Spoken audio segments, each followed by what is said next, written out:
Hi everyone, I hope you're doing well today. We're going to take a look at Neptune in Aries on January 26, 2026 at 12:34 p.m. Eastern Standard Time.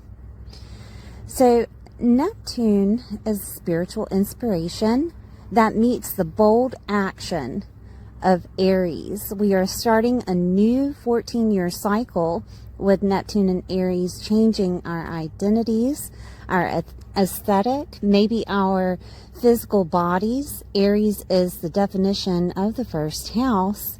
We will be in illusion and disillusion of who we are and who we want to be. Neptune is the ruler over Pisces and has a Piscean flavor of spirituality, suffering, victimization, transformation, and endings. Neptune may also change your creative endeavors to faith-based creativity, such as astrology and tarot, mediumship, frequency works like Reiki healing. These could also be the catalyst or what makes this change into a different identity. Enlightenment is Neptune, so this transit will awaken the collective to whom they authentically are unapologetically, because that is Aries, the warrior.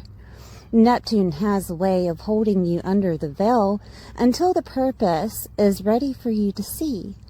They say it's the tricky planet, for when you see the purpose, you are awakened to why you were protected from the truth. Everything happens for a reason is Neptune's motto. So I'm going to go over all the signs. Please watch your sun, moon, and rising sign to get a full picture of how this is happening in your world. Don't forget to take time out to like, share, and subscribe, and I'll see you soon.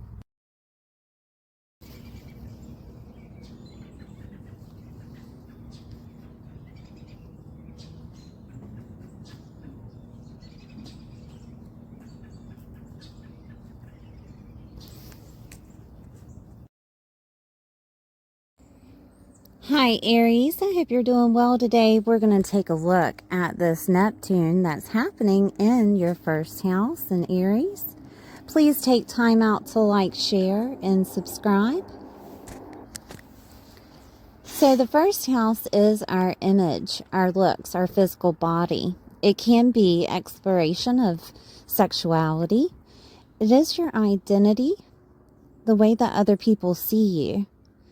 Your physical appearance, your aesthetic, your self-leadership and governing yourself throughout the world, your self-autonomy, okay, the individual. Neptune being here could inspire you to take action for your deepest truths, okay. Now, Neptune is a part of Pisces. It's the ruler over Pisces. It can introduce you to spirituality and soul work.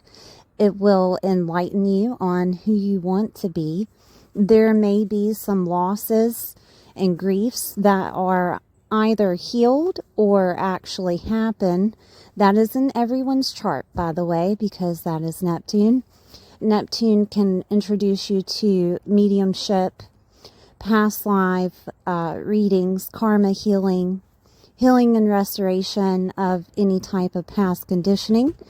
It could also be a presentation for you to be in the mystical, such as psychic and intuitive abilities coming out of you, and you showing this to the world. Transformation and endings to an old identity that you've had. Also show you your higher states of consciousness and your subconscious, right? Because subconscious is Neptune and Pisces.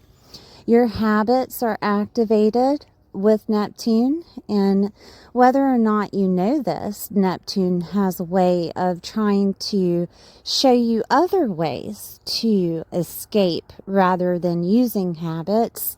It can end habits during this time, if that is a part of your identity. This is where things are hidden in private and secrets could come out, and it could be a result of insane asylum, hospitalization, or prison, right? So keep that in mind. Try to be authentically truthful is the best way I could say this. But prisons, hospitals, and insane asylums are activated with Neptune in everyone's chart. And it could be a result of them realizing why they are there or that they need help. Okay? Because depression, victimization, and suffering is also activated when Neptune is activated. And you could have this illusion of being in that situation rather than seeing the gratitude and blessings that are surrounding you.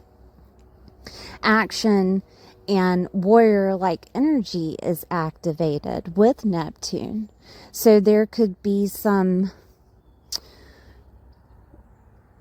action not necessarily needed. Does that make any sense? Such as you acting impulsively on situations, or you acting impulsively in regards to a situation. That is where free will comes in. Our reaction to situations, okay, when it comes to astrology. Now, planets in astrology, they are action, and the sign is how you take action. Okay, whatever planet is in that sign, whatever sign it is, and then the house is where that action is played out in life. Okay, and this is happening in your first house. So you would be the one to take the initiative in regards to change, transformation, or ending something. Okay?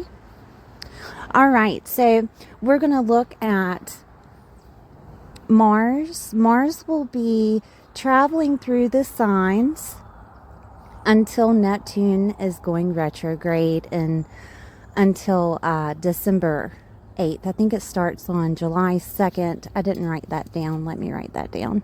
July 2nd until December 8th, 2026, it will go retrograde. And Mars will travel through. Let me get another pen. It will start in Aquarius and then travel through the signs until Gemini. Okay? So what we're dealing with here is 11th, 12th, 1st, 2nd, and 3rd house with Mars. Mars is a planet of action. Mars is also the planet that can motivate you in ways of doing things. It can also bring on animosity, okay, and anger, because that is Mars. Mars can also give you the motivation with Neptune for that inspiration to come true, okay? It can be cutting. It can also be operations and accidents as Mars, okay? Because there is a light and dark to every sign, every planet, and every house, right? So the 11th house with Mars transiting there is giving you some type of inspiration to find your network groups, clubs, and affiliations, the right community to be in. This could be motivation for you to do something in regards to that identity, okay?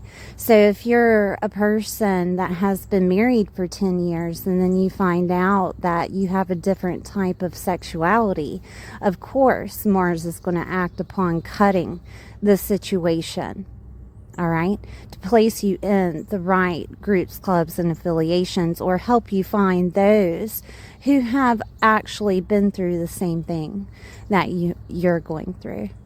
And it doesn't have to deal with sexuality. It could deal with your identity. It could be that people see you as being married. People see you as having a habit. People see you as acting upon impulsively with your subconscious actions. Okay, it could be that situation of a group, club, or affiliation is motivating you to be a better person, right? Now, we have the 11th house with your hopes, dreams, and wishes and goals, okay, and rewards and gains. And it's in Aquarius. And you could have this reward and gain over the internet or through groups, clubs, and affiliations. There's something coming out of those, that connection, being social in a big way, not necessarily 2 or 3 people. This would be more people, that your connection with them is going to change you. Or this could be motivation to create one, right? That you yourself can create some type of group, club, or affiliation for whatever experience that you've had with Neptune in Pisces from the last transit. And that could have been dealing with your habits. That could have been dealing with healing something on a spiritual level. It could have been an awakening of things changing and ending, or grief and loss. Okay, and you're creating this group. This could also be that I'm gonna go on the negative side of this. Okay, so I say that as a disclaimer, Aries. So the community, right? The community could be against you for something, and you consistently have to work to make something happen, but you will be motivated by Mars being here of getting the things that are needed to be done. With Neptune is inspiration, so it could actually be happening so that you don't have to do this later, or this could be a situation of you cutting out a situation so you don't have to deal with it later. Aquarius is also disassociating yourself, okay? And it can work like that in this house if it's necessary. Mars will help you make this action happen, okay? Of disassociating yourself with whatever club, group, or affiliation, or community, or if it's in a chaotic sense, because Neptune was in Pisces, so there might have been a little bit of chaos surrounding transformation or ending something, or surrounding grief and loss, okay, that still has yet to be healed. It could give you that disassociation with situations of groups, clubs, or affiliations, or community, okay? And Mars can be men, right? Men are from Mars, women are from Venus kind of situation, right? But Mars are represented by men. And if there is a man in your life that is pushing you toward another identity, or pushing you toward another type of physical body or aesthetic, maybe there's a mentor that's coming into your life through groups, clubs, or affiliations, or this could be you, right, as a man, or masculine energy, which doesn't necessarily have to do with the male figure, but it deals with working and hard work, okay? A disassociation can come with that, or this could be that you're finding your place, okay? That you're finally motivated to find your place, that true identity. Because with Neptune and Aries in your first house, this is your deepest truth upon yourself, okay? I'm going to move to the next sign. I know that this video might be a little bit longer than normal, but we're going to go toward Pisces. Maybe I should use another pen here. The 12th house, okay? And this is a definition of Neptune. The 12th house is loss and grief. It's also transformation and endings. It can be all of those things of your subconscious, healing and restoration of past conditioning, imprisonment, hospitals, insane asylums is the 12th house. 12th house is also mediumship in past lives, karma healing. 12th house can be that awakening that's needed. Okay. Mars coming into this house. There could be some type of awakening that happens in regards to healing a situation. That is a possibility. Or it could just be motivation toward cutting something out of your life, such as a habit, such as maybe you're going through a trial situation.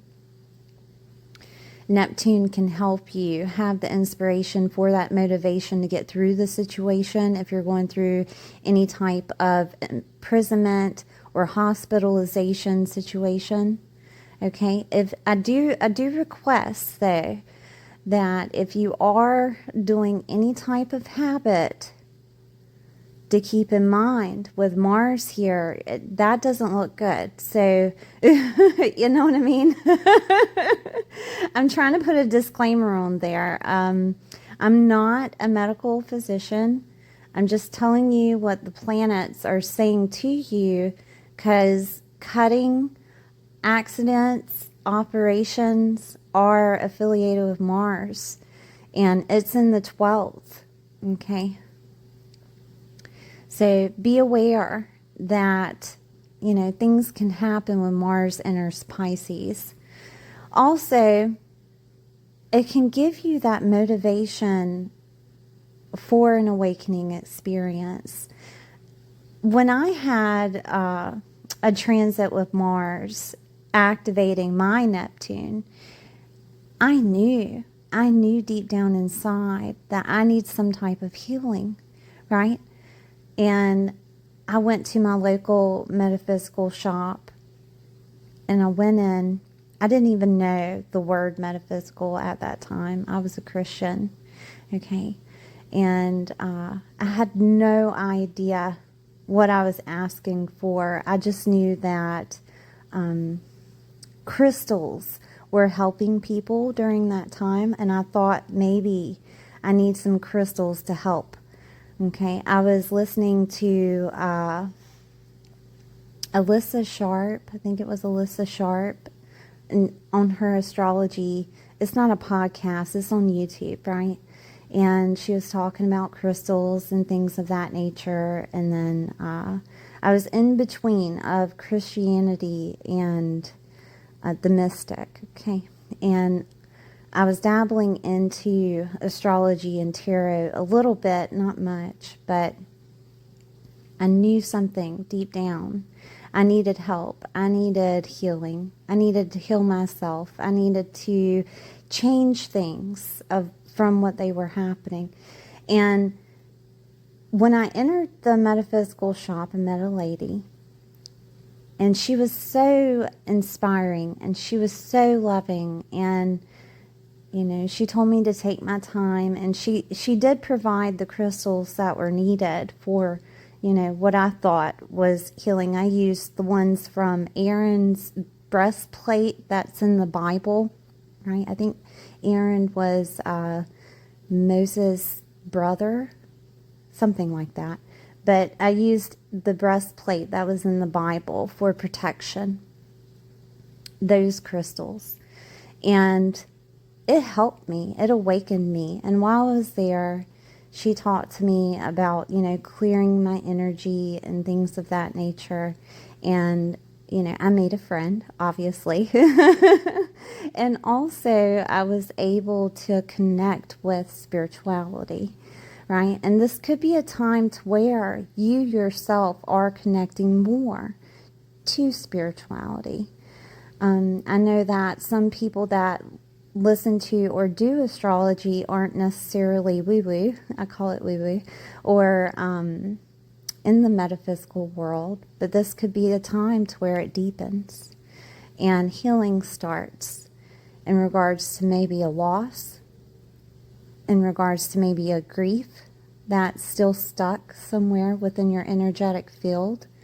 It's really a broad spectrum, but I do want to put a disclaimer on the metaphysical world of not everyone is enlightened, and not everyone has a direct way of doing things. You have to create your own way.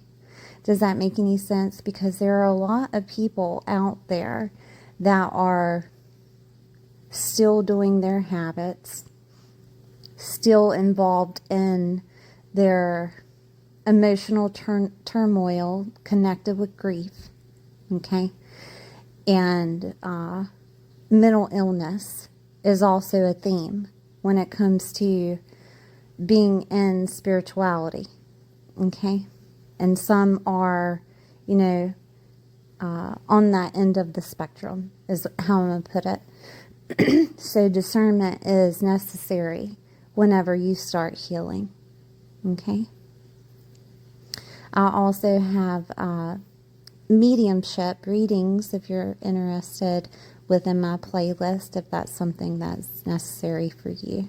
If you don't resonate with it, I'm not offended if you don't resonate with it. It was a general reading rather than a personal one. If you would like a personal reading upon mediumship, I can record one for you and send it to you. Just contact me at rdtvastrology@gmail.com. My readings are $200, okay? There are some places like metaphysical shops and things of that nature that can provide you with a reading also, okay? All right, so Mars here in that first house is motivating you to enlighten. It could actually cut out situations that had been happening. Transformation is activated with that 12th house. And it could also bring in a person of a male figure that motivates you to change. Okay? Then it's going to go into that first house in Aries. And when Mars is in Aries, there is this I want to call it a high octane feeling of action, motivation, inspiration. You will feel justified in your decision of either taking action or cutting something, okay? Changing. And of course, it's dealing with that identity. It's dealing with your aesthetic. And it's also dealing with the way that other people see you. Maybe this is a time to where, you may have kickback from other people of they don't like you changing, right? Well, this isn't about them, right? Your life is not about them. It is about you and your experiences, connection with others, because what others do is mirror. They mirror you. They show you a reflection of yourself and how you can be better, whether it is good or bad. Okay? So keeping that in mind, that could actually be the motivation that's needed. There could be some type of action taken on changing your appearance in your physical body. Aries is the warrior. Aries can actually be military. That could be a time to where you decide to go into the military. And that's a complete different type of identity. Or being self-motivated, having that stoicism within yourself to where you yourself can control your actions as needed. And for some, that is new, okay? And for some, it could be that they were humble and quiet for a while, and then Mars steps into this house with Neptune, and it graces them with that boldness. It graces them with that bold action that needs to be taken upon their identity. Do you get what I'm saying? So then we have Mars going into Taurus in that second house, okay? And that deals with your self-worth, your self-confidence. It also deals with the value that you hold, that other people see, okay? The value that you bring out into the world. This could deal with money, individual money. And when Mars here, it could be a time to where either it places you upon having to pay something, right? And it's connected with that Neptune in Aries of maybe you have to pay something that deals with vehicles, or something that deals with just your individual money from that change of identity. And that could be anything.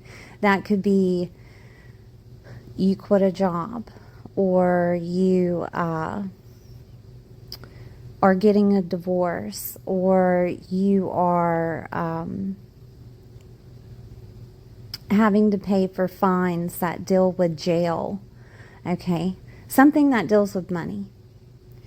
And it could be that motivation to get that over with, or it could be the motivation to gain more money with the new identity that you have.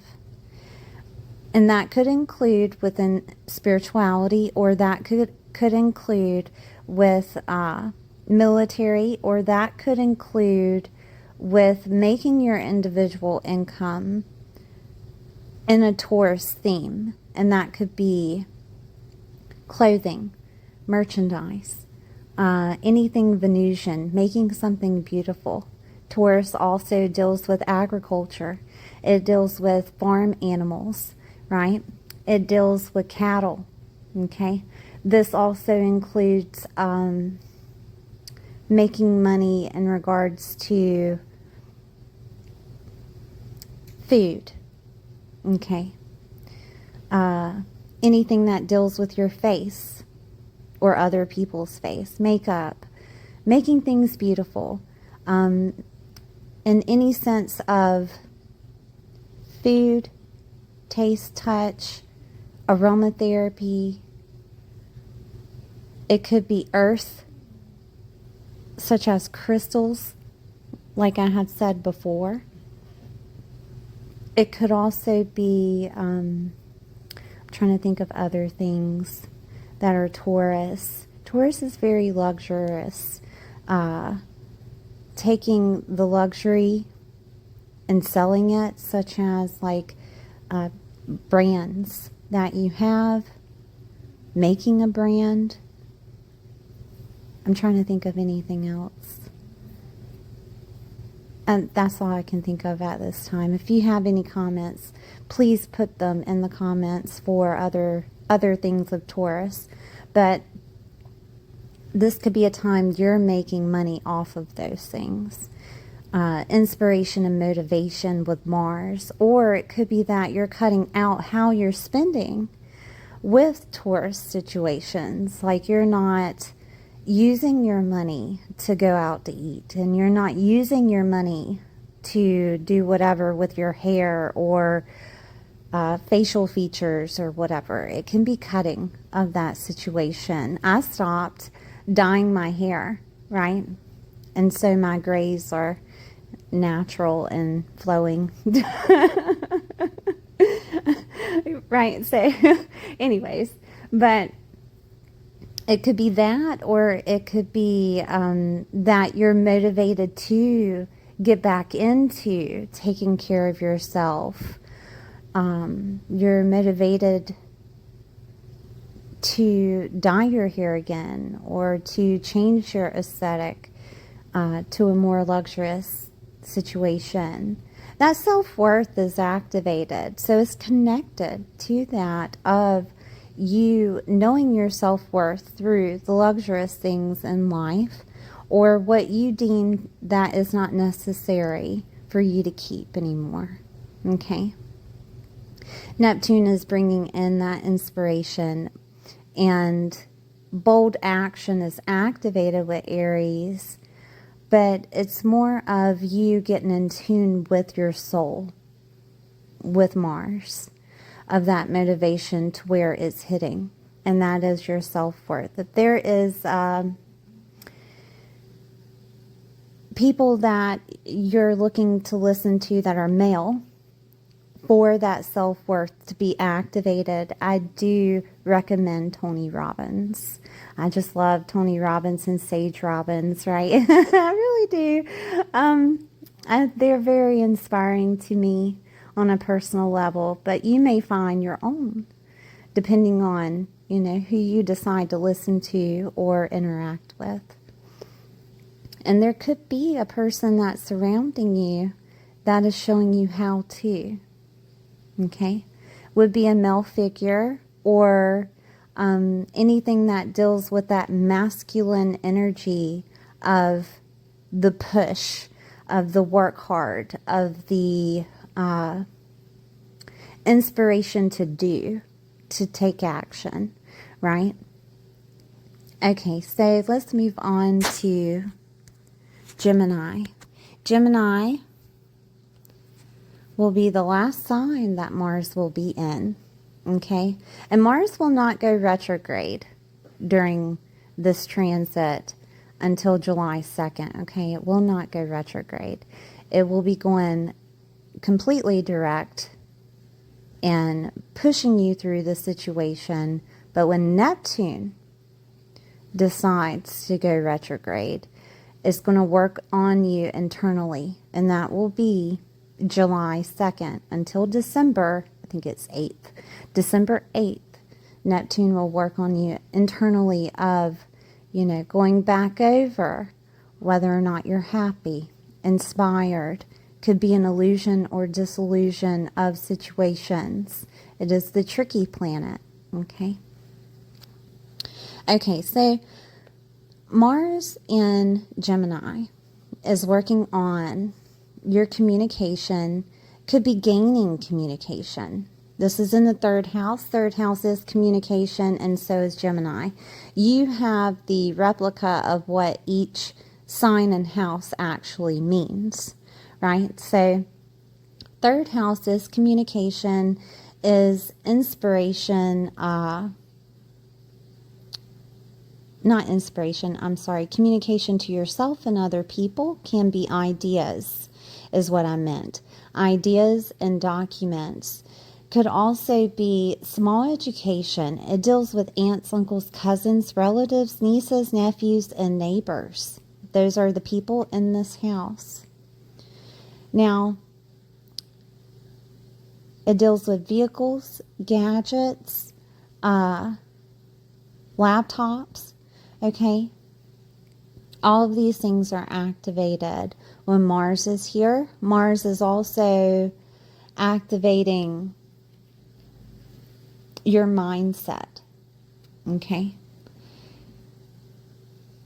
I'm seeing if there's anything else. Media and writing is also activated with the third house. This could be a time to where you decide to express what you have learned thus far in a bold action way. It could be over media. It could be that you're writing down the ideas that Neptune is giving you inspiration about. And Mars is there to make that follow through of those ideas, or just put you in a place to where you feel motivated about it. It can be a document that is received or communication that is received that gives you some type of motivation to do something. Could be cutting of a situation that is in regards to that identity, because we're still dealing with your first house of identity, physical body, the way that other people see you. Okay. Mars can give you that motivation of your mindset to change that mindset. Like I said earlier, male figures, masculine energy. Okay. Mars in the third is moving a movement. This could be a time to where you're deciding to move.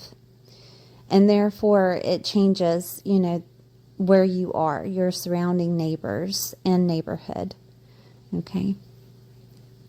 This could be that animosity that comes at you in regards to a neighbor or aunts, uncles, cousins, relatives, nieces, nephews. It could be also a cutting of a situation that deals with them, or that document deals with that necessary ending for that identity. Okay. This could also be, it deals with vehicles. Please be careful around this time when Mars is in Gemini. I think it's going to be there for about a month, from June to July. So please be careful around that time, because Mars can be accidents, right? Or operations. But still and yet, it could have you be motivated to buy a vehicle. Maybe this is a time to where you're having that opposition of Uranus, like I'm about to, and we're going through our midlife, right? Oh goodness. And we decide to get a vehicle of some sort. Personally, I would like a King Ranch truck. That's what I want. But to each is their own, right? I have Mars in, it's in, they say it's in Taurus. I use both signs, Aries and Taurus. Okay. And, the truck is, farm use pretty much, or I can use it for anything, hauling a trailer or whatever is needed, Taurus. Or it can be an Aries, to where it's a warrior, and that's why I want it big. Anyways, I'll get off the subject, but it could be something like that. It could be Mars is activating motivation of many ideas that deal with that inspirational you that you found, with Neptune being that awakening. And that could look like anything, honestly. Doesn't necessarily have to be spiritual, but it could be some type of motivation to change that identity. Okay. I'm seeing if there's anything else I can tell you. If you are having a lot of anger during that transit of Mars being in the third, or any of them actually, Aries is, the I'm going to get it done, motivated, okay? Push through anything, warrior-like energy on a independent level. And Mars is movement, motivation. It would be a good idea for you to start exercising, moving your body, getting the energy out to where it's not complacent or it's not stuck within your mind's eye, because it can create that animosity and anger. Use that anger as motivation. I personally don't think that anger is a bad thing. I think that is an expression that everyone needs for it to come out, because something isn't quite right within their mind's eye. And movement can help you tone in the anger and actually see the clarity above it. Does that make any sense? So, thank you, Aries, for being here. Please like, share, and subscribe, and I'll see you next time. Hi, Taurus. I hope you're doing well today. This is for Taurus, Sun, Moon, or Rising. We're going to take a look at this Neptune that's happening in Aries in your chart. Please take time out to like, share, and subscribe if you haven't. Okay, so Neptune in Aries in the 12th. I'm going to go over the 12th house so you know what it is. It is awakenings, spirituality. It can be soul work. Of course, loss and grief is the 12th. But with Neptune, loss and grief is activated in everybody's chart. It's just emphasized here in yours. And it could be the definition of Neptune showing your purpose in regards to mediumship, in regards to being a person that gives past life readings, or one that has one, or a mediumship that changes their trajectory of their identity. Okay? Just to let you know. Also, healing and restoration of any type of past conditioning is here in the 12th. Habits are the 12th. Subconscious is the 12th. This is where things are hidden in private. Psychic and intuitive abilities. This can also, this can also be self-sabotage is the 12th, okay? 12th house deals with prisons and hospitals, the mystical, right? Psychic, intuitive abilities, the mystical, the mystic. Things that aren't necessarily seen. Dreams, right, are here in the 12th. I'm trying to think of any other things that are, transformation and endings are the 12th. Okay. All of these things, they have an impact in regards to your identity. The identity you hold in regards to your faith and letting go and going with faith. Also, identities that may be within your subconscious of who you actually think you are, to where an awakening happens of your purpose or of what you should be doing, right? Aries is the first house in astrology, and Aries has that definition. No matter where within the chart it is, it has that definition of your identity, of the way that other people see you, your physical body, your aesthetic, the way you lead yourself into the world. Okay? Aries is also bold, courageous, takes action in a courageous form, right? It is the warrior. It can also represent warrior things, such as military, okay? It can bring upon this strength, this inner strength of you that you may have not necessarily knew was there. That is Aries, okay? Especially you, Taurus, because Aries is in the 12th, so it's hidden strength that you have. Okay, so Neptune can create illusion and disillusion. Neptune can make you think that you're one way, but you're actually another. Or that people see you in one way, but it's actually another. It can also put the stability within you. And I say stability mainly because Aries is the tangible. Aries is what's brought upon the situation because of that courageous action or the courage that you have built up for that boldness. And it can show you inspiration. It can give you inspirational action to take that's needed to transform the situation or end it, 12th house.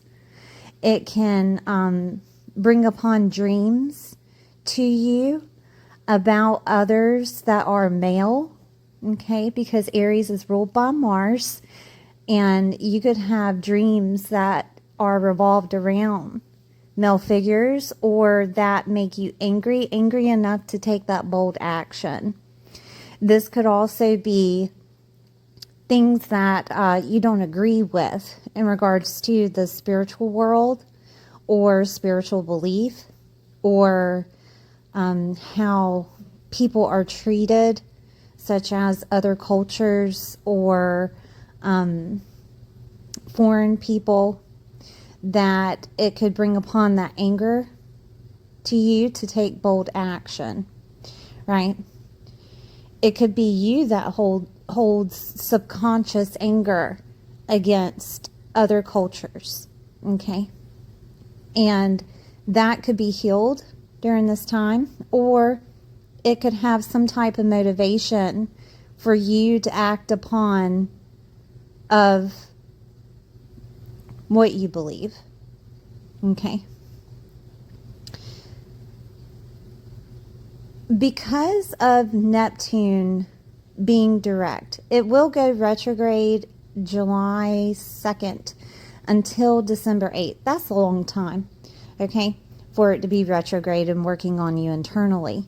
But with it direct, you're going to take action. You're going to see clearly upon some type of faith-based belief system that you have. You're going to understand that the little guy needs help. Does that make any sense? And it could be dealing with their subconscious, or it could be dealing with their habits. And when I say little guy, I mean the one that isn't necessarily getting the help, even asking for the help, or it could be the person that, the world is the way that it is. And it's not necessarily for us. It's for us to experience, but it's not necessarily for us, right? And it could be that you're understanding that in a humility way or a humble way, and you yourself are taking that courageous action to do something about it, or being the person that others can rely on for transformation or ending something, or readings or astrology, tarot. You're the person that can do their part for the greater good, for the greater whole, for the collective, right? And that identity that comes out of that is completely different than the one that you have now. Or it upgrades. It would not necessarily just upgrade, but it would upgrade your subconscious to where you are aware of who you actually are, okay? When I see things like this, it's more of high priestess energy. High priest or priestess doesn't necessarily have to be male or female, okay? It could be that goddess energy, that God energy coming out of you, okay? This could also be helping others find that, right? Helping them see who they actually are. Giving them that bold action to take, or courage that is needed for themselves to understand themselves on a subconscious level, right? Neptune can bring that upon Taurus to act upon, or to figure out for themselves of who they are, okay? This could also be with Neptune, because Neptune is the flavor of the 12th. It is the ruler over Pisces, and Pisces rules the 12th house. And this could be that there is awareness of why you've been depressed, or there is awareness of why you thought you were suffering. There could be awareness of why you thought you were the victim in situations. And it could come out of, like I said, readings of some type, awakenings of some type. This could also come from a male figure telling you that you're not alone. And to understand yourself, you have to dive deep into yourself. One of the people that I listen to for that is Tony Robbins, also Abraham Hicks, okay? Especially dealing with anything of past situations, or because Tony Robbins, in my playlist, there is healing, okay, that you can look at, listen to, what have you. That is a replica of what Tony Robbins had taught before. And if you're interested in that, again, it's in my playlist under healing. But healing the inner child, you know, healing that dream that you have. Maybe you thought it was lost, or it just stagnated. There is a transformation that is happening for you to change that identity. There's purpose within Neptune.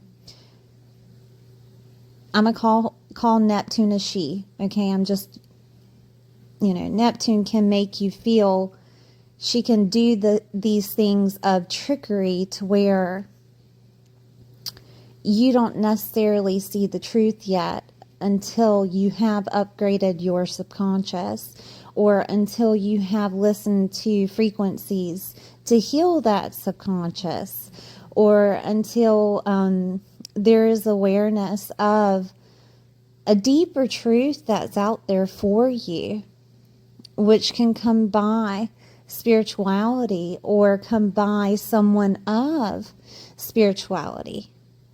Okay?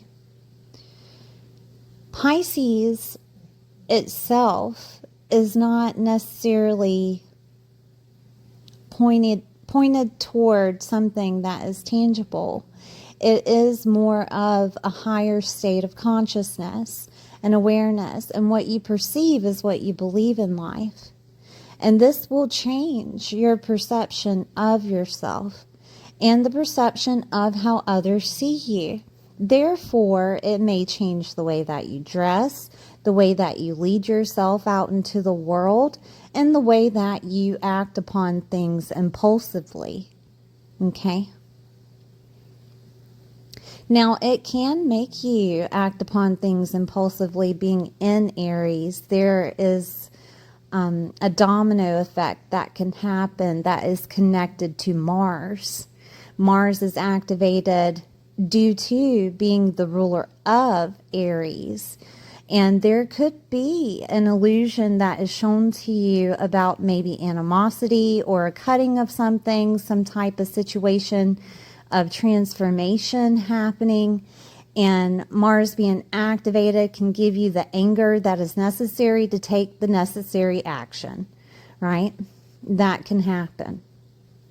And Neptune is shielding you from the truth, so you take that action toward that purpose.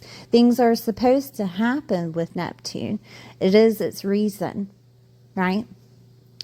Neptune's motto is things happen for a reason.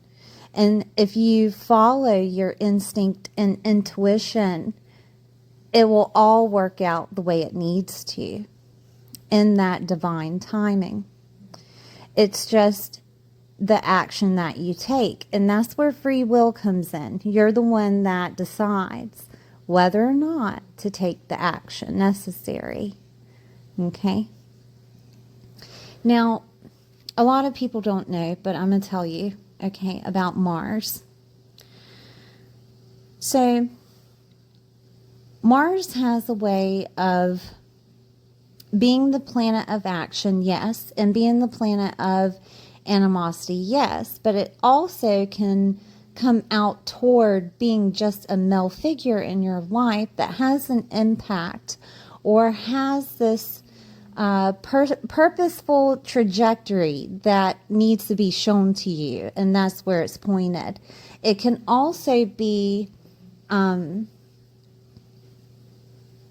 vehicles, accidents is, the negative side, just like animosity or anger. But operations, cutting of something can be Mars. And we're going to take a look at Mars. But before we do, I want you to understand that planets are the action within the chart. They are the action. The sign is how you take that action. Okay? The house is where in life this is playing out. And in your life is playing out starting in Aquarius. And it will travel through the signs until it reaches Gemini. And then Neptune will go retrograde. And these themes will be played over, but on an internal basis. Okay? This will be you reflecting upon the action that is taken from January 26th, 2026 until July 2nd, 2026. Then it'll go retrograde. Okay? So let's take a look at Mars in Aquarius.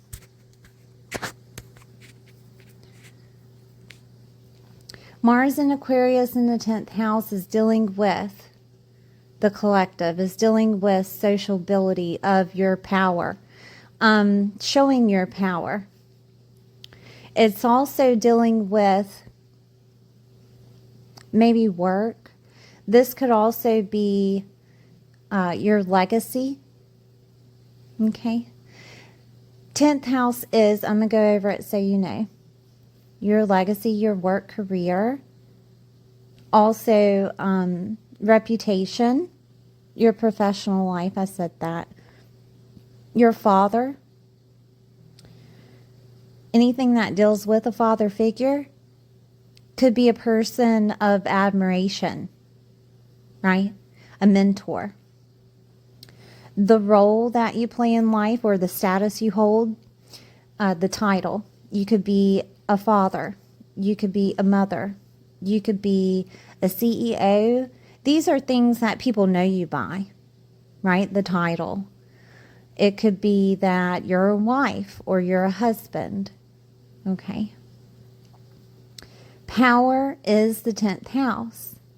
In Aquarius, Aquarius dealing with groups of people. It also deals with goals. It deals with the internet. It also can deal with older siblings and friends of long distance can be Aquarius, right? This can be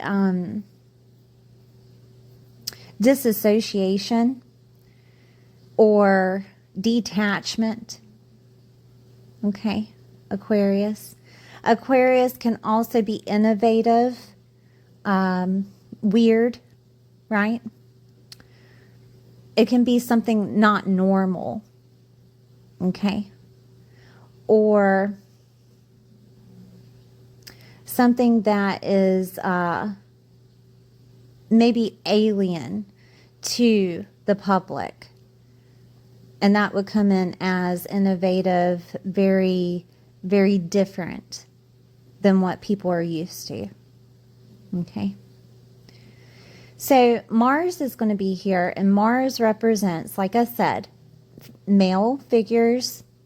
It can also represent cutting, operations, vehicles. It can be motivation, inspired motivation with Neptune activated with it.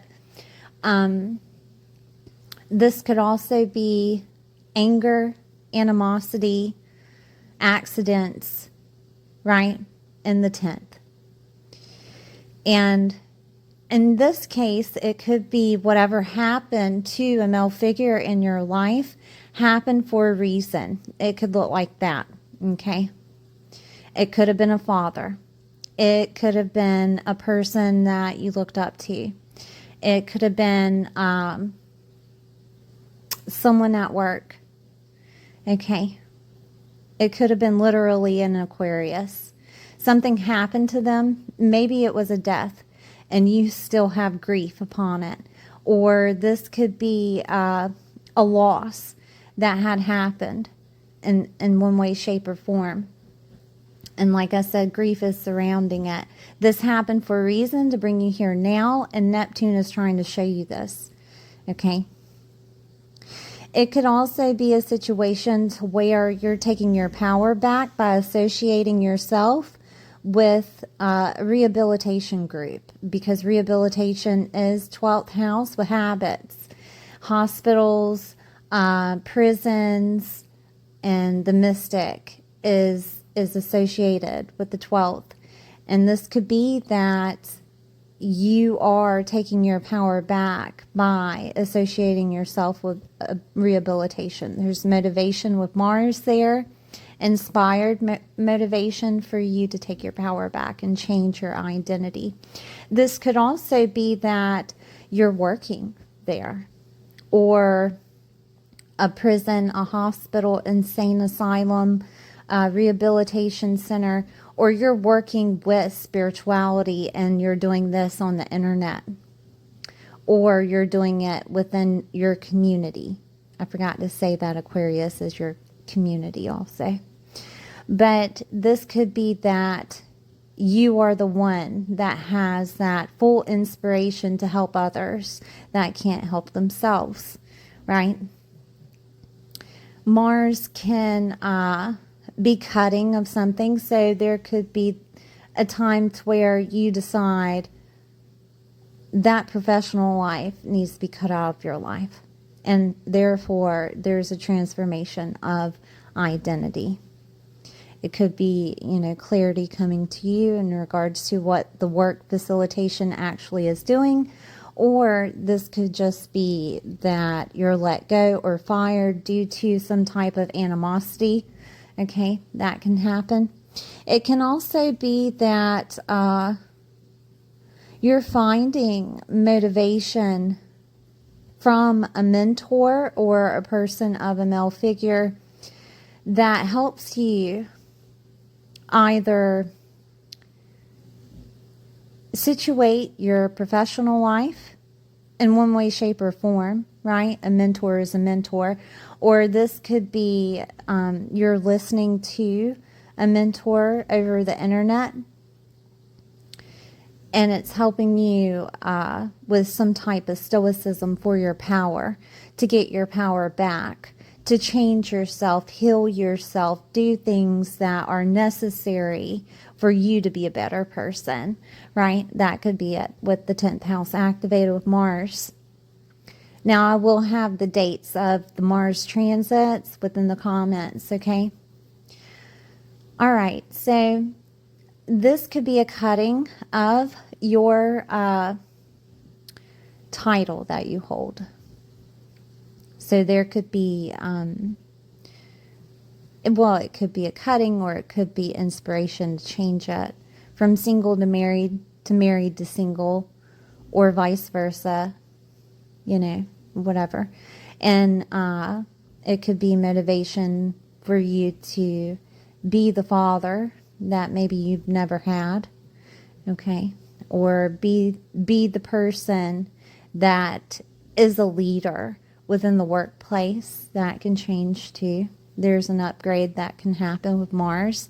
Because Mars, just because it has, some negative features of animosity and anger, you can use that anger as motivation to change the trajectory of your life. And this could be a time to where that inspiration happens due to the collective and the way that people are being treated. That can happen, okay? There's a rise up that can actually happen with the 10th house activated with Aquarius, that you are a part of a group, club, or affiliation that are helping other people understand themselves, be aware or enlightened in some way, shape, or form with their own authenticity. It doesn't necessarily have to be just their identity, but it could be due to some type of spirituality. Sexuality is also Aries, right?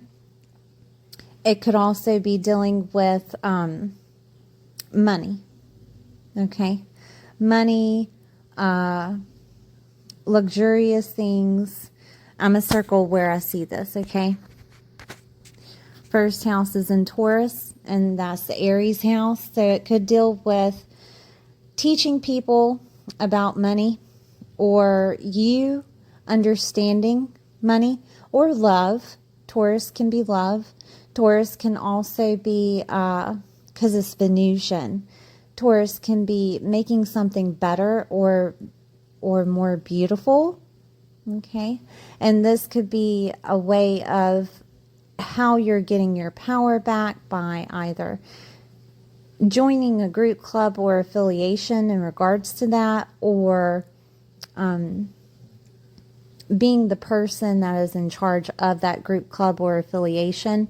Remember, older siblings have an indication with Aquarius. So older siblings could be the ones that actually help you get your power back, or a friend of long distance can be helping you get your power back. And it could be with Neptunian things. When it comes to Neptunian things that are included with Taurus, this would be anything that is touch, all the senses. So touch, taste, aromatherapy, smell. It can be of an earth sense, such as crystal healing, right? Can be helpful. This could also be that they help you financially in some way, shape, or form, or you yourself have a transformation financially, and therefore you have the capability of helping others. There's a motivation there. Okay. Homes is Taurus. Farms, agriculture is Taurus. Merchandise, things of Venusian nature, beautiful things, makeup, food, all of these things are Taurus. So with that definition, you could be the one motivated to help others, be the leader of that situation. You could also create your own business during this time. Taurus is money, and it's the individual money. And this could be that your individual money is changing because of you taking leadership within your professional life on an individual level, with Mars activated with Aries, okay? And you're bringing out, your own authenticity to the world. The public is seeing you as an entrepreneur. Therefore, you are creating networking with Aquarius activated, okay? And so you get affiliated with different clubs, groups, and affiliations. And goals and dreams and wishes are activated with Aquarius. Okay. All right. Just trying to show you the runaround. So we're going to move on to Mars in Pisces. It's in Aquarius. So we're dealing with kind of the same notation, but there could be, with Mars and Pisces, we're talking about motivation within that network, club, group, or affiliation of transforming or awakening. They're going to show you something that's going to give you even more of a push. And it could be dealing with spirituality. It could be dealing with rehabilitation. It could be dealing with, helping those in prison or hospitals. being within the faith-based community, because we're dealing with 11th house is communities, is groups, clubs, affiliations, networks, that older sibling, is the internet, is also friendships of long distance. And this could be that push from, it could be a literal Pisces that's helping you out with groups, clubs, and affiliations that deal with a male figure. Or this could be an awakening of where you belong. It could also be animosity toward the ones that have lied to you, put you in illusion. There could be some animosity toward that with Mars activated. This could also be situations of you getting involved with grief counseling. Therapy is Pisces, or excuse me, grief is Pisces, and grief is connected with networkings, groups, clubs, and affiliations. So it could be some type of grief counseling that you're having with other people. And it doesn't necessarily have to do with death. It could just be a grief of something that has been lost within your life, right? Now, it could be motivation in regards to that spirituality with Pisces activated, okay? Pisces obviously isn't going anywhere. So for you to situate yourself on that trajectory of getting things healed, getting things together within your subconscious of what needs to happen within your life to create that new identity, the faster you can do this, the better off you'll be. You know what I mean? Because we have that North Node in Pisces right now. Okay, so I do want to look at Aries when Mars goes into Aries. Mars in Aries, given that motivation for that awakening, being associated with your own identity, this is when things are starting to come together, that you're realizing who you are. A transformation of identity, an ending of some type of identity can happen. It can be a male figure that has an impact or influence within your world that helps you change it. It could also be an end of some type of self-sabotaging that you've been doing. This could also be that anger motivation that helps you transform, by the way. And it could be the way that other people see you makes you angry. Or it could be that you're angry at yourself, right? And that gives you that motivation to change. There is an awakening that's happening here. There is also some type of motivation of you helping other people. The humility can come out here. The motivation to help others in some way, shape, or form, to surrender to situations and to let go and go with faith in situations. And therefore, they see you differently. Okay? I want to look at Taurus. Let's see. I have to get another pen, and I've used them all pretty much. I'll use Slack for Taurus, okay? First house being activated with Mars, okay? In Taurus, this is where you could actually receive money for the identity that you hold. Or this is money coming toward you from a male figure, or a home coming toward you from a male figure. This could also be the identity that you held within your home is changing. And that could look like anything. That could look like you're deciding to move because the next placement of Mars is in Gemini, right? Or this is your self-worth and confidence coming out of the person that you actually are. And you are a person that is lovable. First house with Taurus is very lovable, and a person of, they can make their own wealth, okay? They can also make wealth with the identity that they hold or just being who they are. It could be inherited because that Aries is in that 12th, or it could be from doing spirituality, or it could be from being associated with the right people, or something that is Aquarian of innovation. And I'm trying to think of other ways that it's connected of innovation and like technologies of some sort could be associated with that identity to make money. And I'm going to tell you how I see that, okay? So Taurus's money, it is in first house Aries. Aries is in the 12th. 12th house is Pisces, associated with the 11th.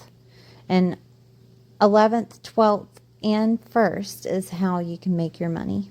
Okay? Could be merchandise. It could be anything that deals with homes or building something of luxurious things. Or it could be Aquarian things, or farm and agriculture. Okay? I'm trying to think of other things associated with Taurus. Jewelry, food.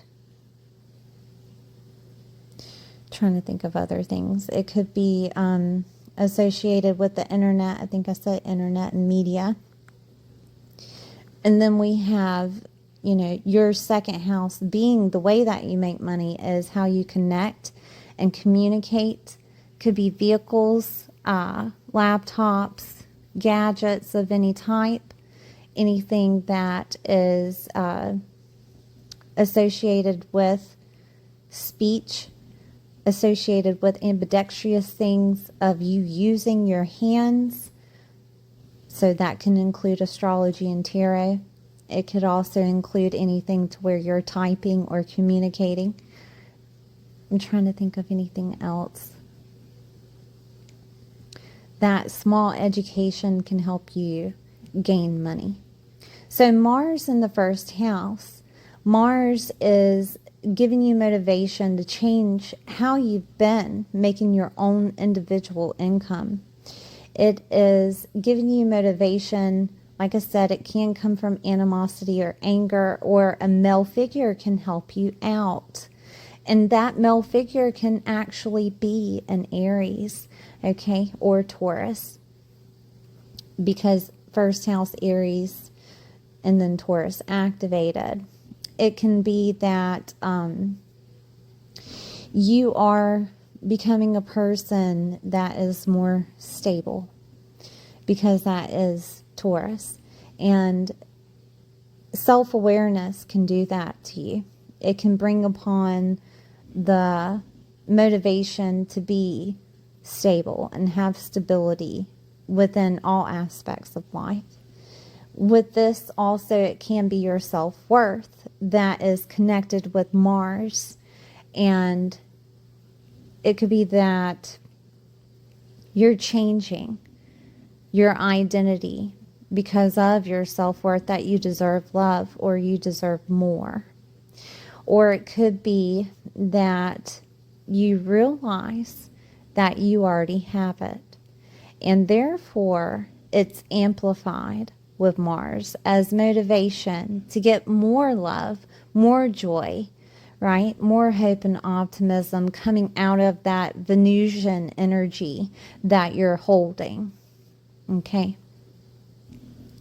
Now, whatever you decide to do as your purpose, because Mars was starting with your 10th, whatever you decide to do, you have the capability of making your own income. And it can pretty much deal with anything. Gemini is the junk drawer of the zodiac houses, right? And it can pretty much deal with anything as long as you contain and obtain your self-worth and confidence. Understand? Okay. Because that's the first house. So we're going to look at Gemini. Let me get another another pen, try to, Yeah, okay. Excuse me. We're going to look at Gemini in the second. And Gemini in the second, it deals with your self-worth and confidence. It deals with the money that you make individually and the value that you hold. Okay? It's also dealing with the things that you deem valuable. And that can look like anything, whatever you deem as valuable in your world. Okay? So, second house is also food and face. It can be teeth. Anything that's connected with your face. Okay? Mars is here. And Mars could give you motivation to, get a dentist appointment, to help with your self-worth, or so that you can smile and speak, right? Or be the person that is on media, or do the public speaking that is necessary. It can do operations in that aspect, or it could be that your mindset is changing due to a male figure. Gemini is communication, your mindset, the way you communicate to yourself and others. It's also public speaking. It is ambidextrous, working with your hands. It can be tools and advertising. It can also be gadgets, vehicles, laptops, phones. It can be people. Aunts, uncles, cousins, relatives, nieces, nephews, and neighbors are here. Okay? And they could have an impact in regards to how you make money or your self-worth. They can have that impact. But personally, the way that things look in your chart with your identity connected with the 12th, you as the individual have to have faith in yourself. Okay? All right. So, second house is also the way that, I lost my train of thought. Writing is the second house. And you writing a book or a memoir or something of that nature can either help with you on a psychological level dealing with that mindset, or it can also bring money, right? It can be that you're working on vehicles of some type. There's motivation to work on vehicles or laptops or any type of gadget that deals with technology or innovation. This could also be that there is a cutting of relationship toward aunts, uncles, cousins, relatives, nieces, nephews, or neighbors because of your self-worth. Okay? Or you can find self-worth with whatever they talk to you about or communicate with you. But the whole point of the second house with your self-worth and communication together is to talk out whatever you're feeling, or talk out your anger. Communicate that you're angry. Communicate why you're angry. Gemini can make you feel like you're going crazy because it is the twins. And when you have animosity or anger in this house situated with Neptune, it can be an illusion of anger toward, or that their anger toward you is happening, right? Neptune, Mars, and Gemini activated with Aries is like spiritual warfare of your mindset. And you yourself you have to choose the better person. You have to choose the higher octave of that, right? But I mean, if you don't, it is that, you take the necessary bold action. So, I mean, that is Neptune. It can be illusion and disillusion. So if you're, high struck with Mars on anger and it doesn't necessarily leave you, the relief can be associating yourself with groups, clubs, and affiliations, whatever you're going through could be associated with other people that are going through it on the internet. Okay. I say those things because, you know, Pluto, it will ground you in Aquarius, and it will be associated with new clubs, groups, and affiliations and communities. And in your case, it is the spiritual community. It is the letting go and going with faith with things to have that stability that you need, right? That you long for. Okay. I think that might be about it. Thank you for being here, Taurus. Please take time out to like, share, and subscribe. And I'll see you next time. Hi, Gemini. I hope you're doing well today. We're going to take a look at this Neptune in Aries that's happening in your 11th house. Please take time out to like, share, and subscribe. Okay, so 11th house deals with your hopes, dreams, wishes, your networks, clubs, groups, and affiliations. It is the community you reside in, the community that you want to be in. Friendships of long distance, older siblings, socializing in a huge way, more than 3 people, technology. This is also Aquarian themed, right? So we're talking about detachment, innovative, also very strange, okay? With Aries here, Aries is showing you the energy in this house of how you interact with clubs, groups, and affiliations, and is very bold, is very motivated. Those people that you interact with can do the same. They can also do the opposite of animosity, anger. Okay, that can be Aries. Warrior-like themes are Aries. So military can be Aries. So if you're in the military or plan on being in the military, that can associate with those clubs, groups, or affiliations. Aries in astrology rules the first house, so there are definitions with Aries that consider the first house of your identity is placed upon groups, clubs, and affiliations, right? Also, your goal for your physical body to be in better shape could be Aries. Physical body, also the way that other people see you is Aries. Your exploration of sexuality is Aries, okay? And that could be expressed through clubs, groups, and affiliations. Attention is Aries, right? Also, the way that you lead yourself, your aesthetic.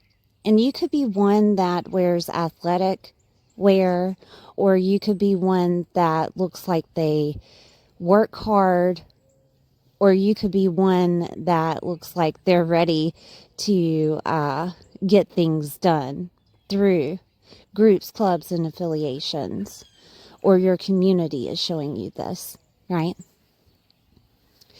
Now, gains, rewards and gains is here.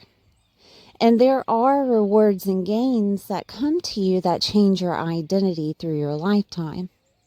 Also, goals that change your identity through your lifetime.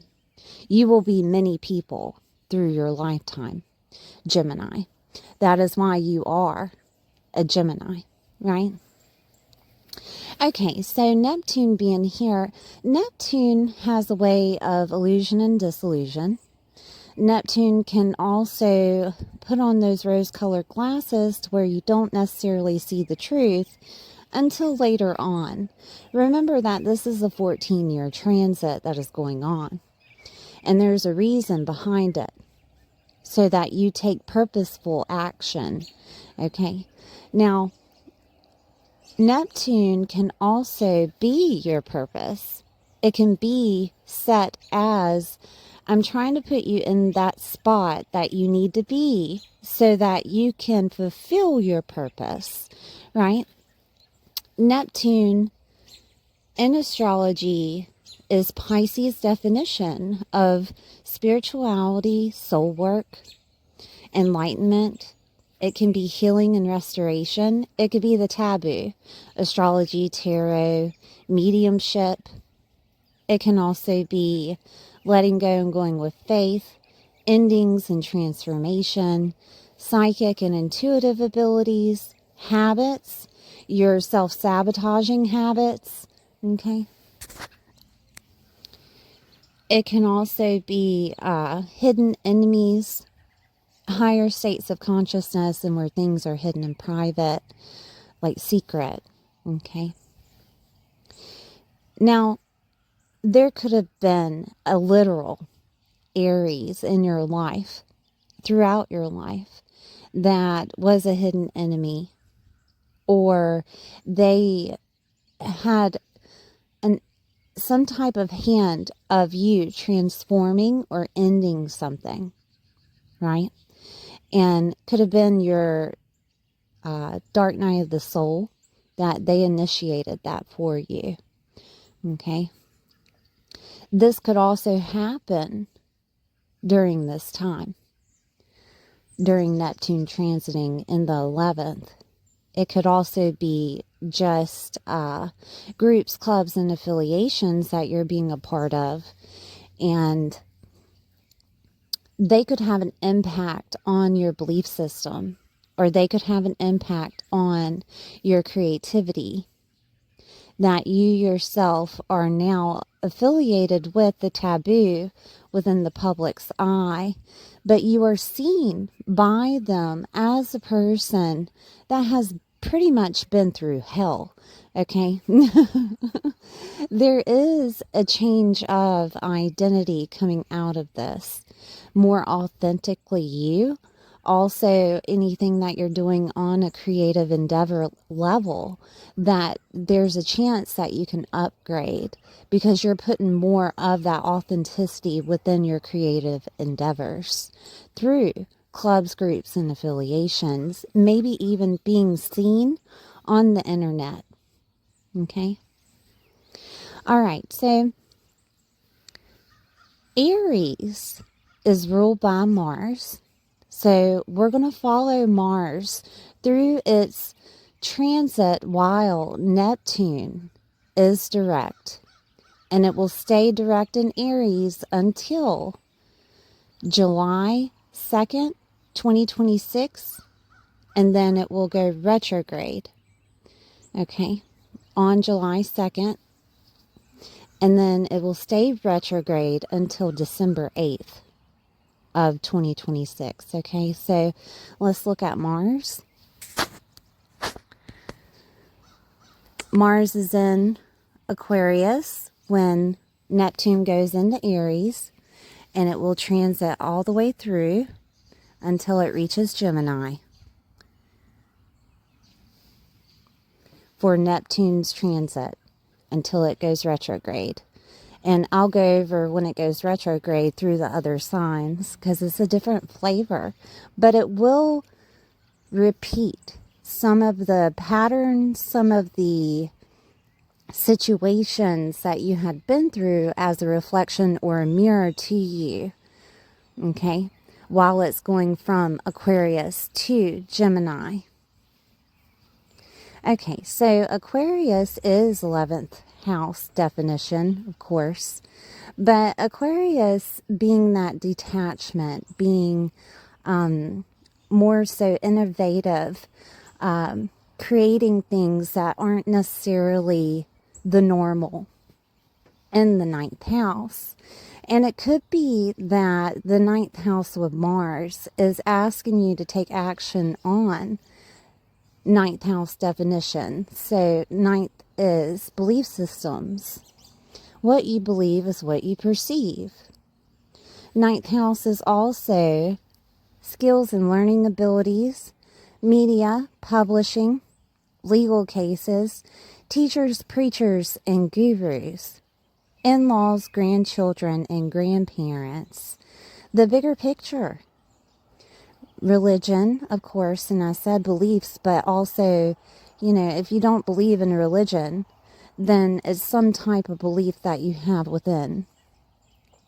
This can also be considered the house of blessings and opportunities. And when Mars here, Mars is giving you that motivated spiritual warfare action if you have been going through problems with your belief system. It's interacting with Neptune, so that's spiritual warfare with Aries, right?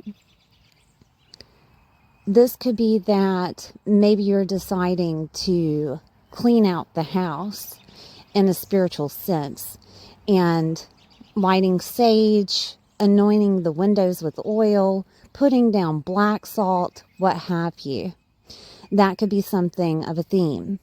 Or this could be a belief system that is surrounding yourself, your identity. It could be that there is an influence from a male figure because Mars is male. This could be that influential male that's a preacher, teacher, or guru that teaches you how to believe in the right way or what is necessary in your world. You could be finding this person on the internet because it's in Aquarius. Or this person themselves could be someone that is not necessarily popular amongst the public, right? And that person has an influence on the belief system that you're having. This could also be an indication of it's time. It's time for you to get out into the public and teach, preach, or be a guru to those that need your help, that need to hear that belief system that you have. Okay? Now, it doesn't necessarily have to be through the philosophy you hold, but it can interact with education, right? That you're becoming a teacher. It can also interact with that philosophy, but it really depends on what you want.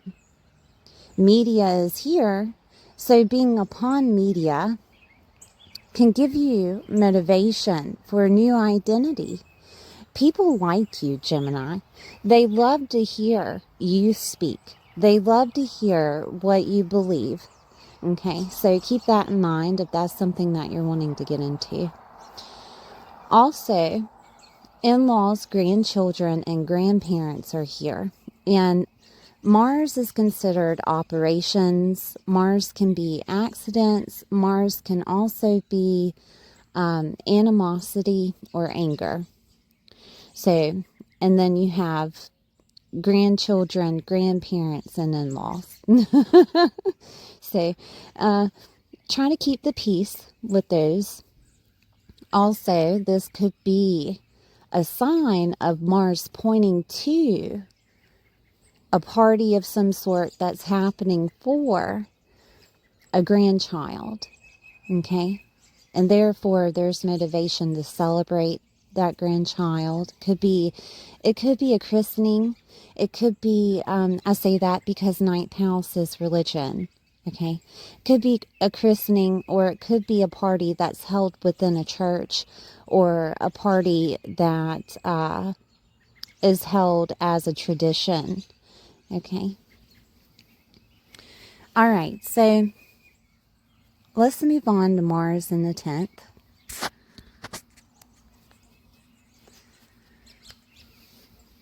In Pisces, and we've had a lot of Piscean energy. A lot of Piscean energy. So, Pisces is loss and grief. Pisces is spirituality and soul work, mediumship, past lives, karma, healing and restoration, prisons and hospitals, the taboo. It's also letting go, going with faith, transformation and endings. Your subconscious, Also, awakenings and dark nights of the soul are here. Pisces can also represent depression, suffering, and victimization, right? Because you can't know the world without knowing the darkness of the world, right? That's Pisces. So with Mars activated here, Mars could be activating your dark night of the soul. It could be pushing you to get more into spirituality. It could be pushing you to see and understand the enlightened side of the world. Like an awakening can happen here. And it can happen due to a job situation, a status situation. I'm going to go over the 10th house so you know what it is. 10th house is your legacy, your professional life, your reputation, your father, your role that you play in life, okay? That single to married, married to single, that mother or father, whatever parent, that grandparent that you are, right? That's the role. There is a title that's set to you that everybody knows about. This is where the public can see you, right? It's also your power. And you have the power to transform things. You have that Piscean power to where you can adapt to situations, let go and go with faith, let things happen as needed. But then Mars is here to take necessary action with transforming whatever is necessary, okay, or end it. That is your power. You also have power in the taboo, okay? If you are looking to be that teacher, preacher, or guru, there is a lot of power here held with Pisces energy of you have psychic abilities. You have the capability of dreaming something into existence. The only thing that you have to do is, where Mars was before, get your beliefs straight. Disassociate with certain belief systems that no longer serve you. Understand that you as the individual have your own beliefs, and it's not necessarily the same as other people, right? Okay, so Mars here also can give you the motivation to deal with a job that maybe has been ailing you, or deal with a marriage, or deal with whatever title that you hold. There is an adaptation. I can't even say it. You would think that Mercury was retrograde, but it's not. There is a way that you can adapt to situations of who you are. Transformation and endings being with Mars could motivate you to end situations that no longer serve you. But after you understand the why behind it, because Pisces doesn't necessarily allow you to cut things out of your life, it makes you sit with it so that you can have your own clarity, your own awakening, that subconscious situation of awakening, right? That upgrade in your subconscious. And if you can't find the reason within the taboo or within your subconscious, maybe habits, then Pisces isn't going to let you go anywhere. You're going to be loyal to the end, okay? You yourself have to look at Mars as motivation to awaken, motivation to have clarity, motivation to get out or cut that situation of depression surrounding your title or professional life, or even father situations, right? Your power will come back with Mars in this house, just to let you know. And it could hit you all of a sudden of, wow, I have been self-sabotaging, or wow, this brings in clarity. Could be through a dream, could be through a vision, could actually be from an awakening that you have in the middle of nowhere. Like the energies change and then all of a sudden you're seeing clearly. Okay? Neptune being associated with Mars during this time can do that. Can give you visions. Can also give you visions for situations of professional life. So your purpose comes through. Okay, so keep an eye out when Pisces is activated with Mars. And then we have Mars in Aries. Okay, in that 11th house. And Mars in Aries, it will conjunct Neptune at one point as it transits through Aries. Okay, so Mars, Neptune, and Aries is enlightenment, awakenings. It can be destruction of certain situations that place you on a different trajectory, because we're talking about fast-moving situations. We're talking about bold action. This could be impulsive action that you're taking. Please be aware, because you are a Gemini, and Aries is associated with that first house, which is Gemini. Okay? I'll circle it so you know. This is, maybe you say the wrong thing, or it could be someone else says the wrong thing, and it activates something. It can activate what you want to happen. It can activate what you don't want to happen. Anger and animosity is on a high when Mars is in Aries, because it's at home. Right? It is definitely at home. And if you don't know, I know you're a Gemini, so you love music. So I'm going to associate this with Kesha. It's about to blow up. Right? Oh goodness. And it's in the 11th, and that is clubs, groups, and affiliations. Okay. Now it can go one or two ways. It can go that way, like I just said, or it could be that indication that Mars is pointing to your hopes, dreams, and wishes coming true, and it changes everything. All right. This could be communication coming to you, because we're associating it with Gemini. It could be communication coming to you through the divine, a Neptunian person, which would be a Pisces. Or this could be communication coming through situations of psychic ability, right?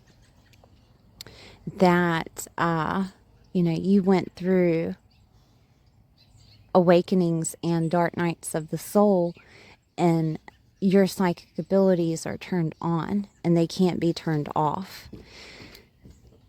And therefore, it initiates you to be affiliated with different clubs, groups, or affiliations, or to be seen from them on the internet. Okay? Your identity coming out of the internet. This could be also an association with a male figure ending.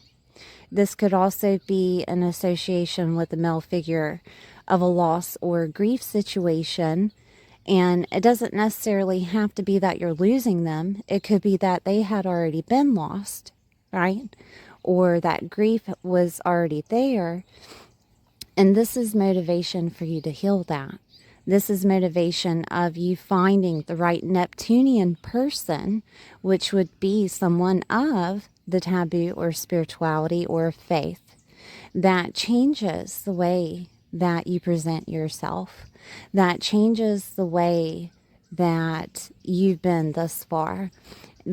Having a medium can enlighten a person or awaken a person. Having past life regression readings can also do the same. Okay, so that could be it. This could also be, like I said earlier, of you being that teacher, preacher, or guru coming out, that you're deciding to place yourself on the internet and to show your identity to others or within your community. Okay. But rewards and gains can also come to you, and it can come through like from a male figure, or it could be if you need a vehicle, because Mars is vehicles too. It could be if you need, we're associating everything with Gemini, so it could be gadgets or laptops. This could be communication about a gain of some type from an aunt, uncle, cousin, relative, niece, nephew, or neighbor. Okay, because we're associating it with Gemini. Or this could be that mindset changing, transforming, ending. Okay? I'm trying to think of other ways that this can go about. Now, you could have entered into that education that you've had and added on to like a small certificate or a license. This could be when that license appears for your business association. Is there anything else? It can also be if you had written a book, this would be when it gets published, or this would be when you are seen as an author. Moving and movement is also Gemini. And this could be that you're moving out. That situation of cutting off the community happens. Does that make any sense? Because Aquarius, 11th house, is communities, groups, clubs, and affiliations and networks, rewards and gains. Also, older siblings are here, and friends of long distance. And it could be that you're cutting away from friends of long distance, or that you're getting more involved with, and they have an impact on your identity. Or this could be that situation of networking in groups, clubs, and affiliations, that you're being seen for who you actually are. I do want to put a disclaimer though, because vehicles are activated not just with Gemini, but also with Mars, and so is accidents. So please be aware during this time with Mars and Aries that accidents happen, okay? And operations happen. And it could be that you're just getting an operation to change something in regards to like maybe you're changing sexes, right? Because we have with Aries that it can be exploration of sexuality. So maybe you're changing the way that you interact with other people. Male figures are Mars. Maybe that other side of you, the sexuality part, is changing once again, and you're deciding that it is authentically you. Okay. I'm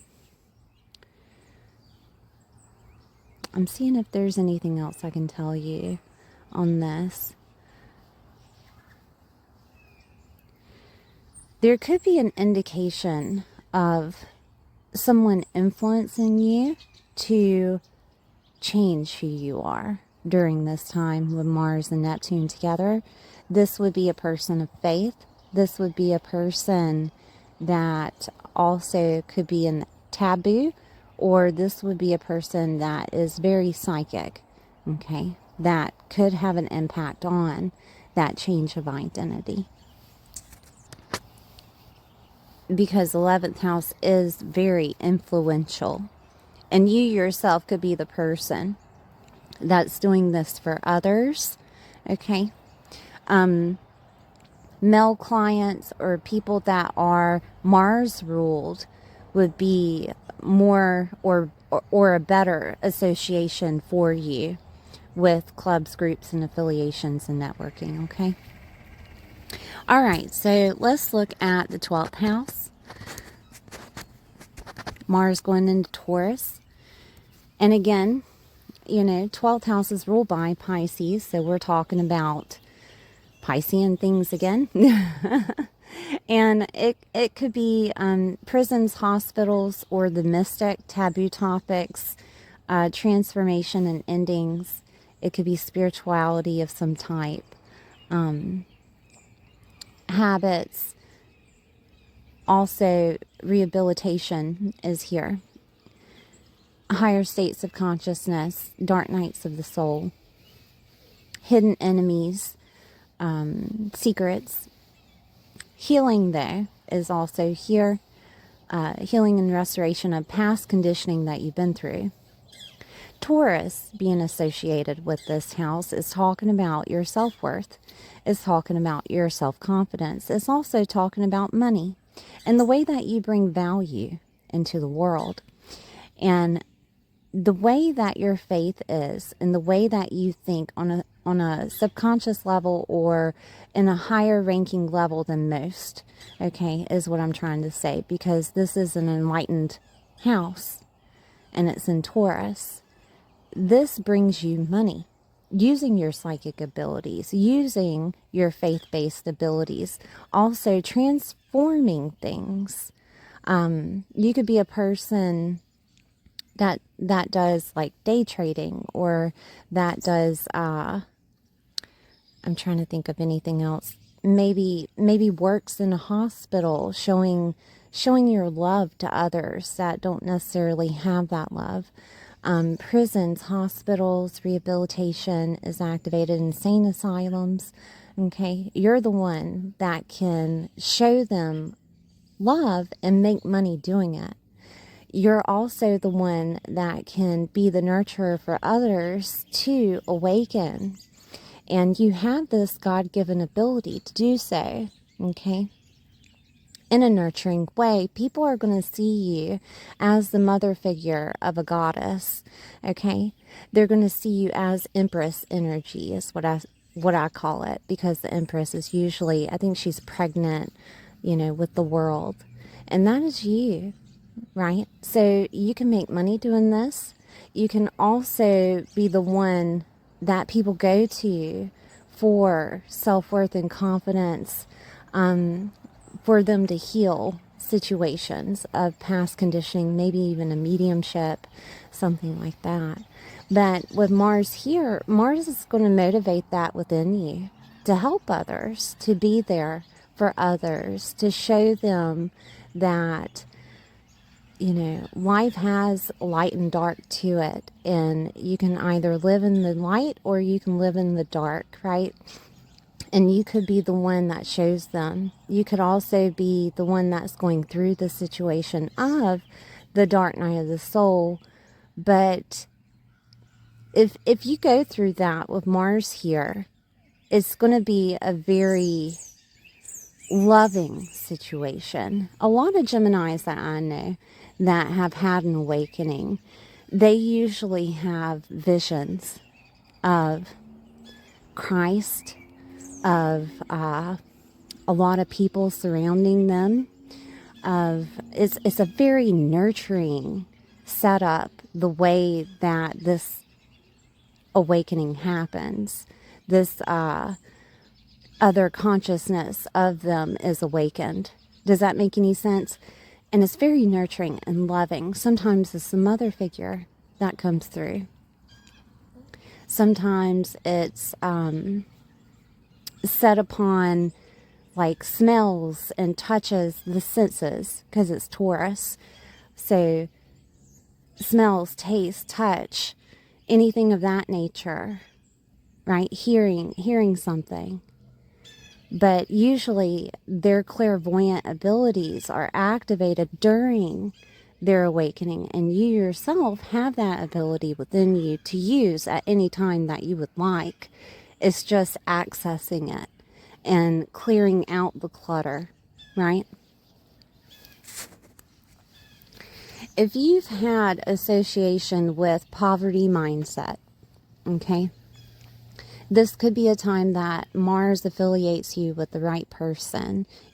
With Mars, it's usually a male, okay, or a person with a lot of masculine energy that's emphasizing to you on different ways or different abilities to access within your mind's eye, through your third eye, of your manifesting abilities, right?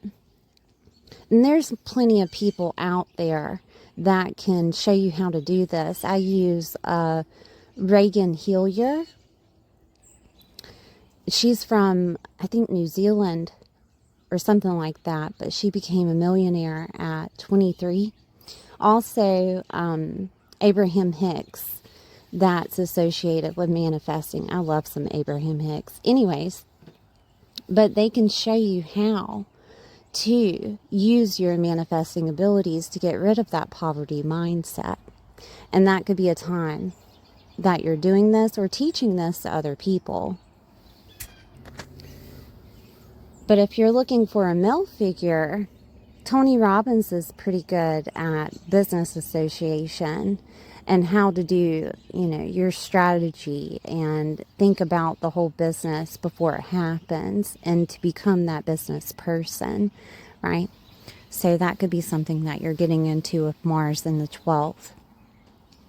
But money can come to you if you're associated with prisons, hospitals, insane asylums, rehabilitation, the taboo, a person that uses spirituality. It doesn't matter how. It could be earthly ways of using like crystals and things that are of the senses, okay? It could also be food. It could be anything pretty much of, you just place spirituality with it, that you can make money with it, okay? But Mars is going to go into Gemini after Taurus in that first house. This is where the old identity of you, Gemini, is leaving. This is where you're going to notice things changing, okay? First house is represented by Aries in astrology.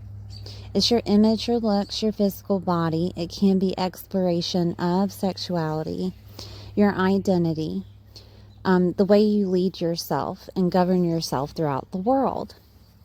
Now, if you had habits during this time of Mars transiting, those habits would be associated of why you were acting a certain way, taking impulsive action, or it could be what sustained you during the times of, whatever you were going through. This is where those habits could be cut out. This could be the change that happens. Maybe when Mars was in that 12th house, you found home within, help or rehabilitation from those habits that you've had, right? Because that Taurus was dealing with your food and drink and luxurious and what you're consuming. And something could have made your blood pressure go up with Mars activated there, or something could have made situations change because of that inability of thinking straight because of the habit, right? Self-sabotage. First house being activated with Mars is cutting out an old identity of you, is changing and giving you motivation to change your mindset, which is Gemini, your communication to yourself and to other people. It could also be that influencer that you've been listening to or being interacted with, whether that be in a community, teacher, preacher, or guru, or whether that be just a person within your life, that it changed you physically. People will see this. People will understand that you are no longer the same person because your authenticity is coming out with Aries activated with Neptune. Okay. And it could be a godsend situation. Addiction is not something to play with, right? And whether you are addicted to drugs, alcohol, sex, people, attention, it doesn't matter. Addiction is addiction, and it goes one way or another. Okay? And this could be a time to where you're cutting out what no longer serves you with your identity. Or this could be motivation for you to start exercising, right? That you have realized, listening to what your element is, which is air, music, different types of frequencies, maybe even motivated music. That's helping you change your physical body. Music in general can change your identity. Okay, it has a way of vibrating with you because you're an air element to situate you in a balanced state. Okay, with whatever you're going through. This could be a time to where you find that out. This could be a time to where it helps you have that self-autonomy and lead yourself in a different manner. Remember that Gemini is all of the third house, so we're going to go over it. It is the environment you grew up in. It is aunts, uncles, cousins, relatives, nieces, nephews, and neighbors. Ideas, documents, short distance travel, moving or movement, media and writing, skills and learning abilities, your mindset, communication to yourself and to other people, small education and certificates are Gemini, right? Gemini is the twins, okay? Gemini also represents psychosis, and it also represents bipolar, and it also can be feeling like you're going crazy, right? It is considered the trickster, okay? So this could be a time with Mars activated in the first house that you felt like you were led in a tricky situation, or someone had betrayed you. There's anger with Mars, so that can come out. Or this could be a situation of you cutting out, like I said, the old you due to a different type of mindset that you're holding. Or this could be motivation to change who you are in a complete stance of, your communication, how you're interacting with other people. If it deals with a business sense, this would be advertising yourself, right? This would also be advertising how others can change themselves, okay? This could be where you decide that I am an influencer and I'm out there and I'm going to show them how I did it, right? That could be it. It could be also, again, a male figure influencing you on, like I said earlier, your physical body, your identity, your aesthetic. It could be a person that is just really motivated, right? That is in constant movement. This could be that you're deciding to be the person that does those, what do they call them? Whenever it's like a vacation vlog, to where you travel the world and you're on media telling everyone about where you are. You could be one of those, because remember that the associated movement with maybe even your local community. It doesn't have to be further away. I only said that because the initial ninth house was affiliated with Aquarius, and Aquarius is where Pluto is, and it's trying to get you to become a different person within your belief system. If you're questioning how Pluto is transiting in that house, in the ninth house, please look at my playlist. I have Pluto in Aquarius there. And it should define what exactly is happening with Pluto transiting. Okay, I think that might be about it. But Neptune with Mars activation in Aries, this is a big deal for you. This is a whole brand new you, right? And I'm sure that you've went through many of you, because Gemini does that. Gemini is many people in one person. You probably associate yourself of having a conference within your head, right? But at the same time, they're all beautiful. Every part of you is beautiful. And I can't wait to see what happens to Geminis that I know within my life. Thank you for being here. Please like, share, and subscribe, and I'll see you next time. Hi, Leo. I hope you're doing well today. This is for Leo Sun, Moon, or Rising. We're going to take a look at this Neptune going in Aries in your 9th house. Please take time out to like, share, and subscribe.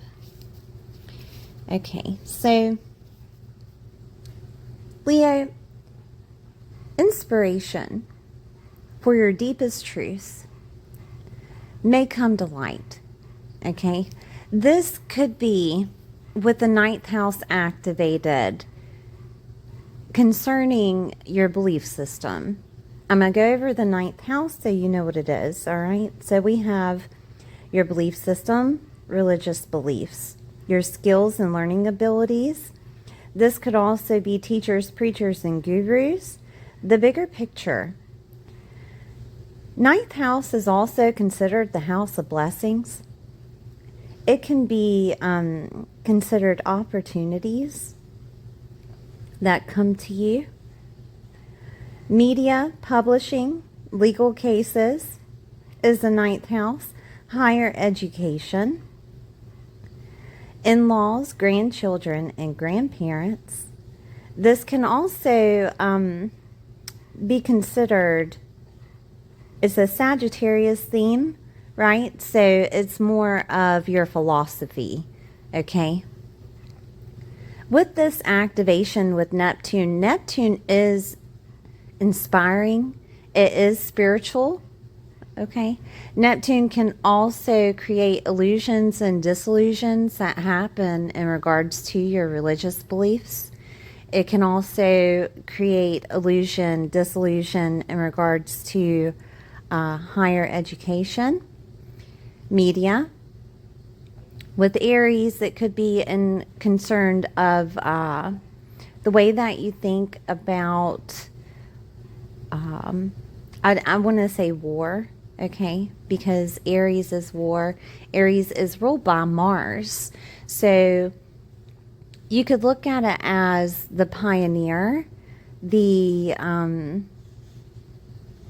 result of your identity is from the way that you believe. Aries can also be the way that other people see you. It can be your physical body, okay? Your aesthetic.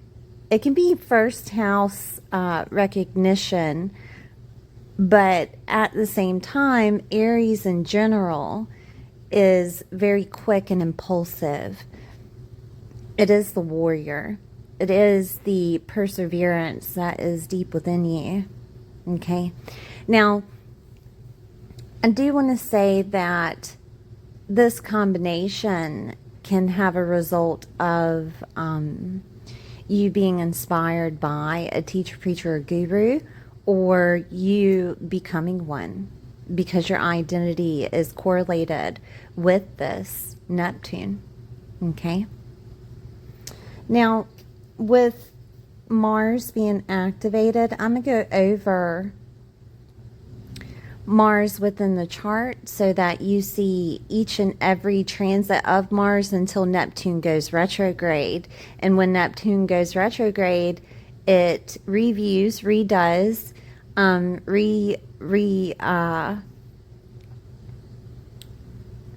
resituates itself, I guess you would say. Like, it's making sure that you're on the right path.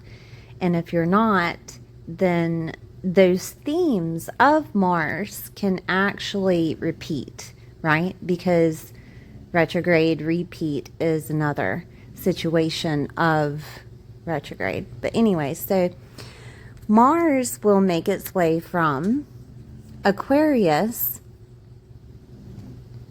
in January, and it will continue its travel all the way through to Gemini. All right.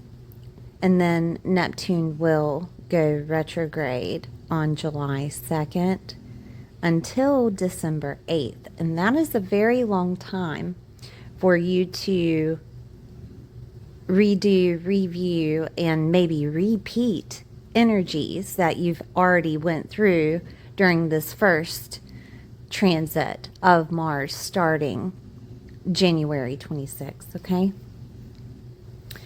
All right, so with Mars in Aquarius interacting with that 9th house, we're talking about relating to other people. And with this, 7th house is your marriage, it is other people, it is friendships, people that are close to you, business associations, also clients are the 7th, okay? Mars is cutting, motivation, pushing you through a situation. It is also, if it deals with cutting, it could be the end of a situation that you're going through within your relationships or business associations. Mars is connection with the belief system that you're having in regards to relating to that person or those other people that are connected with business or love. It doesn't matter. Your interaction with another.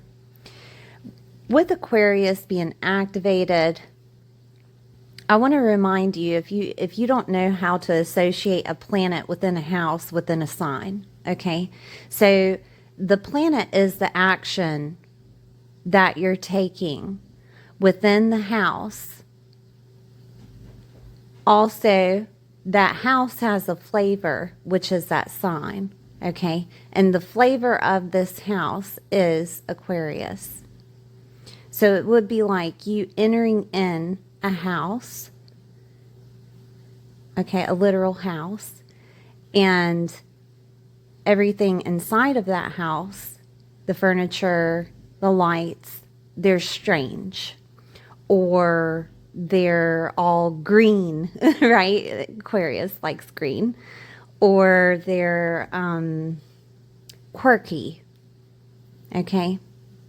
You entering in is the action taken, which is you being Mars. The house itself is built as a structure to facilitate where this is happening in your life. And the flavor of it is Aquarius. So you relating to other people is strange, or it's detached, which is Aquarius, or it's different. Okay. With Mars here, this can make you change how you're relating to other people. Instead of detachment from your relationships that you have, this could look like you being more sociable. Mars is giving you that push, that shove that's needed for you to get out of your shell, for you to understand that instead of being detached from your relationships, you can be innovative with them. They could be different than what other people have. They could be something that isn't necessarily a society normal, right? This could deal with a male that maybe, because I say male because of Mars, okay? Mars is males. Mars is, because women are from Venus, men are from Mars, right? And also Mars can be a person that is very ambitious. very motivated to get things done. With Aquarius being activated, this could look like around maybe the community that you're in, or maybe on media, or with a goal, or a reward and gain that can come to you, because that is the definition of Aquarius. I'm going to go over it so you know. Rewards and gains, hopes, dreams, wishes, and goals, networks, clubs, groups, and affiliations, community, friendships of long distance, older siblings, socializing in a big way, which is more than 3 people. Okay, socializing doesn't necessarily have to be physical. That could be over media with clubs, groups, and affiliations. But either way, this is socializing in a big way. Okay. This is also technology and the internet. Okay, so say this is telling you to change your belief system, Neptune. Be inspired rather than cutting off and pushing away the situation. Okay, this is asking you to have more faith within the situation. And it could be that maybe you haven't found a relationship. Well, one way that you can, with Mars asking you to take action, is getting on the internet or placing yourself within groups, clubs, and affiliations, putting yourself out there. Okay? And this will fulfill Neptune. But that thought process that you have in regards to the doubts that are coming up in regards of being on the internet, maybe you heard horror stories. Okay. Maybe there's a lot of catfishes out there. Maybe, you've had personal experience with bad situations. Okay. This could be either you getting on the internet to find that relationship or business opportunity or clients, or this is you letting it go, cutting it out, finding a different route, right? It really depends on the person that you are, because Mars can be motivating or it can be cutting.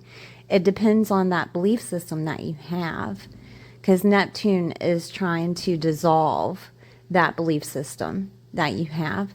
And it could include not just that, but being on the internet with those that are religious or those that are of a different belief system or what have you. Changes are happening here. And enlightenment is trying to come to you, and awareness is trying to come to you of what you as the individual believe, right?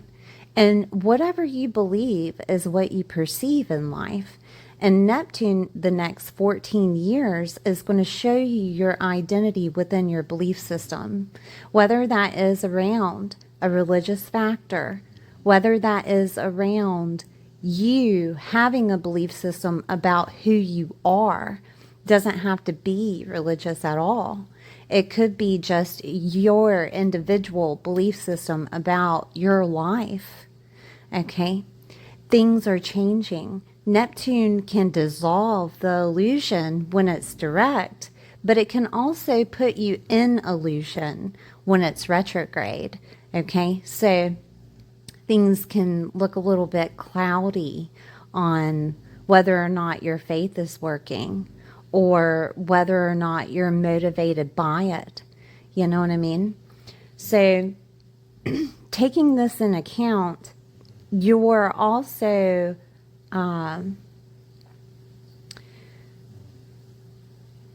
putting a person maybe too much on a pedestal, or you're putting your faith in a person too much on a pedestal when it should be within you. And this could be a time to where you see that human whether it's a man or a woman, it doesn't matter. Humans, they make mistakes. Humans, they disappoint you. Humans have flaws, right? And that could be something that you're starting to see and understand and accept, because Neptune is ruled by Pisces in astrology. And Pisces has a way of forgiveness, unconditional love, loving without conditions. Okay? You don't have to be a certain way for me to love you. That is loving without conditions, right? Also, understanding that everyone is different, that you're relating to other people is different, and that's okay. It doesn't necessarily have to be a society norm, right? Society has labeled themselves throughout history of how things should be. And you, Leo, are not that way. You do things differently, and that is okay, right? So accepting yourself with how you are and how you are relating to other people. Now, in a tangible sense, this could look like you getting in a relationship through the internet, or getting affiliated with new groups, clubs, and affiliations. Also, it could be fighting for what you believe is something that could come out of this, right? With new clubs, groups, or affiliations, right? Just be careful, because dogmatism is a thing, it is a thing. And you get more flies with honey is what's said, right? So just, and protesting is a thing here too, because Aries is the persevering, you're a warrior within your belief system relating to other people. And that could be something that's happening here. And it's more so of what you believe. It doesn't necessarily have to be the truth, okay? I'm emphasizing that because truths are our belief system, and everybody has a different truth. And you may not have the same truth as me, right? And therefore, that does not make my truth right or your truth right. It is an opinion. It is our opinion, okay? And you can let someone have their opinion, or you can be dogmatic about your opinion, okay? So I'm trying to emphasize that there is a way of Mars that can be animosity in regards to other people that you're relating with, okay? Especially in Aquarius, because it could be in a sociable sense, it could be within the community, it can be, business associations, or even the person that you're married to. So keep an awareness that if you start to feel that dogmatism, that maybe you need to look at it in a different perspective. And that is the 9th house. And it will give you a new perspective and awareness. At the end of this 14-year cycle, you will be a different person. Your belief system would have changed many of times, and that's okay, right? Because that is everyone's belief system is their opinion, and you have the right to your opinion, okay? All right, so I'm going to move on from Mars, because Mars, I'm going to move on from the 7th house with Mars, because it can also make you want to cut the relationship out because of your differences of belief systems, okay? And I'm going to get to how this can play out if it is a cutting. Doesn't have to be. It could be motivation to get into a relationship, or upgrade that relationship by you letting go of old beliefs that you have. Okay. But if it is a cutting, it can end up in that 8th house, which is the next placement of Mars. 8th house is Pisces. Okay. 8th house is divorces, other people's resources, legal matters, crisis, mortgages, loans, hidden knowledge, taboo topics, inheritance, transformation, your psyche, death and rebirth, grants, government, taxes, debts. It's also investments and long-term finances. Soulmates merging together is also the 8th. So this could go one or two ways. You could have decided when Mars was in the 7th to end the relationship, therefore a divorce is coming, right? 8th house. Or you want to upgrade or merge with another and get married, right? And this is where soulmates merging together is coming through in the 8th house. This could also be in regards to nothing to do with relationships, but everything to do with shared resources. There could be shared resources coming to you from a loss, a grief situation. It could be shared resources that are coming from maybe a legal case that deals with a hospital, prison, or insane asylum. It can be shared resources coming from the government or grants that you had applied for, okay, and that transforms things. This could also be in regards to a transformation of your psyche that's happening with Mars here. And with Mars here, it could be a couple of ways this could play out. It could be that anger is motivating you to change the way that you're thinking. Or it could be, what is it called whenever, an ultimatum that was given to you that changes the way that you're thinking. Okay? And that ultimatum would have came from that relationship that we were talking about earlier, or it could be a business association that we were talking about earlier. This could also be Mars motivating you to transform the way that your compassion and unconditional love is, because it's connection with Pisces in this 8th house. Pisces is compassion, it is unconditional love, it is spirituality.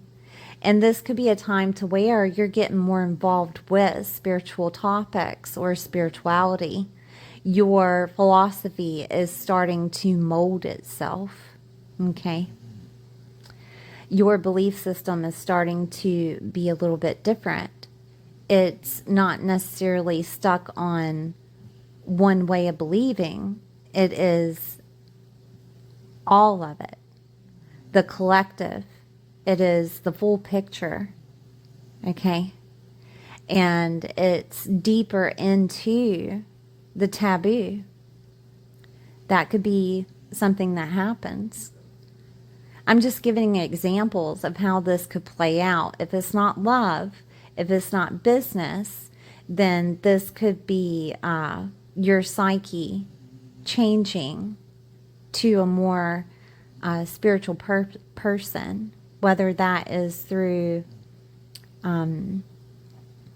maybe you had, and it doesn't necessarily have to be this transit, okay? I'm just giving you an example of what could have happened, right? Maybe you had a near-death experience.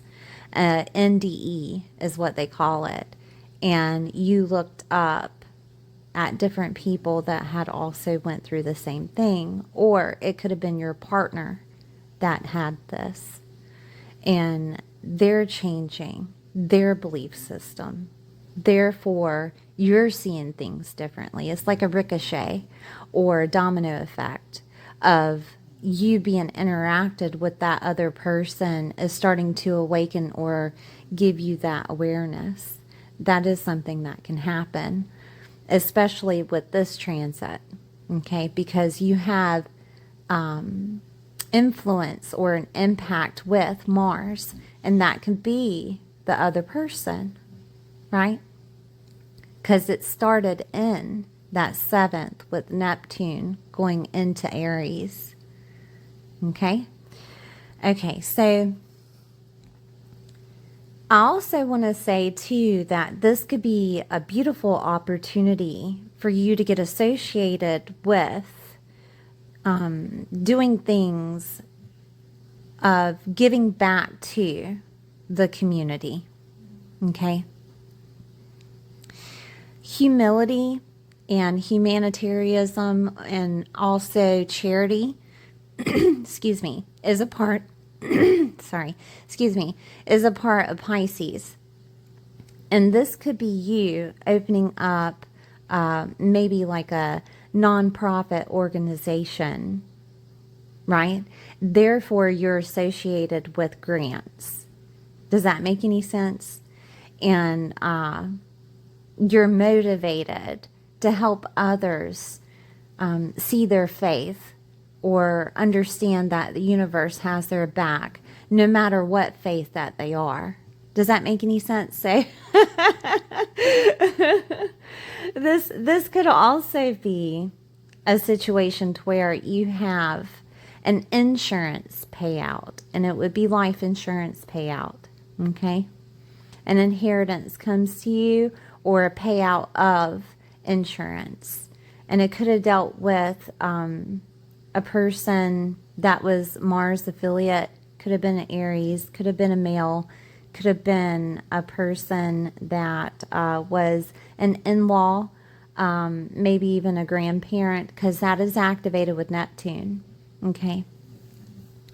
And this could be the time to where it pays out with Mars in the 8th house, right?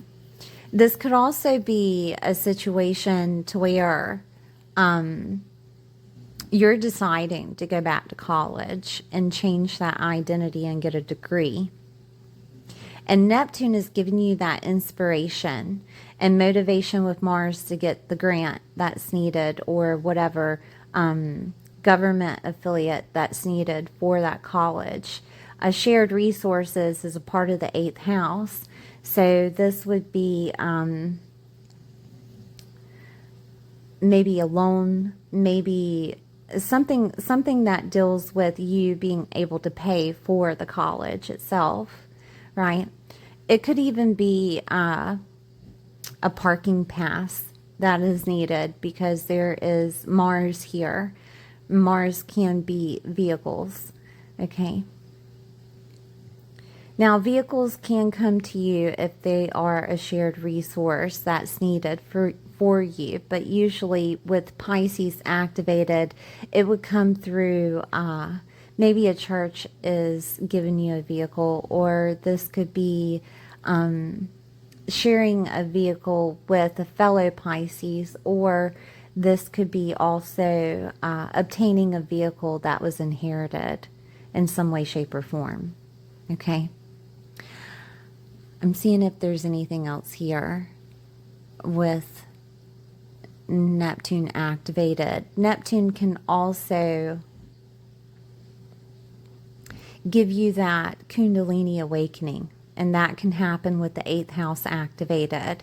And Kundalini awakenings are more of like a nervous system awakening, I guess you would call it. It can happen through deep bonding sex, which is this house here, the 8th house, or it can happen through accelerated motion that you're doing, whether that is high frequency work, Reiki, or anything that deals with you're mixing your frequency with your body Does that make any sense? An alchemizing stance to get that Kundalini awakening.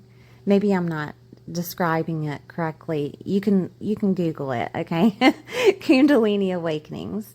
But usually from what I have understood, that it starts at the base of your spine and comes up to your crown chakra all the way,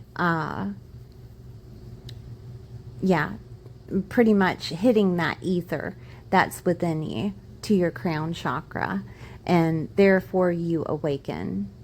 And it's simultaneously, not necessarily a slow moving situation. This is something that shocks you into awakening, okay? And that can happen here. It can happen through frequency work. I'm naming Pisces things. Frequency work, Reiki healing. It can happen through maybe those, those spa eggs that they have to where you get into the water and it shuts you off from everything. It can happen through that because we're dealing with water with Pisces, okay? But water could have an impact on that awakening, okay? If it deals with religion, it would be baptism, right? Okay, so 9th house being activated with Mars. Now remember, I'm going to have the Mars schedule after the intro or in the comments so that you can follow along with the dates of what to expect with Mars. So I gave you a little bit examples with the beginning with Mars and also Neptune hitting Aries. So remember, Mars is the action. You're taking action. This is where you could actually decide to be the teacher, preacher, or guru. That it's time. It's time for you to help others heal. It's time for you to show others how to be themselves within their belief system or within your belief system, right? This is also where that dogmatism can come out. So fair warning on that, okay? Because it can get strong. It could also bring in animosity and anger. And when Mars is in Aries, you are the warrior. But this is more of using that anger as a sacred feeling. I'll give you an example. So sacred anger is whenever you love a person beside you, even though they don't necessarily agree with everything that you're thinking or saying to them or you're passionate about, right? But you can appreciate and see and understand where they are in life. That is sacred, okay? Knowing that you can't necessarily save everyone, or knowing that, they are where they are and they have a purpose. They have their own path that's written out for them. That is sacred anger. You are looking at something in a different perspective. You are seeing a different type of way of believing in a person without them having to take action, without them having to agree with you, without them having to relate with what you're saying. You're letting them be and seeing them as human. Does that make any sense? That is sacred anger. So this could be a time to where that's a realization, Or this could be a time to where it could go the other way. It could go the other way around to where you actually do take action on your anger, and there's an impulsiveness that happens, and it reacts to that belief system that you have. So you could act during this time impulsively if you allow yourself to do that. With Neptune activated, Neptune is asking you to pull back that anger that you have and understand how Christ consciousness is, or how Christ would have interacted with that person or you. It really depends on what you're going through. Because if this is anger about, religious beliefs, or if this is anger about the way that you've been believing, or anger about the truth coming out about maybe something that happened in childhood, it really could be anything. With Aries activated, it's the first sign within the zodiac, so people correlate Aries as the beginning of your birth, right? They correlate it as the beginning of, and maybe the first few years of your life, maybe even your childhood, right? I say childhood because Aries being associated in that ninth house is with Neptune, can be victimizing yourself from abuse. And it could be also you suffered from that abuse. Okay? And I say that I say that in a very graceful way to you, because I do know a lot of Leos that were abused within their childhood, whether that was, sexually or as mentally or physically. It doesn't matter. They are being shown, Leos, to love others unconditionally. That is their life path. Love, joyfulness, happiness, and getting back to that point. So you understanding Aries energies within you, you understanding Aries energies that could have happened to you, okay? This is a time to where your psyche is going to be motivated to push through a situation that you've been through. And it's going to change your belief system with Mars in Aries. This motivation here is either cutting out a belief system or motivating you to believe in yourself to do what is necessary. It is pushing you forward with perseverance to get through the situation. Whether that is the way you believe, or the situation of anger, or being independent in a way, because that is Aries, or fighting for what you believe, or I'm trying to think of another way to say this, going deeper into the philosophy that was presented to you without fear. Okay? Fears and phobias could have held you back from transforming your psyche.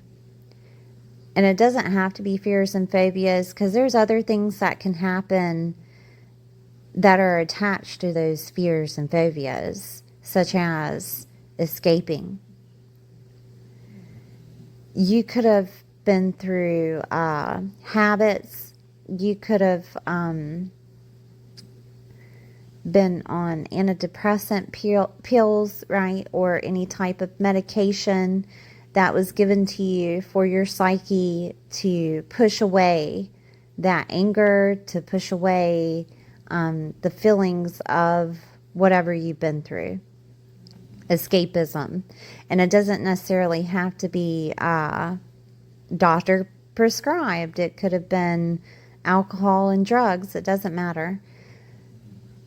This is a time to where you're awakening to the fact of what it had been doing to you. Or you're awakening to the fact of you had been escaping. You will have a new perspective on the truth during this time. And if you don't, you will repeat situations of Mars going back through those houses until you do. Okay? 14 years is a long time.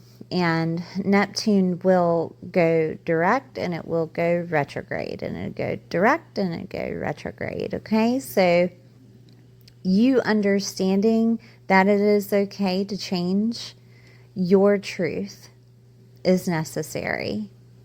Okay? We are human.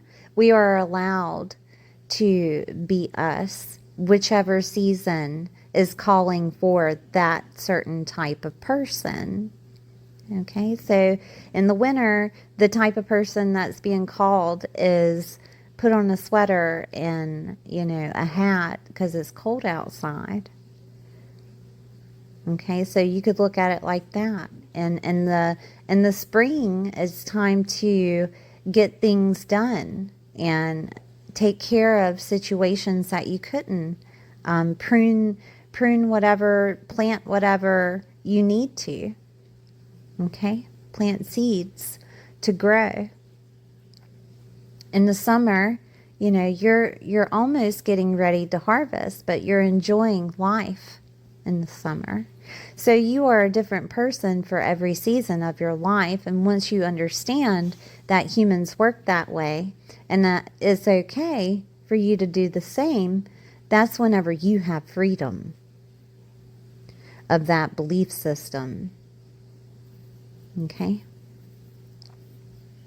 I do want to say to you that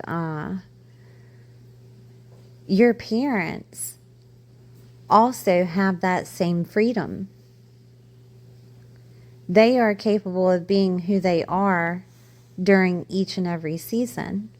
And if they were a person that was not good to you during a season of their life, let's call it premenopause or menopause, right?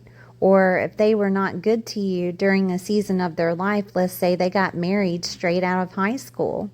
They were children. And there is an acceptance that comes with situations of human. You have to look at it the way that it would have interacted with you. If you had lost your mother and had to take care of a child, then your husband left, how would you react to that child? Right? You may had anger toward the situation and took it out on that child. There's many ways that people are psychologically. I'm not saying that it's right, but I am saying that it's human. Okay? All right, so this is going to be a long one for you, Leo. All right, we're going to look at the 10th house in Taurus with Mars. Let me grab another pen. I think I'm running out of pens here. The 10th house with Taurus, this is where you may feel like your power is coming back. Stability is coming back into your life. Taurus is Venusian things. It is love. It is stability. It is homes. It is food. It is merchandise. It is also anything of luxurious. It is also agricultural. Okay? Taurus can also be considered money because, it's hooked on with Venus. So this could be a time to where in the 10th house, you are rewarded for whatever you had situated before, whether that be your belief system surrounding the situation, whether that be you being motivated to do what is necessary to connect with those people and push those emotions or belief systems that you have aside so that you can actually have that connection. This could also be where Taurus is showing you that you are capable of stability, that you have the power to be stable, whether that be in your mindset or within the physical. Okay? If this is situated around the anger and animosity that we were talking about before, this could be where you decide to leave. Your power is coming back. And if it's in some type of relationship that wasn't necessarily good for you, this could be the time to where you decide to leave. Okay? You may not actually move yet, but this could be the time that you decide to leave. Okay? I'm just letting you know. Moving is Gemini. So as soon as it goes into the next house, in the 11th, this could be you moving to a new community, changing groups, clubs, and affiliations, or getting affiliated with new people, okay? But Taurus, being in the 10th house is your legacy. It is your professional life. It is also the status that you hold, single to married, married to single. Okay, it is the status that you hold within work, whether you are a CEO or laborer. The 10th house is also fathers. The 10th house is considered your power, right? Or your reputation. This is where everyone is looking at you. And they could see you in a different aspect of, you're becoming more beautiful, or you're taking care of yourself in a beautiful way. This could be that you're entering into the work field with more money, or you yourself are deciding to work with agriculture. It could be anything beautiful, making homes beautiful. But again, like I said, on the other side of this could be you cutting out being at that home, or cutting out being affiliated with the status that you're holding so that you can obtain stability. Okay? It really depends on, This could also be Mars, if that was a habit that you were doing before that was interacting with that belief system that you have, that this is the time to where you're getting healthier. And it could be with anything that you're consuming. Okay? Food is Taurus, drink is Taurus, anything of luxurious things that you feel is luxurious. It could be just stability in general, that this is the time to where you're capable of that stability within your life, getting your power back, right? Then we have Mars going into that 11th house. And the 11th house is Gemini, right? For you. And I'm gonna go over the 11th so you know again. It's your hopes, dreams, wishes, networks, clubs, groups, and affiliations, your community. This is the same definition as Aquarius, okay? So there is still a connection with that 7th and 11th there, all right? So 11th house is also older siblings, friendships of long distance, socializing in a huge way, more than 3 people, technology, and the internet. So with Gemini here, this could be, like I said before, you moving to a new community, or this could be you communicating with other people in regards to everything that has happened, right? Is connected with your belief system. So this could be that you're affiliating yourself with new people with the same beliefs that you have. Okay. This could also be that you're putting yourself out there on media. If you're a person that had awakened and decided to do tarot, astrology, or mediumship, karma healing, past life readings, anything that deals with your hands, could be Reiki healing, what have you. This could be a time to where you're placing that on media. You're using your hands and you're also using the tools, because that is Gemini. Okay. This could also be the time to where you're speaking on media, right? Gemini is communication, public speaking. It doesn't necessarily have to be on media. It could be within those clubs, groups, and affiliations. It could also be that you're creating your own, this could also be a situation to where your mindset is changing. Mars is here with your mindset. That's Gemini. That maybe you're telling other people how to change their mindset. Okay? That could be it. Gemini is communication to yourself and other people. It is public speaking. It is advertising.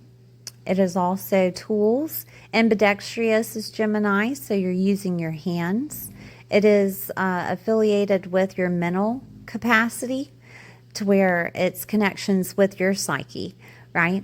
Of changing your mental state or your mind. You know how Geminis talk about their mind runs rampant. So this is where you're changing that. You're motivated to change your mind, your mindset. I'm seeing if there's anything else I can tell you. Oh, Gemini is also vehicles, like we were talking about earlier, indication with Mars. It is aunts, uncles, cousins, relatives, nieces, nephews, and neighbors can also have an impact in regards to that motivation that you have. Also correlating with them as a business association. I say that because the 11th house is Aquarius in astrology, and that is connected with your 7th business associations. Clients is also activated, so this could be when those clients are coming through and you're expressing, your beliefs, or you're expressing being a teacher, preacher, guru, or this is your philosophy, okay, that you're correlating with others in regards to your philosophy, talking about it. But 11th house is also those events, those huge events, and this could be the time to where you're doing the charity event, or you're doing some type of event to help others. Like I had given you that example earlier of humanitarian or charity work that could be involved in this with your belief system. But all in all, Leo, your belief system is changing. You are going to come out of a 14-year cycle with Neptune, seeing the truth of why the rose-colored glasses were put on and then taken off and then put on again and then taken off again. This could look like situations of maybe cutting of a past belief, changing a religion, changing your psychological, it's like a psychological reset for you from whatever you had went through as a child, and that can awaken you. Inner child work. I used Christina Lopes for that. She talks about healing the inner child. Also, I have a healing on my playlist. It's a healing technique that you can use to help with that inner child healing if you're interested. I am not a doctor, okay? Let me put that out there. Disclaimer. I am not a licensed physician or psychologist. I just talk about astrology, right? So if you're interested in a healing technique that I learned from Tony Robbins, it's on my playlist. All right, Leo, thank you for being here. Please like, share, and subscribe, and I'll see you next time.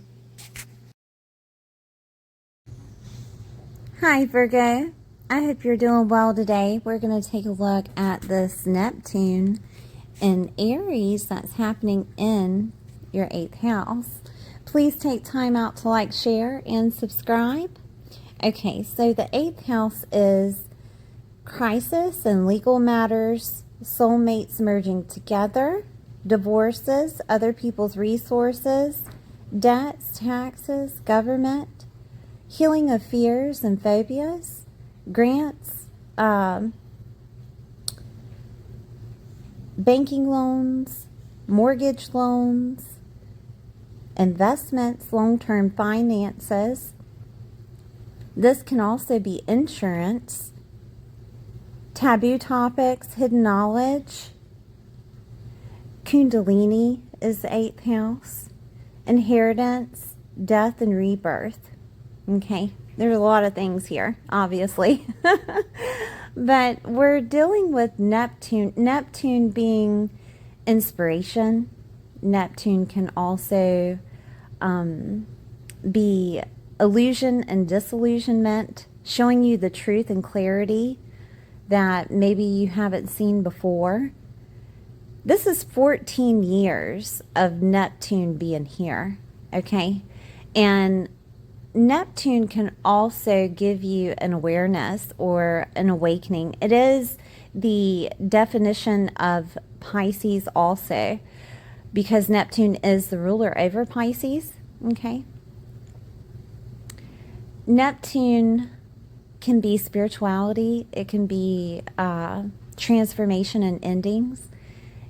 It can also represent awareness, awakenings, enlightenments.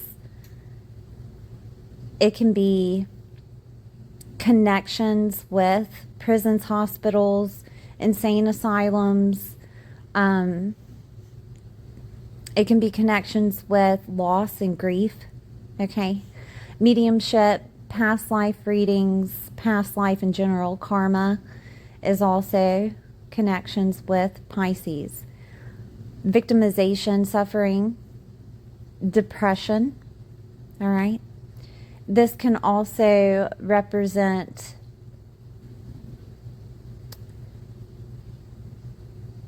situations of letting go and going with faith, surrender, compassion, okay? So Neptune is a lot of things also mixed with the 8th house. One way that you can look at a planet entering into a house with a sign is you yourself are the planet to take action. So you're entering this house, which is the 8th, that has the flavor of Aries. So this house could be red. It could have lists of goals and dreams that deal with ambitious or aspirations that you have. It could show, how can I put this? It could show an authenticity of you. And being Virgo, that is list, that is detail-oriented, that is service to others, right? This house that you're entering into could be organized. It could be so organized that you can't necessarily find things. Does that make any sense? It could also be so inspired by you, Virgo, of being healthy and being together, perfectionism, that it criticizes itself, or you're criticizing it for being too perfect, or you're making things dirty so that you can clean it. Does that make any sense? So Neptune can give you the rose-colored glasses of things being a certain way. So that would be, oh, well, my taxes are fine. This loan that I have is fine. It can give you that illusion. Or I'm just going to get this loan, or I'm just going to get involved with this situation and disillusion you to where it's not working out the way that you planned. It may even work out better than you planned. It could be that debt is a thing with you right now, and there is an illusion of you having all of this debt, and then all of a sudden something happens. An inheritance comes through. The government gives you something. You get a grant for something.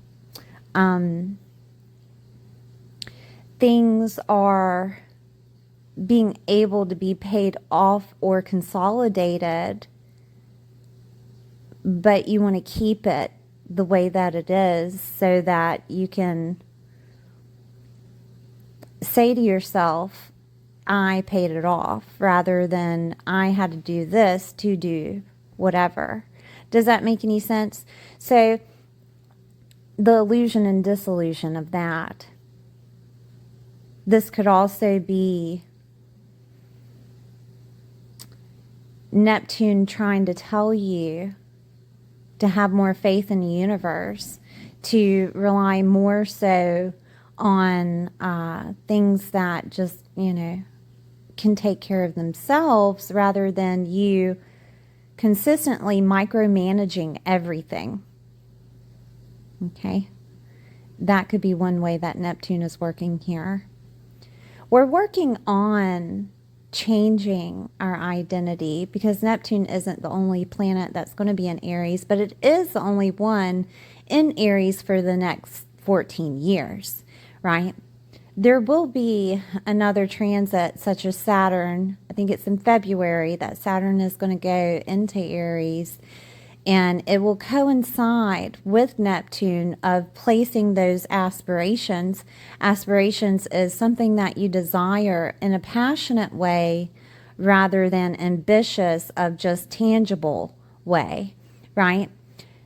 It will inspire you in a passionate way to bring down those dreams to reality. And those dreams may require you to be associated with other people's resources. It may require you to be associated with gaining help, gaining grants, consolidation, gaining something of a shared resource. Could be an inheritance that comes to you that changes everything for you, right? It could be a literal Aries, by the way. It could also be trying to show you your psyche, the way that you think. It needs more of a grounding. It could have, how can I say this? Neptune may make you want to push everything away and, oh, I'll deal with it later. Or, things will work out the way that they need to work out. But Neptune is trying to show you that, yeah, that is a possibility that the universe will take care of you, But when it goes with Saturn, it's going to ask you to take authority. And Aries is the pioneer, taking action. Aries is impulsive action. Aries is ruled by Mars in astrology. And it wants you to take your desired action, follow your intuition, right? Because Neptune is spirituality and ruled by Pisces. Follow that instinct, that intuition, the first one, because Aries is the first of the zodiac.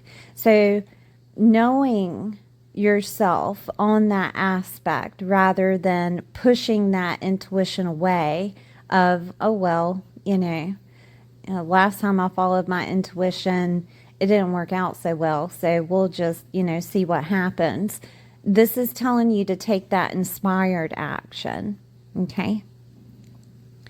Aries is also, it's not just action, but it can be anger. It can be animosity, and this can be a sacred animosity, a sacred anger to push you forward, to give you the motivation. If you didn't get angry about it, you wouldn't have taken action. Does that make any sense? So whatever first impulse you have to take action on, I'm not saying to do it blindly. I'm saying the difference between acting out of anger and using that anger to act from. The difference, right? So for you to take that intuitive action that's needed so that you can either get rid of debt or take out a loan, right? Or take action upon using the government in some way, shape, or form. Grants could be a thing. Getting the insurance, in this case, it would probably be life insurance for yourself, okay? Because death and rebirth is here, or insurance for a vehicle, or I'm trying to think of any other Aries things, because we're dealing with the first house also. Your identity, the way that you are, protection for the way that you are, right? So insurance for the way that you are, whatever you're doing. That could be business, okay? It could be something that deals with your identity in some way, shape, or form, okay? This is also first house being affiliated with Virgo. We're talking about your professional life. You are your professional life. You are who you are on a daily basis. And people see this. People know this. Who is Virgo? Oh, Virgo is the manager over there at the store. Or Virgo is an astrologer. I'm a Virgo rising. Or this is Virgo being the salesperson wherever, or a cleaner, or whatever, right? The identity that you hold. It could be transforming during Neptune transit with the 14-year. We're not the same person after 14 years, let's be honest. And this could be that you decide to get a divorce, or you decide to be the person to handle divorces for other people, right? Is connected with your identity. This could be that you decide to help others heal their fears and phobias, okay, on a spiritual set or a spiritual platform. This could also be that you're doing the taboo or astrology, tarot, anything of an esoteric knowledge, that you're sharing that with other people, and you're known for it because it's connected with that identity, and is very organized, detail-oriented, and it's part of your professional life. That could be something here. This could also be a transformation coming through because of a death, or an inheritance that happens, okay? And it changes your identity. Therefore, it changes the way that you're doing things on a daily basis. That can happen. Neptune is also considered a desire or your purpose, okay? And as it's transiting, it's getting you ready for that purpose that's set within your natal chart, okay? And it could be that there's pieces of the 8th house that need to happen so that you can fulfill that purpose, right? And that could be transforming your psyche. That could be transforming those fears and phobias that you've had as a kid. Or I say that because first house is the beginning of the astrology, beginning of the chart, and it defines you as a kid, right? So first house is being healed to where you can be the person of the Virgo essence, healthier. A person that is organized or detail oriented, or, you know, taking the reins over their routine and daily works. Okay. 8th house is also, like I said, divorces and soulmates merging together. And there could be a time to where you find that soulmate during this 14-year transit. Or this could be, you know, a divorce happens and you become an independent person, right? Because Aries is the independent. This could also be a crisis that happens to your identity, unexpected, okay? And, I mean, you deal with things as they come, but Neptune is asking you to have faith, surrender, let things just be until they change, because they will change. 8th house being affiliated with transformation, and also transformation of your psyche, okay? Now, this could look like your identity changing to where you have a different type of professional life that you have to take care of on a daily basis, which could include, but not limited to, insurance. Maybe you're working as a life insurance agent or a financial advisor for other people. Or this could be, you could be a CPA or doing payroll or anything that deals with finances of shared resources, you know, like a Bitcoin trader or something like that, right?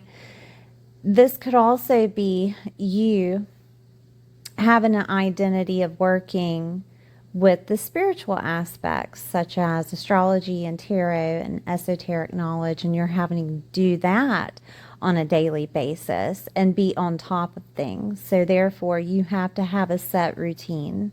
This could also be you working with those that are in prisons, hospitals, insane asylums, rehabilitation. You could also start your own nonprofit, right? Because that is the 8th house, connections with Neptune, of charitable situations or helping others that can't help themselves. Does that make any sense? And that could be something that you're doing. Or I'm seeing if there's anything else. Connections with new clubs, groups, or affiliations, because, you know, Aries is the first, and that first is Virgo. So, and then you have Aquarius activated with Pluto. Transformation of your daily routines, your daily work and employment, health and pets, right? So this could be that you're working with pets, maybe breeding, because rebirth is breeding, okay? But there's many ways that you can indicate how this is playing out, but I'm just giving you examples of how Neptune can change things for you for the better also. Now, Neptune going retrograde, I will make videos about it, but it's not going to go retrograde until July 2nd of 2026.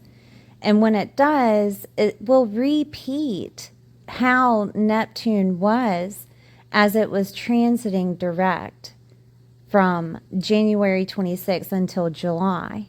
Okay, so keep that in mind. So these themes may repeat themselves. They may be reviewed by you. They could be reassessed also if things need to change. But with Neptune retrograde, you have to remember you're kind of doing that in the dark, you know. Things could get confusing. Things can overshadow situations to where it looks differently than what it really is. But you have to remember and keep the faith, which is what Neptune is. Keep the faith of things working out as they need to, right? Aries is ruled by Mars in astrology.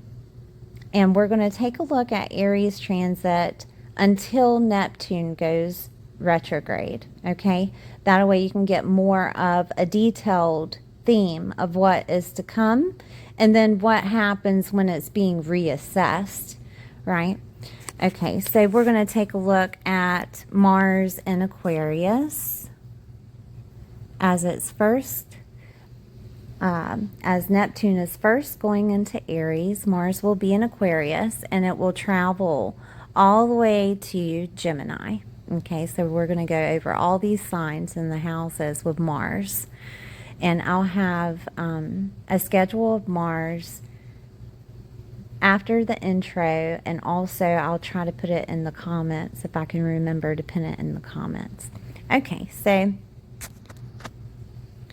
Mars in Aquarius is asking you to take action in regards to your daily routine, your daily work and employment, your health, servicing others, your self-mastery, co-workers, okay, is asking you to take action with these things, your lifestyle, connections with groups, clubs, and affiliations, connections with your goals, connections with maybe disassociating yourself from things that may happen with health during this time, okay? And take the lead on taking action as necessary.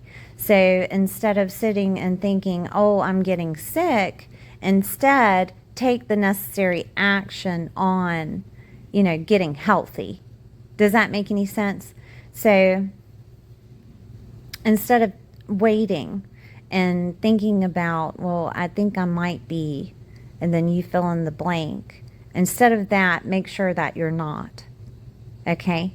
Or instead of that, connect with others that may have had the same thing or are going through the same thing, rather than you sitting and placing a storyline within your head. Because what can happen here is that it's necessary for you to have an operation, because Mars is operations, okay? And to make sure whether or not you need the operation, you have to go to the doctor, okay? So let's be real. I am not a physician. I am not a doctor, okay? I am not a psychologist. But I'm telling you what the astrology says with Mars, taking action with your health as necessary, detaching from any emotional attachments with it, detaching from situations of maybe stress that's coming out of work, maybe anger that's coming out of work, could be affecting your health situation, right? This could be also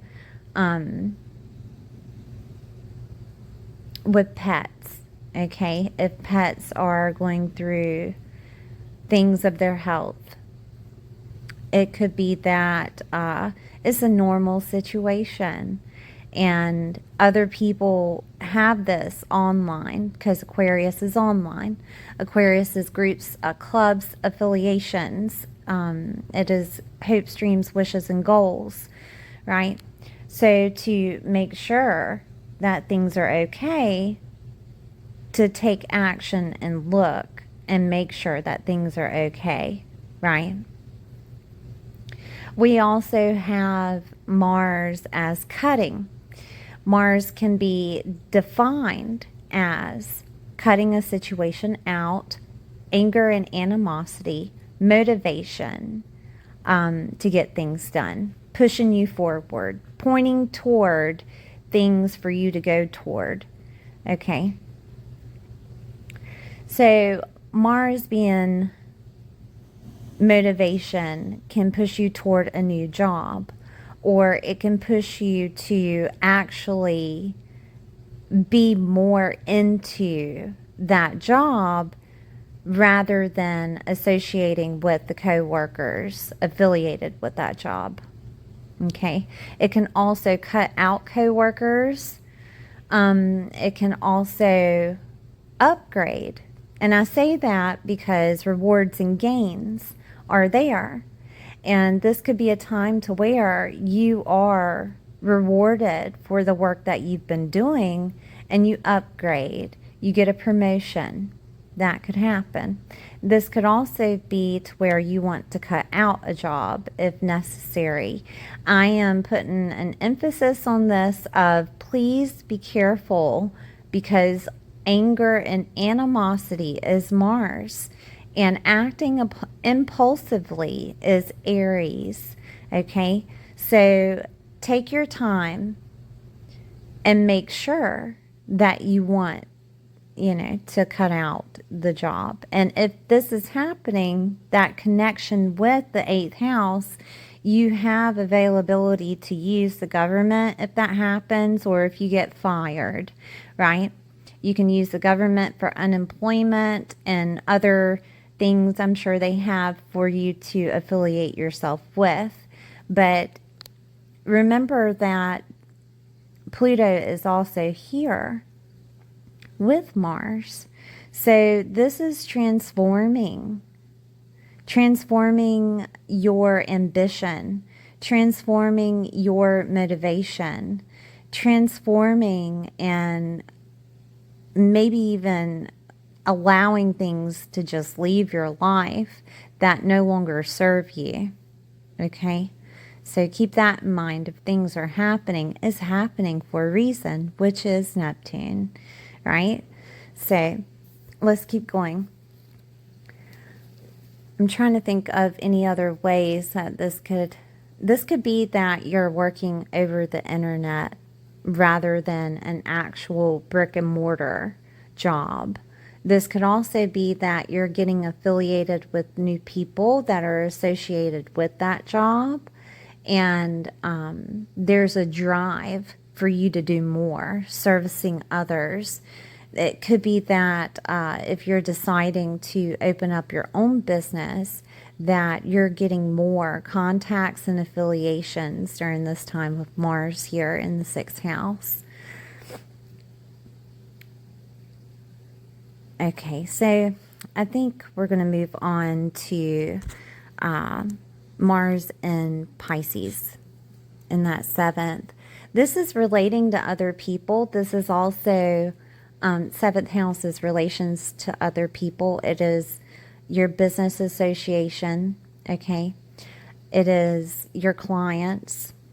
It is also considered therapy, and it's also marriages and one-on-one relationships you have with other people. Doesn't necessarily have to be marriage. It can be boyfriend, girlfriend, friendships, right? But they are the people that you would call up if something great happened in your life or whatever. They would be the first person to know. You know what I mean? So With that said, Mars is here, and Mars could be allowing you to reassess those relationships with either unconditional love, which is Pisces. It could also be transformation or ending, which is Pisces. This could also be loss and grief, which is Pisces, okay? And Mars being here could indicate you taking care of a grief situation that had happened, right? Or a loss of a situation that had happened. Could have been anything. That could be work, it could be a person, it could be anything, right? It helps you, motivates you to take care of whatever you have lost within that relationship or within that situation of business, clients, what have you. Because we're still associating ourselves here in the 7th with the 8th, and that is your psyche. So Mars is showing you, pointing toward, this is why you need to surrender or have faith. This is why, those things that happened for a reason. This is why an ending needs to happen, right? This is why a cut needs to happen, okay? It could be that. It could be it pointing to more clients within the spiritual realm if you're of the spiritual community, right? If you are doing mediumship, past life readings, astrology, tarot, if you are doing Reiki healing, anything that is spiritual, your clientele is rising here. If you are affiliated with trying to open up a nonprofit or trying to work with those that are in prisons, hospitals, insane asylums, all of the Piscean things, those that need rehabilitation, in rehab itself, it could be that this is the time that a person that you know is going to rehab, right? That could happen. Could be male because Mars is male. Doesn't have to be. Could just be masculine energies, right? The person that is more masculine within the relationship is the one going. Does that make any sense? This could also be motivation for you to dive deeper into your faith, to associate that with your psyche. This could be where you have an awakening, okay, about a relationship. Secrets come out. We have secrets in the 8th and the things that are hidden in Pisces, and secrets come out of the relationship. That could be when this happens, okay? And that will associate your actions from there on, okay? Also, I want to say transformation of relationship can happen. It can be not just from those secrets coming out, but it could be anger or animosity, or it could be that there's an actual action that happens and you decide to cut it off. It could be that an accident of something happens for you to realize what you have. That can happen. And it wouldn't be to you, it would be to other people. Okay? I say that because Mars is accidents. I am not trying to place fear into you. I am not trying to give you any type of fears or phobias. I am just saying what the astrology says, and Mars can be accidents. Okay? Usually with vehicles or operations. Okay? This could be a type of situation to where you and a partner or you and a loved one within your life, you guys decide together to transform the relationship. And that could look like marriage, or that could look like, divorce. It really depends on the situation. This could also look like motivation for that business association because of an upgrade that happens. And I say that because we're looking at Mars, which is Aries, transformation. Okay, we're dealing with that 8th house of transformation. And Pisces is also transformation. And there could be some type of transformation that happens within business. Now, that business association could have other things. It could have losses that happen, right? It could be that the boss of the business gets fired. It could be pretty much anything. But a transformation of business, fully, that happens. And therefore, you're upgraded. And it feels like the universe, God source universe, has your back because it couldn't have played out like it did without some type of divine intervention. Does that make any sense? So a transformation in the 8th house of your identity. Okay, so next would be the 8th house itself. Now, I went over the 8th house at the beginning of this video. I'll go over it again so you know. So the 8th house is legal matters, crisis, soulmates merging together, divorces, other people's resources, debts, taxes, and government, grants, healing of fears and phobias, death and rebirth, banking, mortgage, sex, like deep bonding sex, can be kundalini sex, hidden knowledge, taboo topics, inheritance, transformation, your psyche, investments and long-term finances. And with Mars connections with Neptune, this could be a sacred anger that happens. Something within a crisis or something that you thought was a crisis, right? Or something that happened within, that 7th house, which could have led to a divorce or soulmates merging together. All of these things are affiliated with your identity, and a change is happening. Okay, this is where the transformation is happening. And it could be within your psyche. It could be that there is motivation to get something done, such as getting that government help or getting that grant or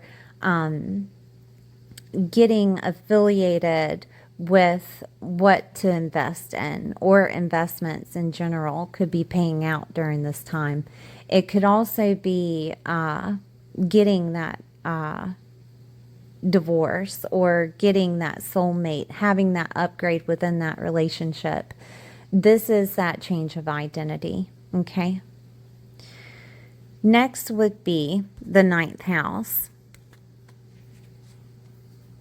Let me get another pen so you can see it better. I'm going to use yellow. The 9th house is the belief system that you hold. The 9th house is also opportunities that can come to you or blessings that can come to you. 9th house can also be your philosophy, higher education, the bigger picture, skills and learning abilities, media, legal cases, publishing.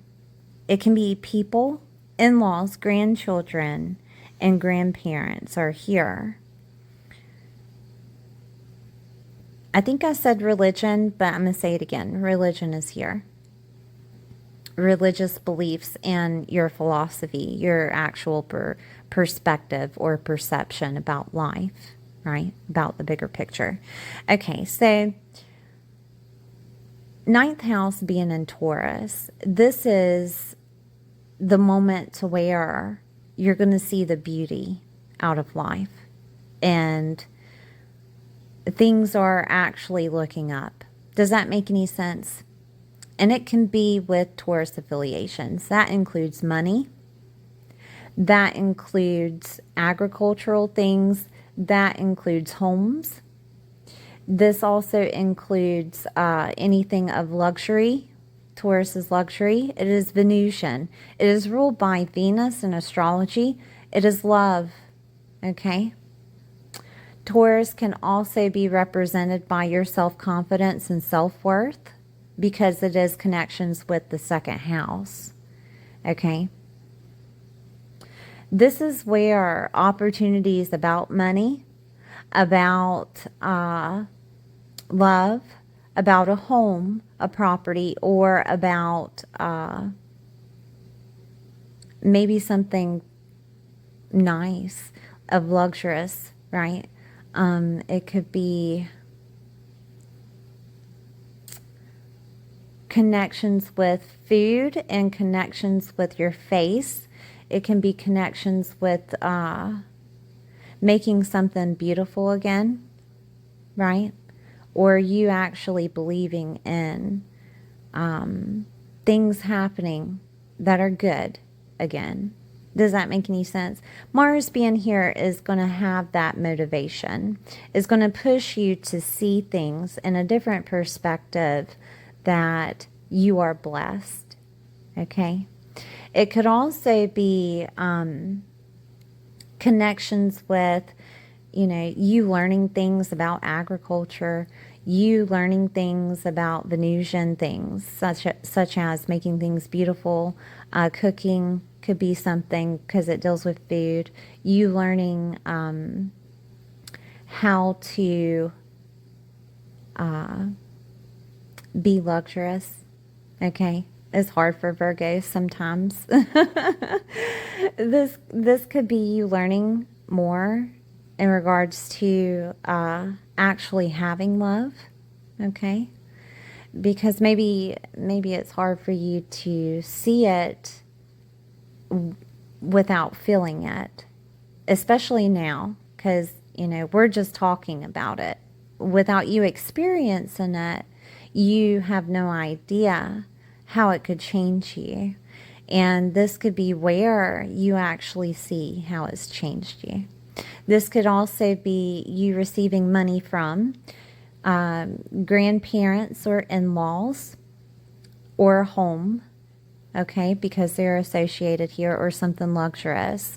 Maybe they end up taking you out to dinner, and you didn't expect, to go to this beautiful restaurant with cloth tablecloths and beautiful glassware. I don't know, right? It could be that. Or it could be that they're taking you on a long distance vacation or cruise, something you feel luxurious going, maybe some type of island or something like that, something luxurious. But a new perspective is coming to you in regards to Taurus views. And this could be connections with that 8th house. Maybe you didn't believe that you could get money through the government, or maybe you didn't believe that you could get a grant, or something that came to you in a material form, okay, just from you taking action. This could also be 9th house being teachers, preachers, and gurus, right?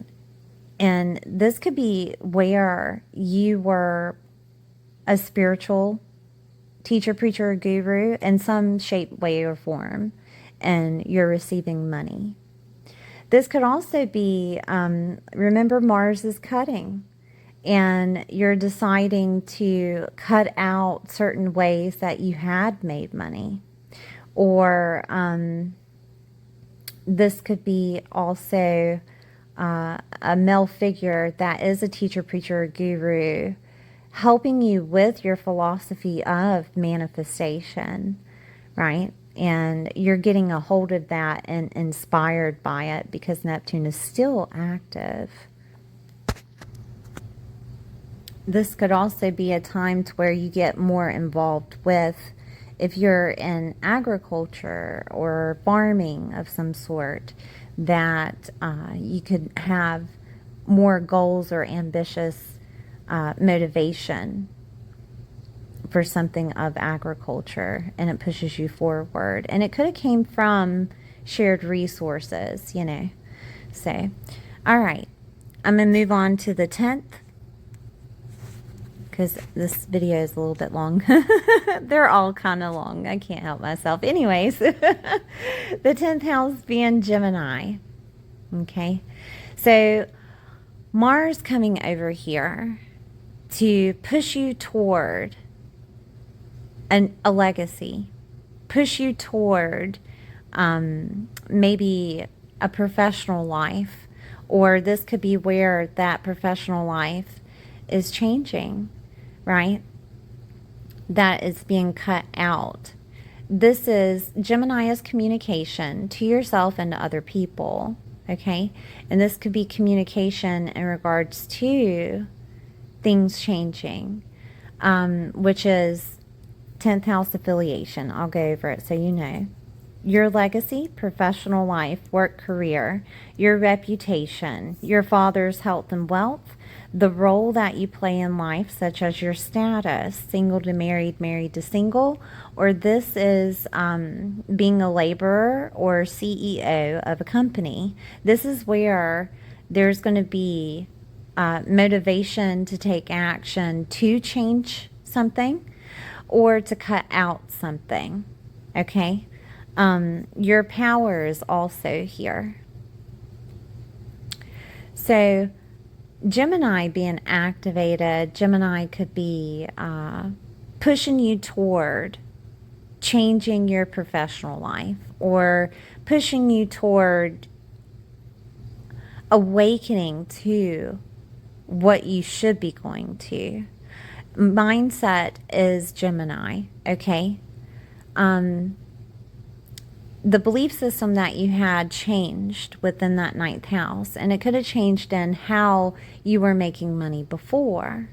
And this is Gemini saying, I have an idea. Let's do it with Mars, right? Take action. So this could be where you're having that idea to push forward, okay? This could also be where a document comes in and changes things. It either cuts something out or it motivates action. Okay, I can't tell you what that document is, but it has something to do with your professional life, your legacy. It could be dealing with a father or a mentor or somebody that is of admiration in your life. It could also be communication from those people, right? And it changes things. It either cuts it out or gives motivation for, right? This could also be Gemini is people. Okay, so I'm going to go over the people that is Gemini. Aunts, uncles, cousins, relatives, nieces, nephews, siblings, and neighbors. All of these people could have an impact on your motivation to do what is necessary for that job, that legacy, okay? That situation with a father, that situation with maybe it could be marriage, or it could be business associate, or it could be taking action with your status, okay? The role that you have in life. They could be motivating you to take action. They could also be motivating you to cut out the situation, right? So that's something. Moving is also Gemini, all right? So these people could be moving They could also be moving in with a father or away from a father. Does that make any sense? These people could also help you obtain maybe a job, maybe working with these people is a thing, right? It could also be Gemini being is communication. So you could get communication about getting a new job. You could get communication about change of status. You could get communication about a father's health or wealth, or a person of admiration that you know, that you look up to, a mentor. You could get communication from them, and they are the ones that are motivating you. Or this could be communication. I think, yeah, I said job. But if it has nothing to do about a job, this could be about your power, about your mindset, right? Of getting your power back, okay? If that is something that you had been struggling with lately, that this could be the time to where you actually feel powerful, okay? And, you know, Aries being in the 8th house is very powerful. It really is. You have the capability of transforming others just by being you, okay? So, and their psyche, because Aries is connections with that first house. I'm seeing if there's anything else here.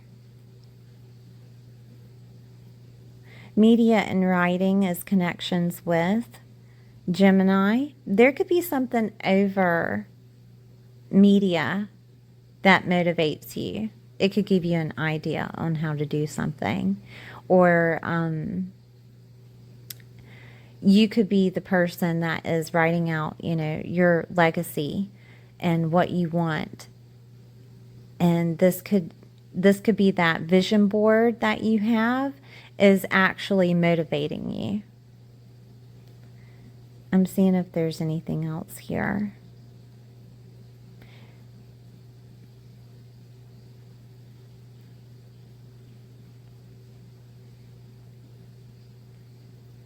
You could move for a job. That is a thing.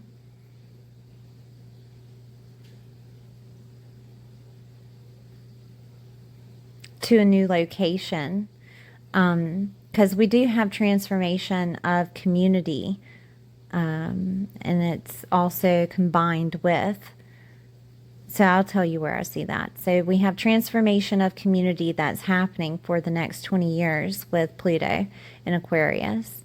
And that's combined with your daily routines and daily work and employment and service to others. So there is a chance that you could move so that you can fulfill that legacy or that job that's necessary. I'm seeing if there's anything else. That might be about it.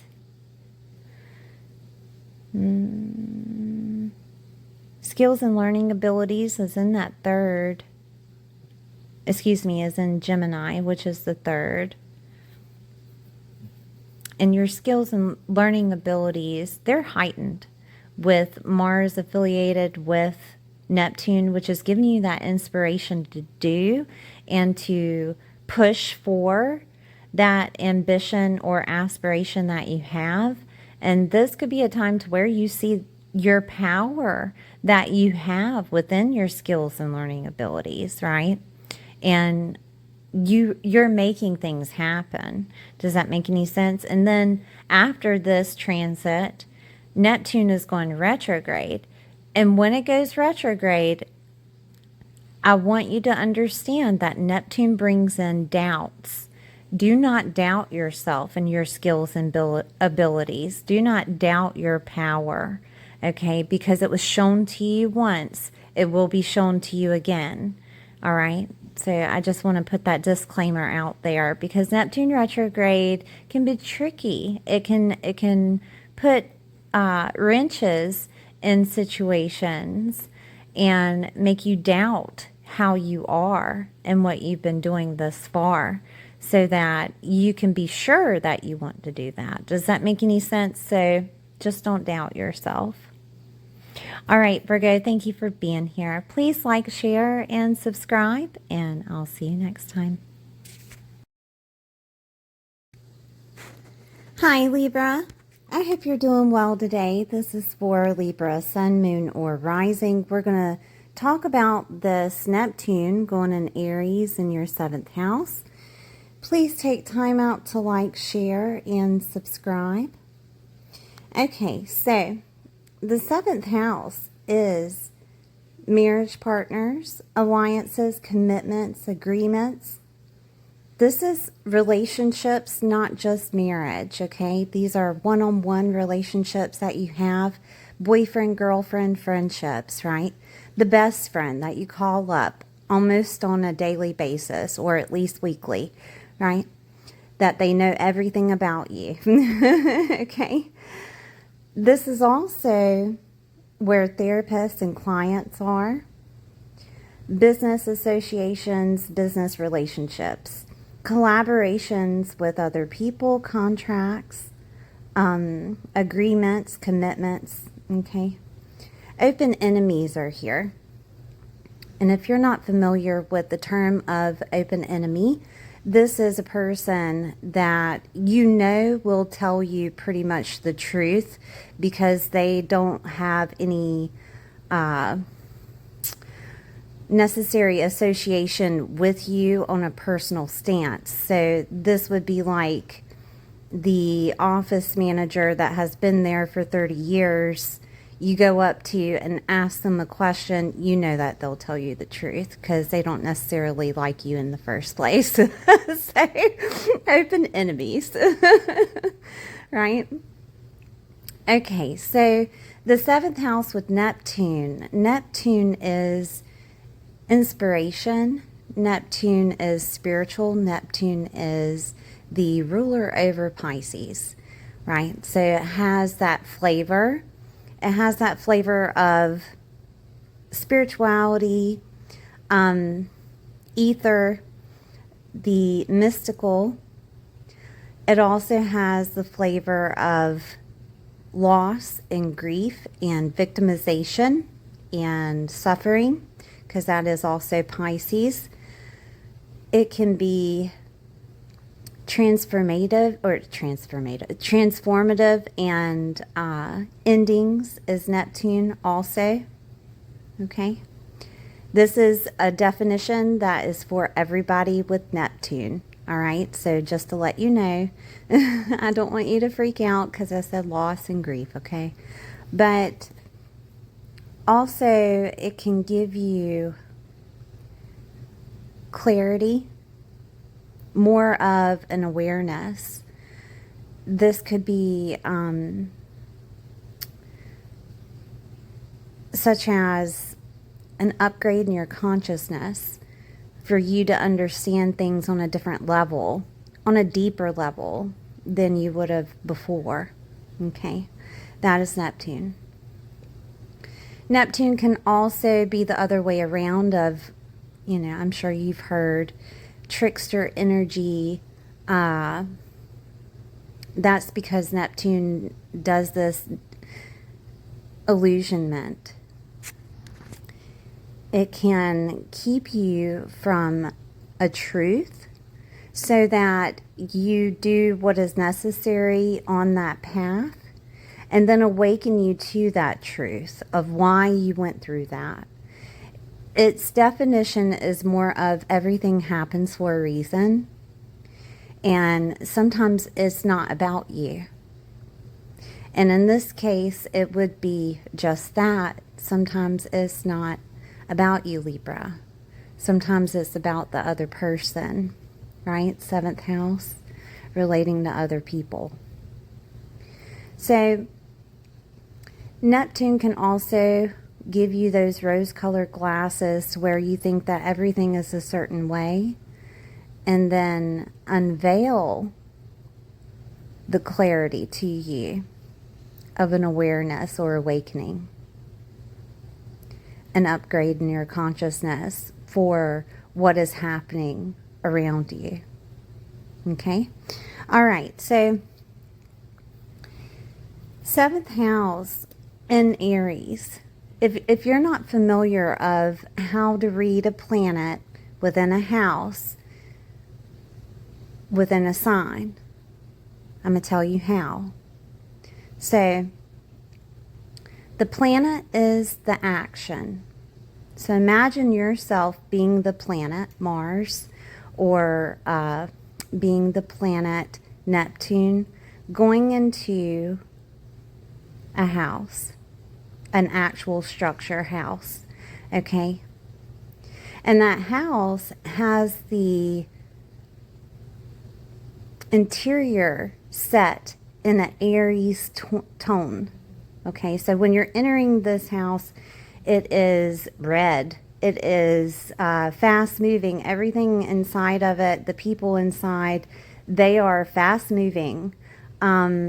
It could be that there are a lot of weapons around because it's Aries, the warrior. So there's a lot of weapons from different types of wars that have happened, okay? It could be that maybe inside of the house there are taxidermies of goats or taxidermies of rams, I mean. And you're seeing this and you're like, wow, this is very Aries. So that is one way that you can look at a planet within a house, within a sign. And it would be, the house is, you know, two people that are married that could have been in the military, right? Because we're talking about the 7th. Two people that were married in the military, and that house is the Aries flavor of all of their weapons and all of their past adventures that they'd had during, you know, being in service. Okay? So with Neptune, Neptune is inspiring. Neptune is giving you a type of purpose to maybe even fight for, maybe give you creativity in a way that is hooked on to aspirations. And I'm going to explain. Aspiration is a passion that you feel inside that is connected to what you want to do with your life. Passion. Okay? It is something that you feel that you need to do. That is Neptune. And with this, it could be that you're working with couples that maybe have anger issues. These would be your clients. This would be a business association that is a passionate business association that is ready to get things done, right? And it could be you that you're feeling like you're ready to get things done. I'm putting a disclaimer on that because Aries energy can make it to where you're so ready to get things done that it bogs you down, that they're not going as quickly as you thought it would. Or that business association could have animosity because of impatience, okay? Or clients, same thing, animosity because of impatience with clients. If you're in the field of working with clients that have anger issues, this could be a time to where you're getting a lot of them coming through, that they figure it out. Or this could be that military is a thing with Aries, that those clients could be of the military. Or this could be business associations that you're doing, veteran business associations, which is really a good thing during this time, Libra, if that's something that you were looking into. But I also want to say, too, that this could be you deciding to join the military. Contracts and collaborations are here, okay? And this could be a time to where you decide, I'm going to join the military, okay? Now, Mars is connected with this transit. And that said, I'm going to go over the transit of Mars during Neptune being direct. Then it will go retrograde July 2nd, I think it is, until December. And retrograde Neptune can bring back the whole situation that has happened before. But before I get into it, Neptune in the 7th can bring on a relationship. It can also provide you with a new identity due to you getting married, having another business association. It can cut out friendships that are abusive, okay, because Aries is, the fighter. So it could be an abusive relationship that you were in, and it could cut it out. Or sometimes it can bring on those abusive relationships so you see who you are. Okay, so keep that in the back of your head. This could also be that your partner during this time is creating animosity with you. And this is so that you understand who you are, Libra. Whether you are a Libra sun, moon, or rising, you were made to bring in harmony and balance within your relationships because you rule that 7th house in astrology, okay? And you were made, Aries 1st house, your identity. You were made to bring in balance and harmony within your relationships as you, as the person that does this, okay? Maybe even justice for that relationship, okay? When I say that, that could be if the relationship is awful, that justice is legal cases, right? Bringing in that balance of that relationship, okay? And that could be one-on-one relationships, friendships, or business, right? Mars being active in Aquarius right when this transit starts with Neptune and Aries. I want you to understand that Pluto is also in Aquarius at the beginning sign, right? I think it's at 2 degrees within your 5th house. Pluto and Mars can be impulsive behavior in an explosive way. It can also bring in money. It can also bring in instant transformation due to that house, okay? So the house that it's in is the 5th, and we're talking about love. We're talking about fun, enjoyment, hope, and optimism. 5th house is also children, popularity, recognition, and celebrity status. Your hobbies, your God-given talent is here, okay? Dating, pets, creativity. And so we're talking about Mars being here with Pluto, which can indicate a motivational transformation for you due to a lot of love. This could be where you're deciding, man, I love this person I'm dating, right? Or you're out finding it.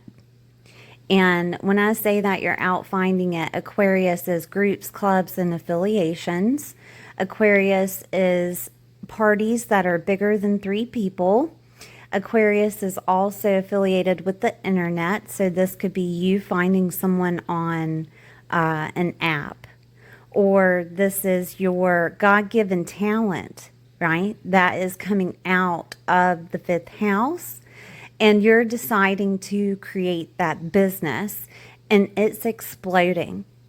Or this could be the other way around, that there is some type of change that needs to happen with that business association, or there's some type of change that needs to happen with the clients that you're getting.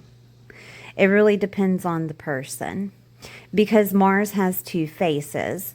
Mars can be happy and motivating with passion, or it can be anger and cutting out the situation, ending that situation. With Pluto, it would be impulsive behavior of explosive energy, okay? Pluto is transformative. Pluto is also death and rebirth. So it could go either way, that you're deciding to change the business to where you're breeding animals, or change the business to where you are allowing people to come and maybe spread pets' ashes in your backyard, or spread ashes somewhere that you own, right? It's really, because we're talking about death and rebirth, and I'm just explaining it in regards to pets, okay?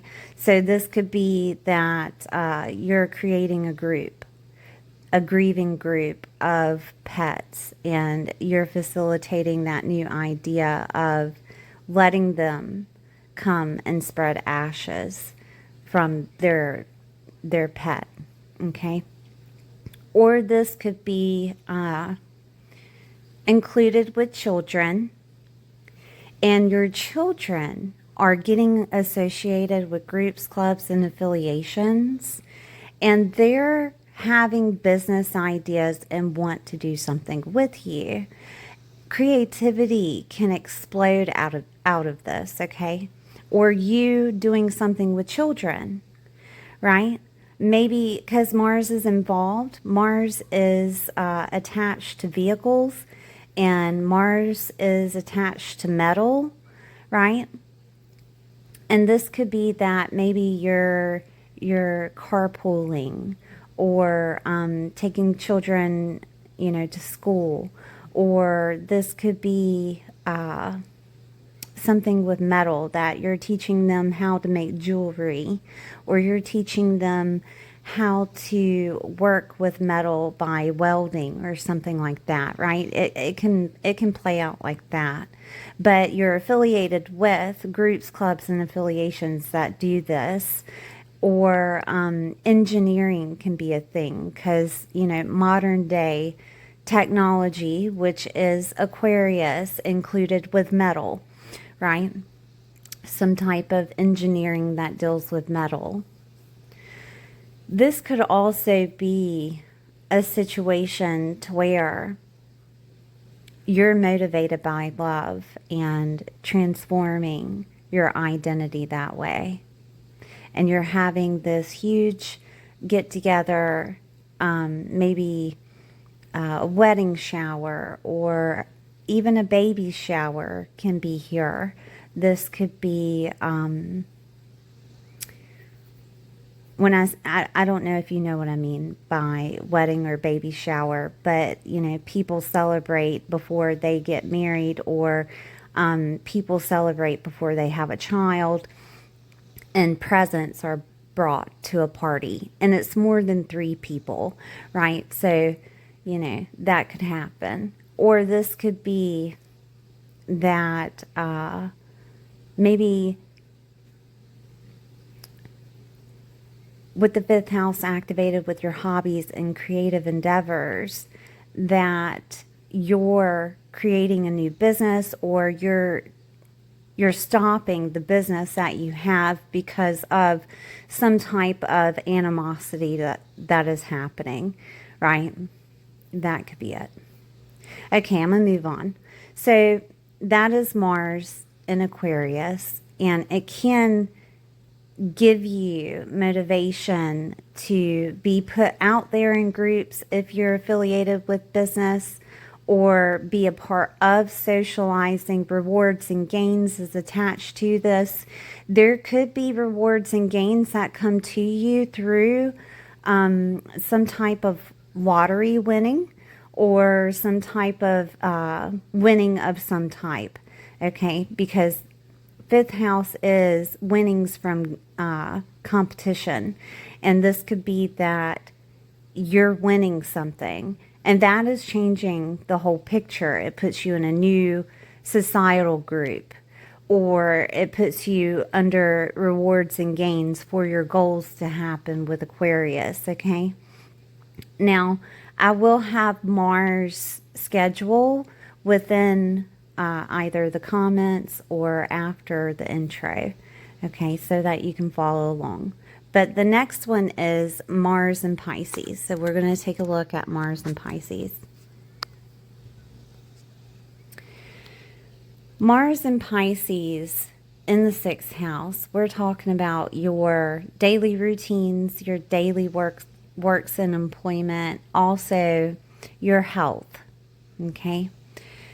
Mars and Pisces in the 6th house can be service to others, organizing, detail orientation, and self-mastery in Pisces, right? So Pisces is the definition of Neptune, right? So we're talking about loss, spirituality, enlightenment can come here because the connection with Neptune. This could be where you're having some type of deep thought, enlightenment, or awakening. This could also be where that victimization or suffering could feel, okay? Because there is a connection with Mars, but it can be motivating. All right, I'm going to put that out there, because Mars can be motivating, and Mars can be anger, but when it's in Pisces, it's like it's sacred, okay? It's a sacred anger that you feel that is necessary for you to do. It motivates you. That anger motivates you. That suffering motivates you. That victimization motivates you to do something. And this is in regards to that daily routine. Service to others can be that you're feeling compassion toward other people, to want to help them, right? To want to show them the truth. To want to let them see that they're free with their creativity also. And that can create anger and animosity, right?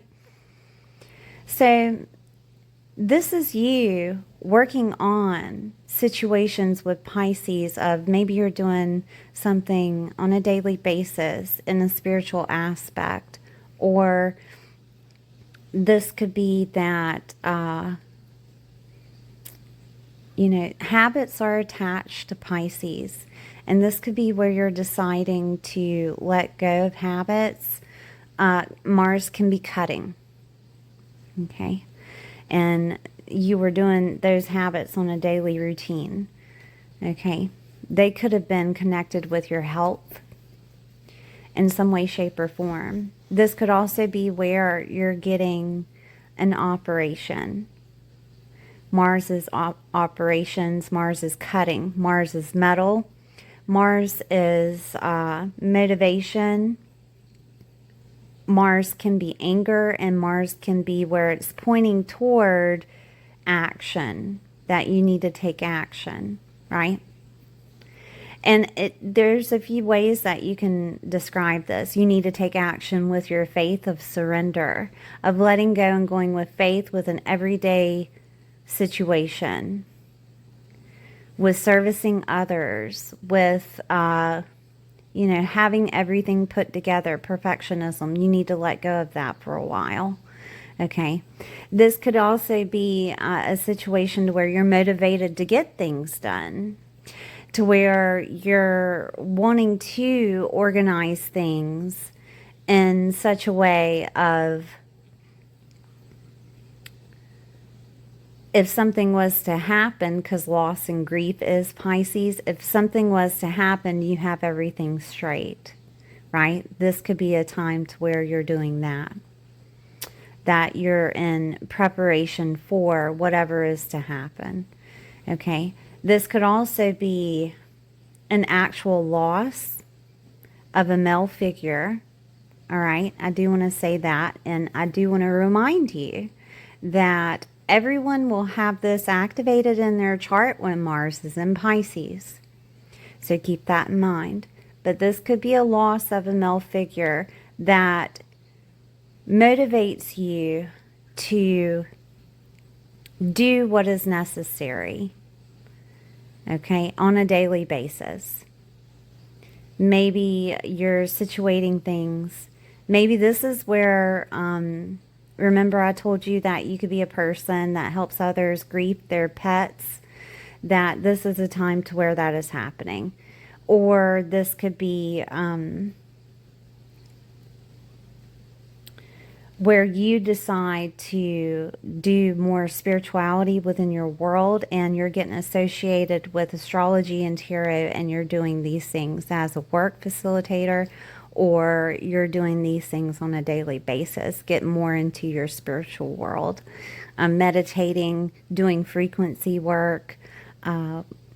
This could also be where you are awakened to what needs to be done on a daily basis, or that service to others is almost like a divine download that comes to you. Could be through visions or dream, or this could be just psychic and intuitive abilities activated, right?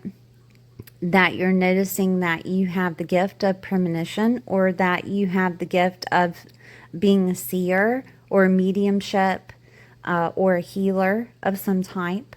This could be dealing with health, the end of a health situation. Okay, I'm not a physician. I am not a doctor. I am not licensed in any medical field. I'm talking about astrology. So I have to put a disclaimer out there, Libra. Okay, so but this could be the end of that health situation. This could also be you motivated by a coworker. Maybe the coworker says something and enlightens you. Remember, we had those open enemies in that 7th, and this could be where you are enlightened by an open enemy, or you see a person around you that really is an open enemy, and maybe it was hidden from you before, right? This could also be a time to where, to get through whatever victimization or suffering that you've been going through, working on your daily routine is necessary. Working on your self-mastery for whatever makes you happy is necessary. Working on exercising, moving, and movement can be Mars, right? You're going or being pushed in a direction. So exercising in a pool because water is activated, that could be something. Water aerobics. I'm seeing if there's anything else I can tell you with this activation. There's many definitions of the 6th house that can happen, but if you've been having problems with work and there's anger happening here, this could be the time to where it's motivating you to change something. Or this could be a time to where you have to surrender to the situation. Could be a male figure that's involved, and focus more on the divine in your faith. Then we have Mars going into that 7th, right? Let me grab another pen here. And when Mars hits the 7th, it's that home in Aries because it rules Aries, okay?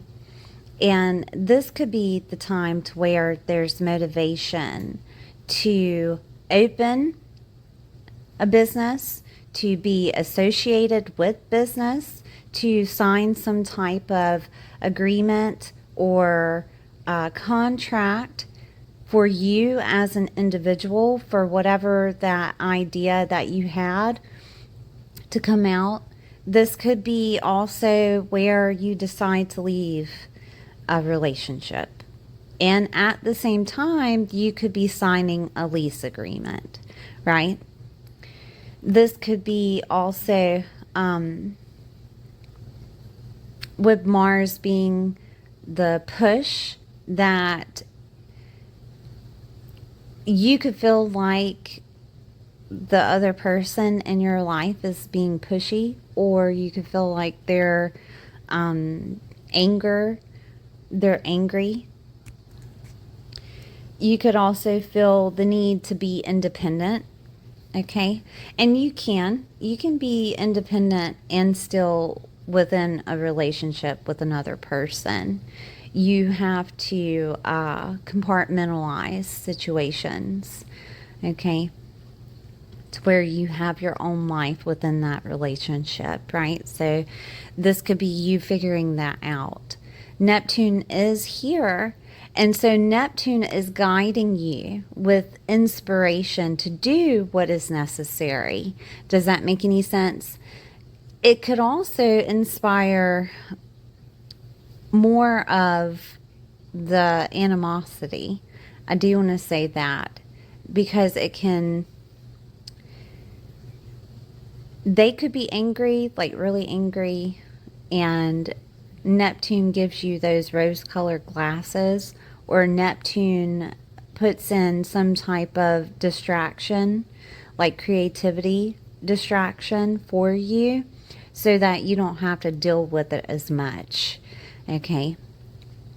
Everybody is going to have Mars in Aries, not necessarily in the 7th, but they are going to have Mars in Aries and could feel or see animosity from other people. And so how people react is how the action that happens, right? Because we all have free will. So how people react to Mars and Aries is not in your control. And so Neptune is trying to relieve you from whatever is necessary within that relationship, whether it is you need to cut it out or whether it is a distraction so you're not necessarily affected by the situation. Okay. This could also be some type of awakening around your identity and what you want to do. Neptune can guide you to your purpose and show you that aspiration, that passion for doing something that makes you feel complete. Okay? Complete on a spiritual level. And when I say that, it's more of you having passion deep within your heart to share, to have, or to guide others, right? And Neptune here could be doing that in a business sense. It could be helping you relate to other people, such as a friendship, okay? It could be showing you that everyone is human during this time with Mars and Aries, and it's necessary for you to guide your own self rather than others. Okay, it can do that too. Neptune has a way of showing you compassion and unconditional love for other people. And that could be what's happening, or it could be the other side of Neptune, to where it is a ruler over Pisces, which is transformation and endings. And you can either transform the situation or you can end it. Okay. I mean, point blank, you know. It's really up to you as an individual, which is Aries. Aries being activated in the 7th house as a Libra, sun, moon, or rising, is asking you to create harmony within your relationships. Okay? Create harmony within yourself. Know yourself. Understand that you yourself can be alone by yourself and also within relationship to other people. Okay? It's pretty much pointing toward the 1st house of your identity, the way that other people see you, always creating harmony and balance, the person that is required to keep harmony and balance within their relationships. Okay. Okay, so Mars in Taurus. I'll grab this one. Taurus is in the 8th house, right? And the 8th house is shared resources, legal matters, crisis, soulmates merging together, divorces, other people's resources, debts, taxes, government, grants, healing fears and healing phobias is the 8th house, okay? Banking loans, mortgage loans, hidden knowledge, taboo topics, inheritance, death and rebirth, transformation, your psyche, investments and long-term finances. Taurus is a beautiful sign. It is ruled by Venus, right? It is very Venusian, which can include money. That can include self-worth and confidence, because Taurus is initially the 2nd house in astrology. It is also beauty and merchandise that is luxurious and beautiful. Okay. It can also be agriculture, farming. It can be those farm animals. Okay. It can also, I'm trying to think of homes and food and anything that deals with the face, right? But it's to make the face more beautiful. That can look like med spas, or that can look like makeup or anything of that nature. It can also, I think I said clothing, luxurious items of quality. Okay. I'm trying to think anything else of Taurus. It can be the value that you bring to the world. Your value. Almost like your God-given talent, but placed upon a world scene. Your value that you bring into the world. Okay, and that could deal with finances, by the way, or some type of insurance. But with Mars here, Mars is pushing you with a passionate situation with shared resources of gaining money, maybe for that business.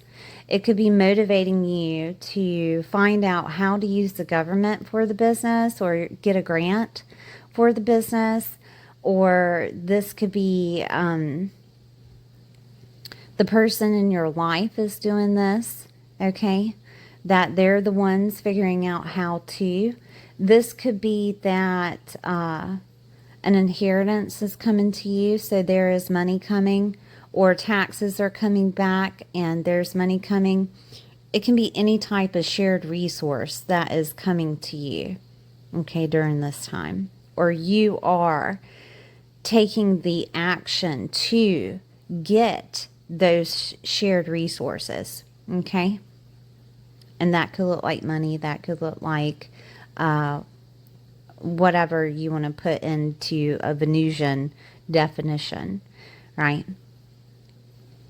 This could also look like a cutting of something, like say that you're doing business with a veteran, or you're doing business that includes veterans, or you yourself are doing veteran things, and there could be a cutting of having to pay taxes on something because you're exempt.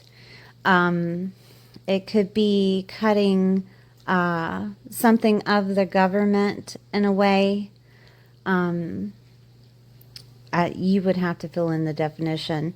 But, there's certain advantages that you can get from being a veteran. And there's certain advantages that you can get from being in agriculture and farming. So this could be the time to where whatever you had to pay before is cut out, and it could be due to maybe a bill is passed, or due to some situation that had happened, maybe a drought that happened or something like that, right?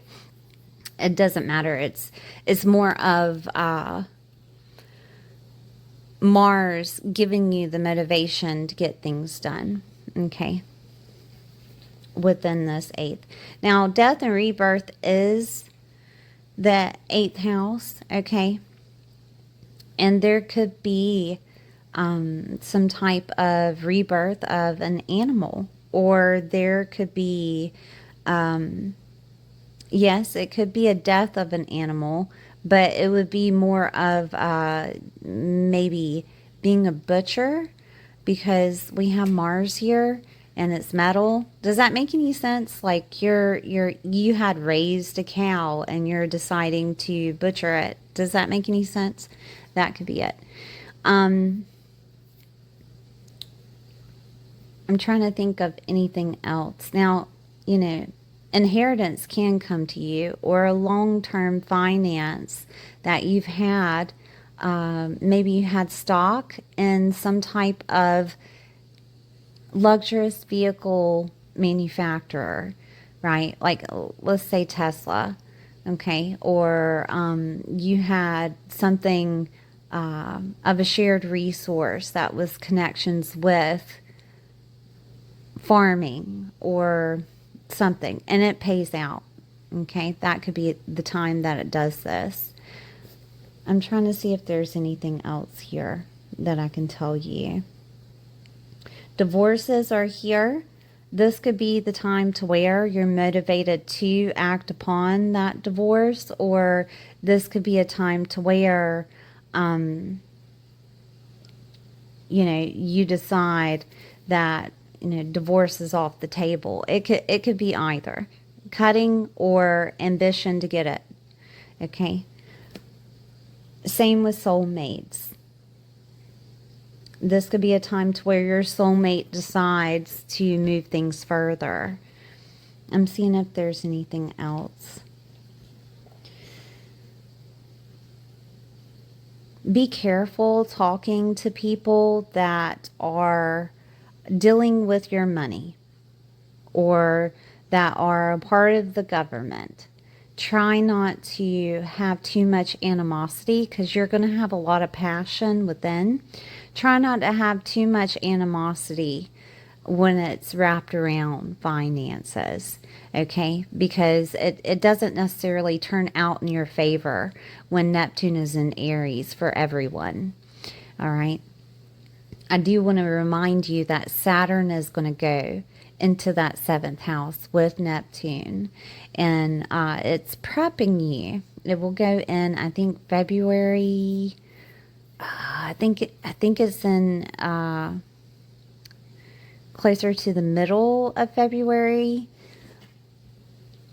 I'll have to look, but Saturn going into Aries in that 7th house with Neptune is creating lessons for you in that 7th. So we don't want any animosity with relating to other people or business. You know what I mean? So try to try to keep it on the deal, or try to, you know, defuse the situation. Come back to it. Tell them, you know, I'll have to call you back a couple of days or a day from now, you know. So, okay, I want to look at Mars in the 9th house, and this is the last sign. Yeah, this is the last sign that Mars will be in, and then Neptune will go retrograde and go back through Aries where it had stopped, and it will repeat all of these. Make you review, make sure that this is what you want, help you understand that it can bring doubt. Neptune can bring doubt when it's retrograde, to make sure that's what you wanted. It can also make you go within and kind of close yourself off from other people, right? And just dive into your creativity. This would be, you know, you're getting the downloads, you're studying, you're all about that creative endeavor, distracted by it internally. Okay. And this could also be where you awaken to new ideas. And that said, Gemini is ideas, and it's documents, and it's communication to yourself and to other people. Gemini is also moving and movement. It is the light and dark of the situation. Okay, it's the twins. They're not necessarily identical twins. It is the light and dark of the situation. Okay, like a yin and yang, right? Gemini has a lot to do with your mindset, and it has a lot to do with your hands and tools, using tools, merchandise, not merchandise, but advertising. This can also be writing and media, speaking, public speaking. This could be aunts, uncles, cousins, relatives, nieces, nephews, and neighbors, and siblings, right? Gemini can be those things. Gemini can be associated with vehicles, laptops, and gadgets. I'm seeing if there's anything else that's Gemini. Small education, like a certificate. Your local environment, right? Your neighborhood, your local environment. Mars being here, it can have some type of cut or effect on your belief system surrounding those people, aunts, uncles, cousins, relatives, nieces, nephews, or neighbors, siblings. It can have anger coming from those people, okay? It can also have motivation for you to do what is necessary to get your mind right and your beliefs taken care of. 9th house is your belief system, the bigger picture. And this could be where you are set on getting things done for the bigger picture, for the, I'm gonna call it, for the sake of the bigger picture. Okay? Because your mindset is wrapped around this. This is also, 9th house is, I'm going to go over it. Long distance travel, other cultures, religion beliefs, your belief system, skills and learning abilities, teachers, preachers, gurus, in-laws, grandchildren, grandparents, higher education, media, publishing, legal cases. This is the house of opportunity. This is the house of blessings. And Mars can activate some type of blessing coming to you. That could be a document, that could be an idea, that could be communication from other people. Okay? It could be that maybe the situation that Neptune was in with that other person, or relating to other people. Maybe that is activated for you to connect more with media, connect more with family, connect more with aunts, uncles, cousins, relatives, nieces, nephews, and neighbors. Okay? This could be also a cutting of a belief system that you had. And it could be because of an idea or communication, right, from another person. There could be ideas coming to you in regards to the bigger picture. This could also be teacher, preacher, and guru is activated. This is where you would learn more of your skill and ability to change the things that are necessary within the 7th. This could also be connected with teacher, preacher, or guru that you're doing. You're being the one that is the teacher, preacher, or guru, and teaching others how to do what you have learned or understood, okay, within your belief system.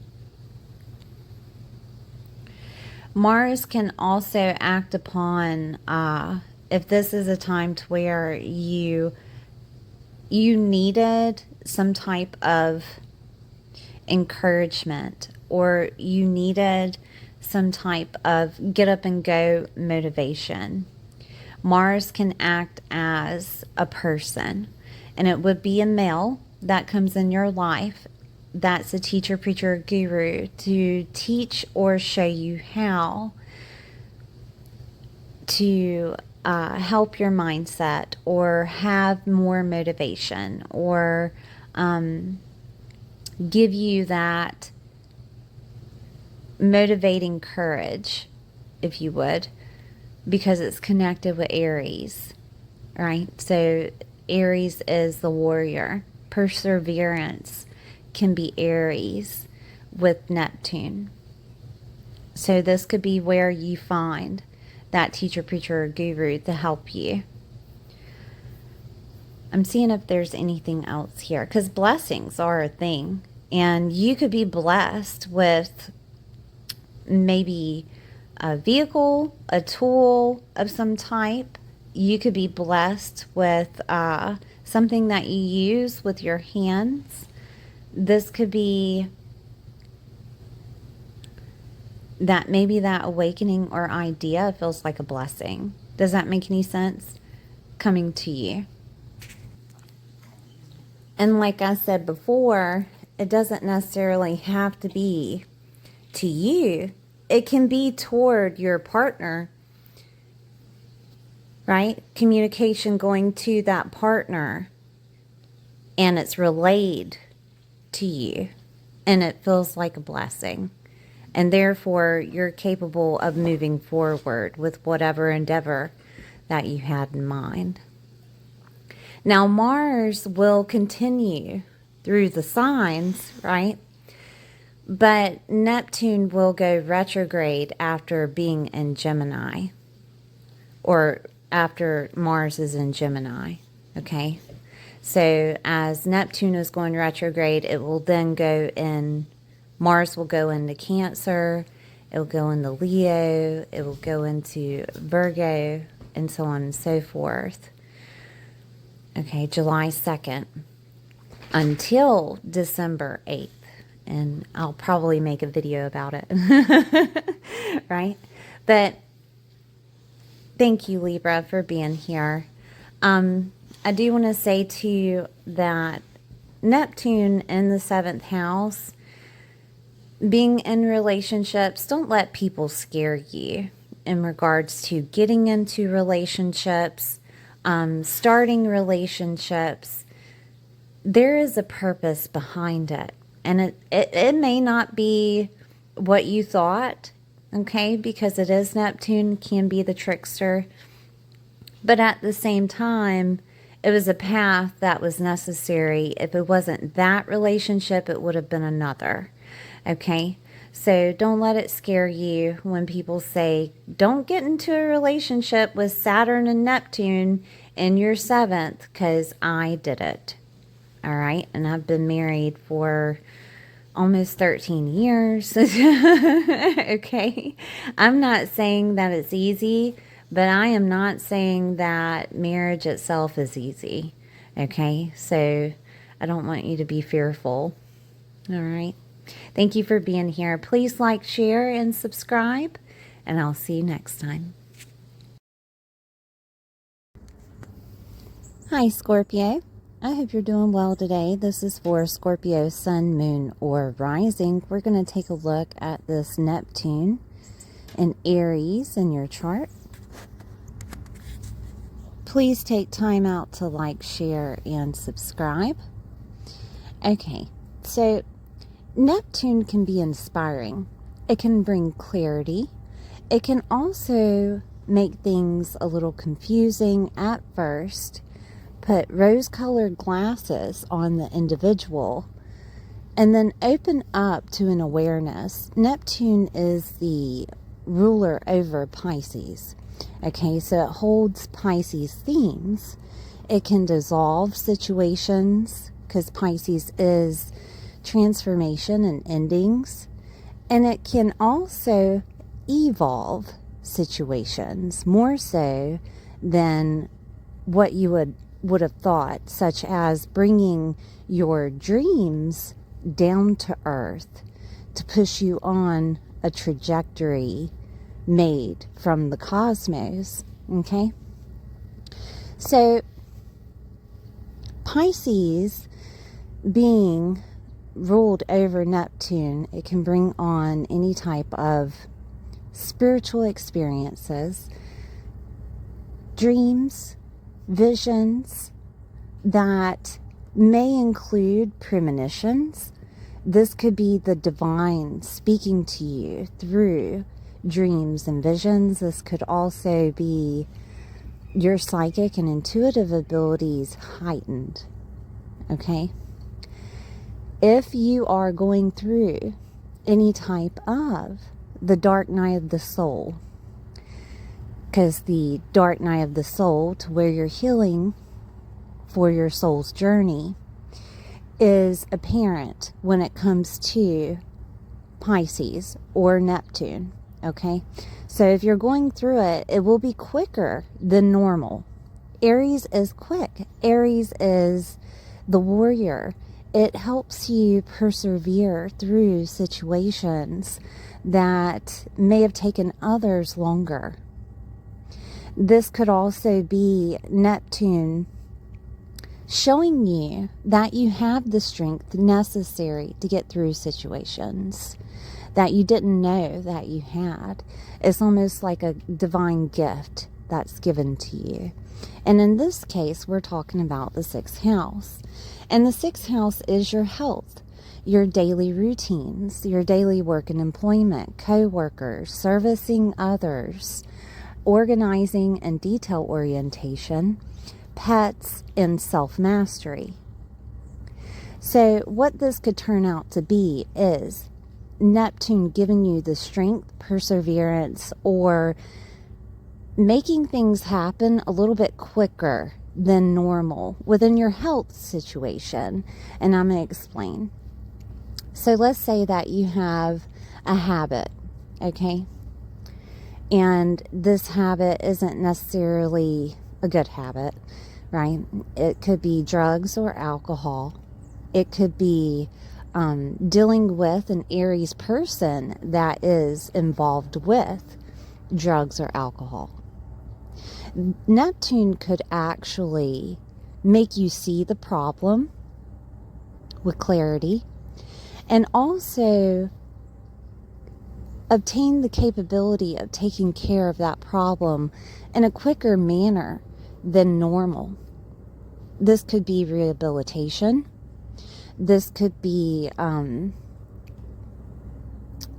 you just cutting it out, because Aries is ruled by Mars in astrology.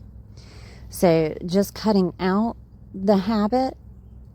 This could also be to where you have a delusion, or you have rose-colored glasses on another person having a habit, and then when Neptune goes into Aries, it gives you the clarity of it actually being there in front of you. Okay? Now, Neptune can also bring on a spiritual path for you. And this could be your everyday routine.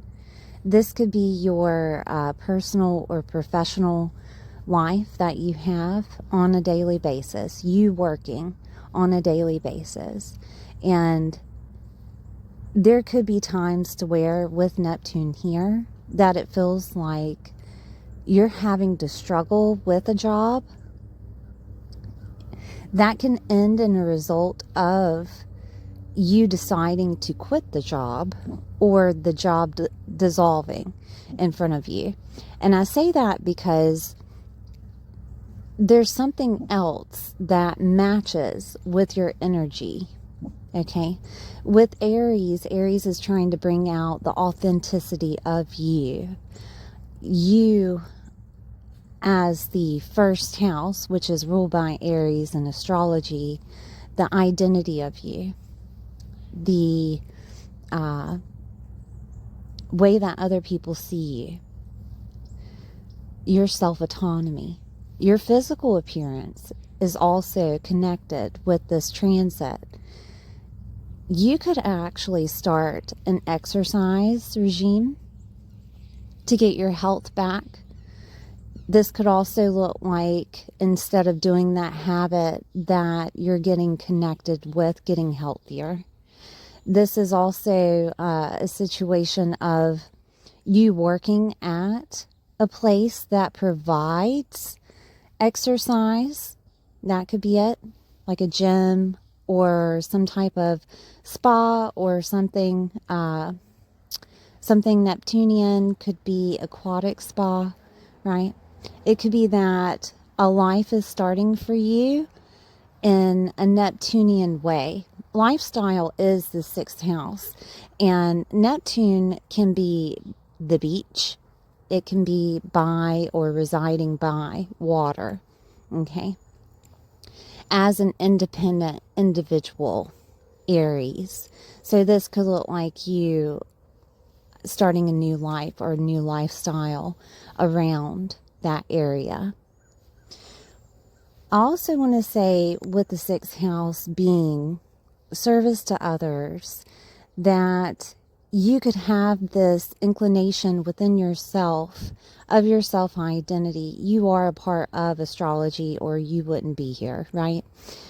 You are a part of the community that believes in certain things rather than the normal. Neptune is spirituality and astrology and tarot, mediumship, past lives, karma, all of this, right? And this could look like you starting a path on an individual path of being the person that works with others, servicing others with those things, giving readings. Doesn't necessarily have to be tarot. It could be astrology. Maybe even channeling for people. Okay, that could be it. This could be the beginning of this becoming either you doing this for yourself, pulling tarot for yourself, or servicing others in that manner and making it a professional life. This could also be that you get more spiritual, that you're doing meditations and prayers in the morning. This could also be anything of a physical meditation. Some people can't meditate, sit and meditate in the quiet, that they have to be active. And as they're active, they are connecting. Does that make any sense? Neptune being in the 6th house is giving you a better lifestyle. It's also showing you your individuality within your purpose, okay? Whether that deals with work or your daily routine, what you do on a daily basis, or just the lifestyle in general is being shown to you of it needing to change. And Aries is also the warrior and military. This could look like if you have decided that you want to go to the military, or that lifestyle is surrounding someone of the military. Okay, that could be it. Aries can be brash, and it can be animosity, and it also can be anger, right? So all of those things could happen, not necessarily, on a constant, but it could happen with Neptune here, that you're managing your anger, or that someone around you is starting to manage their anger, so that lifestyle changes because you're connected to them. Okay. I'm seeing if there's anything else here, but without knowing that you have the anger, it could be that Neptune allows things to have clarity of the anger. So just be forewarned. All right. Okay. Pets are in the 6th house, and it doesn't matter what size pet, honestly, because I've had 6th and 5th house activated, and it was talking about my cattle, and they're really big, so pets being activated could mean that you're deciding to get some type of pet that is for security of some type. Could be could be like a warrior pet, it could also be that you're servicing others by your individual skills of training pets. That could be it, because 6th house is ruled by Virgo in astrology, and Virgo is very detail oriented with training, with figuring out what's wrong with pets. That could be it. It could also be a situation to where you're getting a pet because of some type of PTSD, okay? Or you're servicing others with those pets. Does that make any sense? That could be it. Now, Neptune is lost. It's 14 years of this transit, so I do want to tell you that there is a possibility of losing a pet, right? And it could be situations of something happening with their brain function. Aries rules the head. Or it could be like Alzheimer's for dogs, or that they tend to have seizures, right? That could be it.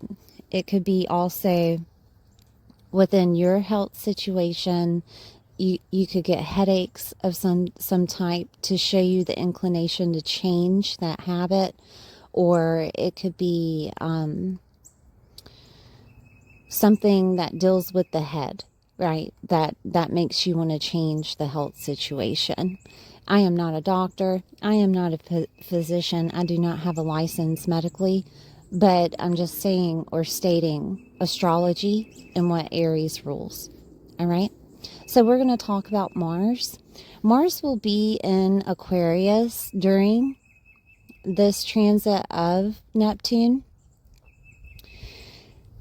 at the beginning, and will travel through the signs to Gemini. Let me grab another pen here. So the 4th house all the way to the 8th, and then Neptune will go retrograde. Now Mars will continue throughout the signs, but Neptune will go retrograde after Mars is in Gemini on July 2nd until December 8th. And when Neptune goes retrograde, it's working on you internally. And please remember that Aries is the head, so you're consistently thinking, right? And this could also bring out animosity and anger when Neptune goes retrograde, okay? It could make you understand the anger that you have. All right, so I'm going to tell you about Mars. Mars is the ruler over Aries, right? And we're going to explain the houses up until Gemini with Mars, while Neptune is direct, because it's going to affect you on a physical level, okay? The tangible, the earthbound level. So Mars is cutting, Mars is operations, Mars can also be vehicles, Mars can be anger and animosity also, but Mars can be ambition and motivation to get things done. With Neptune, it's more of a aspiring movement. And when I say aspiring, aspiration is made up of you feeling passionate about something and taking action. That's your motivation, is that passion, right? So Aquarius in the fourth house is your property, your home, your family, nurturing, mothers, motherhood, could be mother figures. It could also include a father that is nurturing, okay?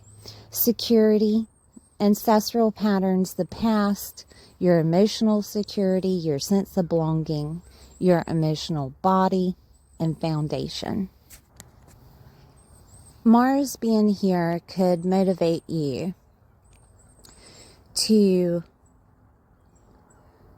change maybe a home situation, to cut out a home situation, or to go for a home situation, okay?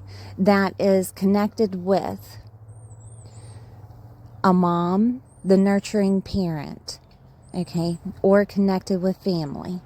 This could mean that you're deciding to change communities, or you're deciding to connect yourself with their club, group, or affiliations. Aquarius. Aquarius is club, groups, or affiliations, networking, community. It's also goals, friendships, older siblings socializing in a big way, which is more than 3 people.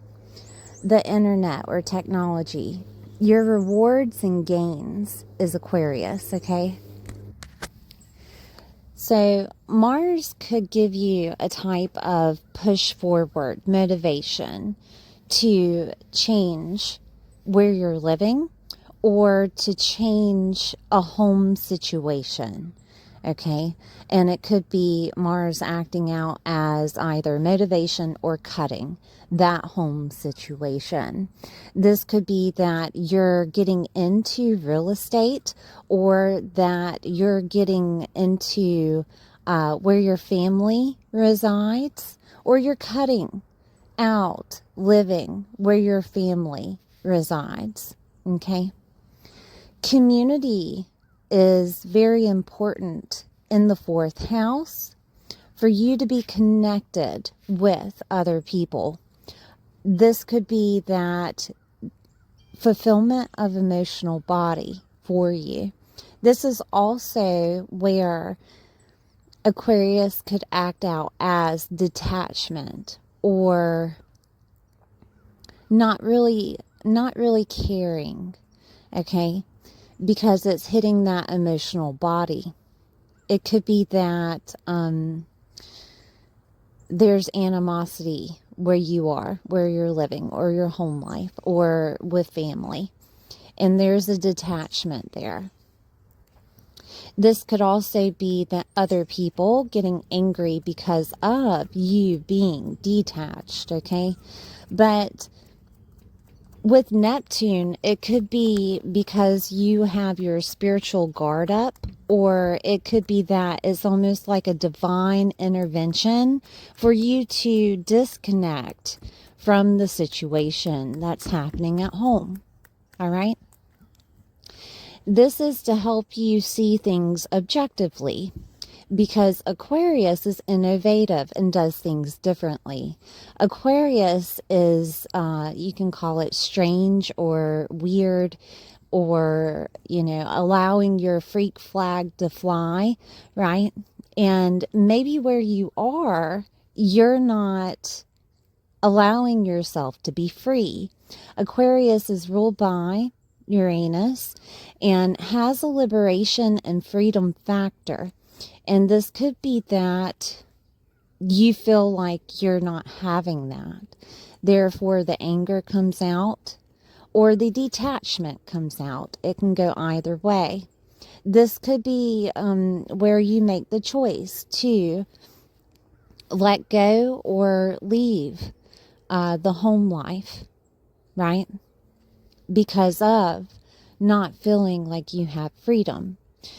This could also be you connecting with internet and working from home, being a part of the community, getting more involved with networks and clubs and affiliations that are surrounding the community, that you could just be wanting to connect with spiritual community, or being closer to those people that are affiliated with astrology, tarot, taboo, right? This could also be where Mars is giving you motivation to get that medium, okay? And it deals with a mom, or it deals with a grandmother, or it deals with the father that is nurturing. And there is this feeling of your emotional body being attached to that can also help you in the long run with this Neptunian transit of, wow, I never told this person this, and they don't know me from, Adam, and it was real. So an awakening can come out, or clarity can come out of readings that you get during this time. This could also be the same as you being affiliated as the person giving those readings to other people, okay? And the same thing can happen, that you awaken them, okay? Because remember that service to others is activated with Neptune in that 6th house. So, okay, so I'm going to move on to the next Mars transit. And I'll have the schedule of Mars within either the comments or after the intro. Okay. So we're talking about Mars and Pisces now, in that 5th house. And Mars and Pisces in the 5th house is your love life, your infidelity, or someone cheating. Okay.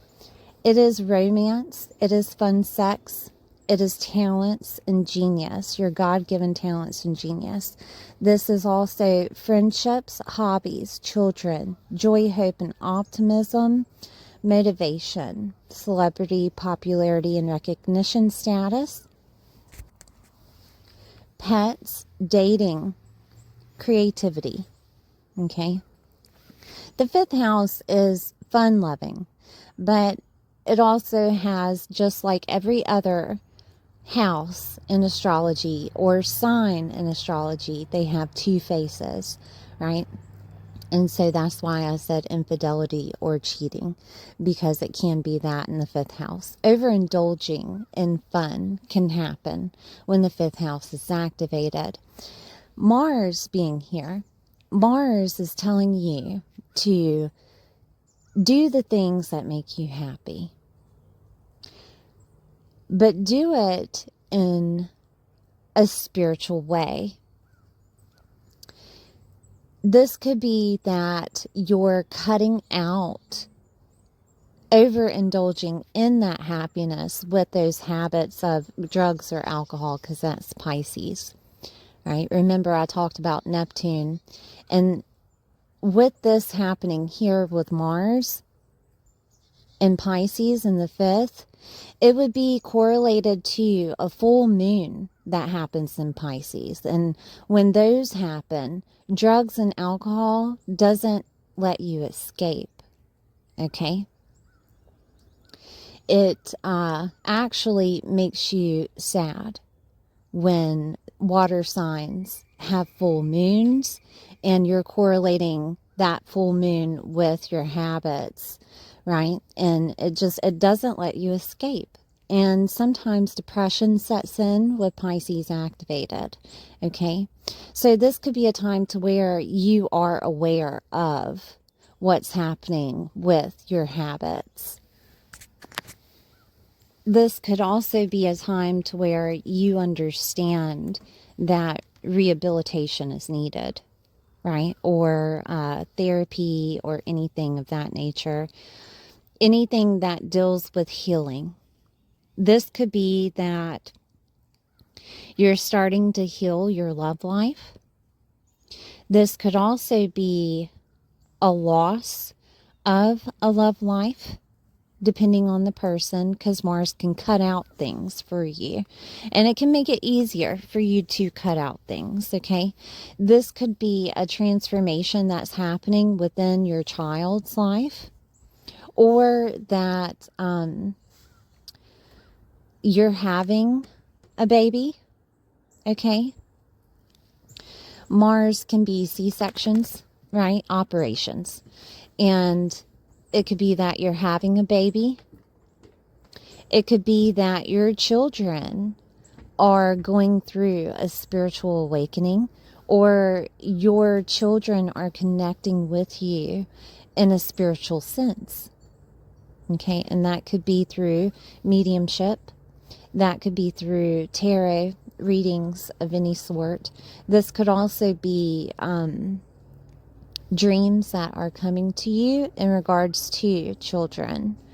All right. And motivation to either have them or motivation to act upon something for them, because action is Mars. All right.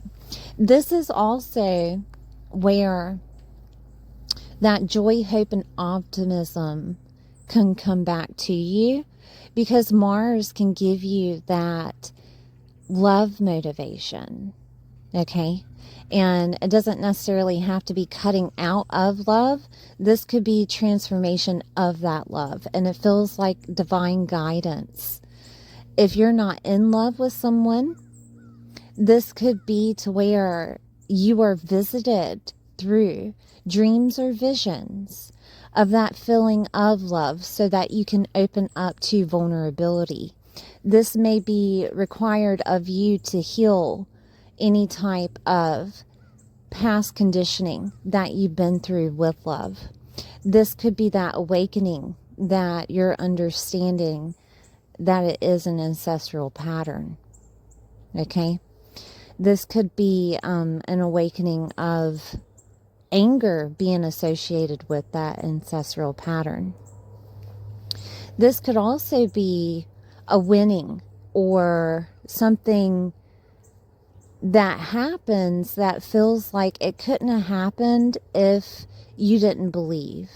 Or this could be something that just happens because, the universe is funny like that. The law of attraction does things. And it could be dealing with a male in your life, or it could be dealing with motivation to do something about something. The definition of Pisces is a little bit hidden from you during this time, okay? Because we have Neptune activated. So an illusion of something could be at work, and then all of a sudden you have an awareness of what you need to do, and it makes you fulfilled. Okay? I say fulfilled because the 5th house is activated. It makes you happier, joyful. It does something to you that no human can do. All right? Okay. So I also want you to understand that Pisces is unconditional love. And Pisces is also surrender and letting go and going with faith. And if you've had trouble in your love life or finding love, okay, that this is a time to where Mars is going to activate that surrender. And it could be with backed up with anger, okay, because anger is a motivation. And it could be backed up with sacred anger, which could also be turned into unconditional love. And I'm going to explain. So sacred anger is when, it feels like nothing is going your way and it's making you angry, but you also know that things work out for the better. That is sacred anger. And that maybe one day or sometime soon, someone will see the way things should be or the way things that you see them, right? That is sacred anger. Jesus had this, right? It's letting others do their own journey, but also, come back to love, a sacred anger. And that could be what you're going through. And patience is needed if that's happening. But at the same time, that Mars being activated, I'm not saying that it's not real for you. There could be an awareness of you having to understand loving without conditions. And that means that, unconditionally. Pisces is associated with unconditional love for a reason, because we as Pisces, I'm a Pisces sun, we understand that you cannot love with conditions. If you try to formulate conditions around love, it always turns out as a disappointing situation, okay? And that could be something that you're understanding right now during Mars being in Pisces in the 5th house. And that could be with, a lover. It could be with children. It could be with anyone that is close to you, like a friendship, okay? So just keep that in mind.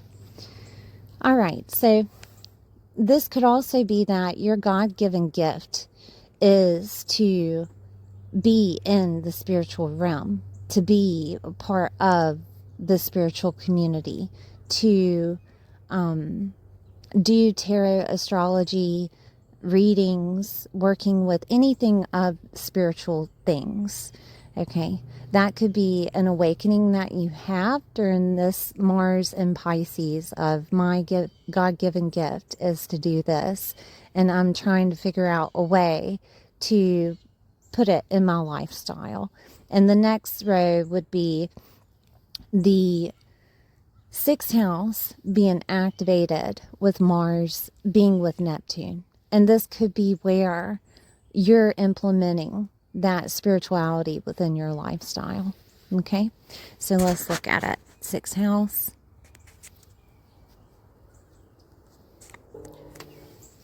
Mars likes to be in Aries, and it's at its full potential in Aries, okay? So you're getting the full embrace here of Mars with Neptune, all right? So whatever dreams, aspirations that you have, this is where the action is taken on a level of perseverance. This is also the action taken in regards to your health, to your lifestyle, daily routine, work facilitation, okay? And it could be on an individual basis, right? It could be to where this is the time to where you're changing that identity or the way that other people see you, or you're changing your physical body, right? Or you're getting things done that are necessary for you to change. Okay? Now, Aries is independence too, so this could be you doing this on an independent level, that you're changing everything. That could be it. Or depending on your age, right? Or where you are within your progress chart, right? This is the activation to where you're seeing things in a different manner. Clarity is coming to you. Things are feeling like you can get it done, okay? Rather than sitting in the Piscean mode of doubt or cloudiness, murky waters, okay? Then Mars will enter the 7th. Let me get another pen. I'm running out of pens, obviously. Out of colors. Okay, so the 7th house is relating to other people. And the 7th house is, it can be marriage. It could be relationships that you have, one-on-one relationships, boyfriend, girlfriend, friendships, best friends, right? Alliances, commitments, and agreements. Collaborations, contracts, business associations, business relationships. Therapists, clients, and open enemies are here. Mars facilitated here could show you that you can make money in regards to a business association that you have. And that can be, honestly, it could be anything depending on you and your aspirations, that passion that you have to get going with your purpose, right? It really could be anything. It doesn't necessarily have to be Neptunian, but it feels like a gift from God. Does that make any sense? When Mars and Neptune were together in that 6th, you could have had opportunities that came to you within work. And that changed everything. Maybe it was more money. Maybe it was because of your motivation to get things done. You know, sometimes we need distractions. Neptune can be distractions, okay? The escapism. And sometimes we need that so that our personal life doesn't interfere with our career. And this could be a time to where that is seen. And you're getting an upgrade with Taurus. Taurus is money. Taurus is love. Taurus is homes. Taurus is also facilitated with luxurious things. Food. Anything that you consume. Okay? Mars being activated can act out as pushing you forward with opening a business that seems luxurious, or making money with your business, or it could be a spiritual business, or it could be anything that deals with Taurus things, and that Taurus is earth, right? An earth sign, and it could be like crystals or something of that nature, okay? Taurus is also facilitated with love. And this could be that Mars can act out as cutting or animosity. So I'm putting that out there because it can go either way. It could be that you're cutting out a relationship, or that you're motivated to get into it. That you're being asked to be married to someone. That could happen here with Mars in the 7th. This could mean that you and a partner are getting a home, right? A beautiful home. Or that you're making your home more beautiful or more loving, okay? Taurus is stability, right? So this could be that you're aiming to have a stable relationship, or that the relationship that is coming in, you're seeing it as being stable, okay? This could be where, you know, the other person in your life cuts out what they're consuming, okay? This could also be an alliance, agreement, or contract that could be cut out of your life, or you're going toward one. You're having the ambition to push forward, motivation to push forward to get that contract, agreement, alignment with someone else, right? Open enemies is in the 7th, and I'm going to tell you what open enemies are so that you understand.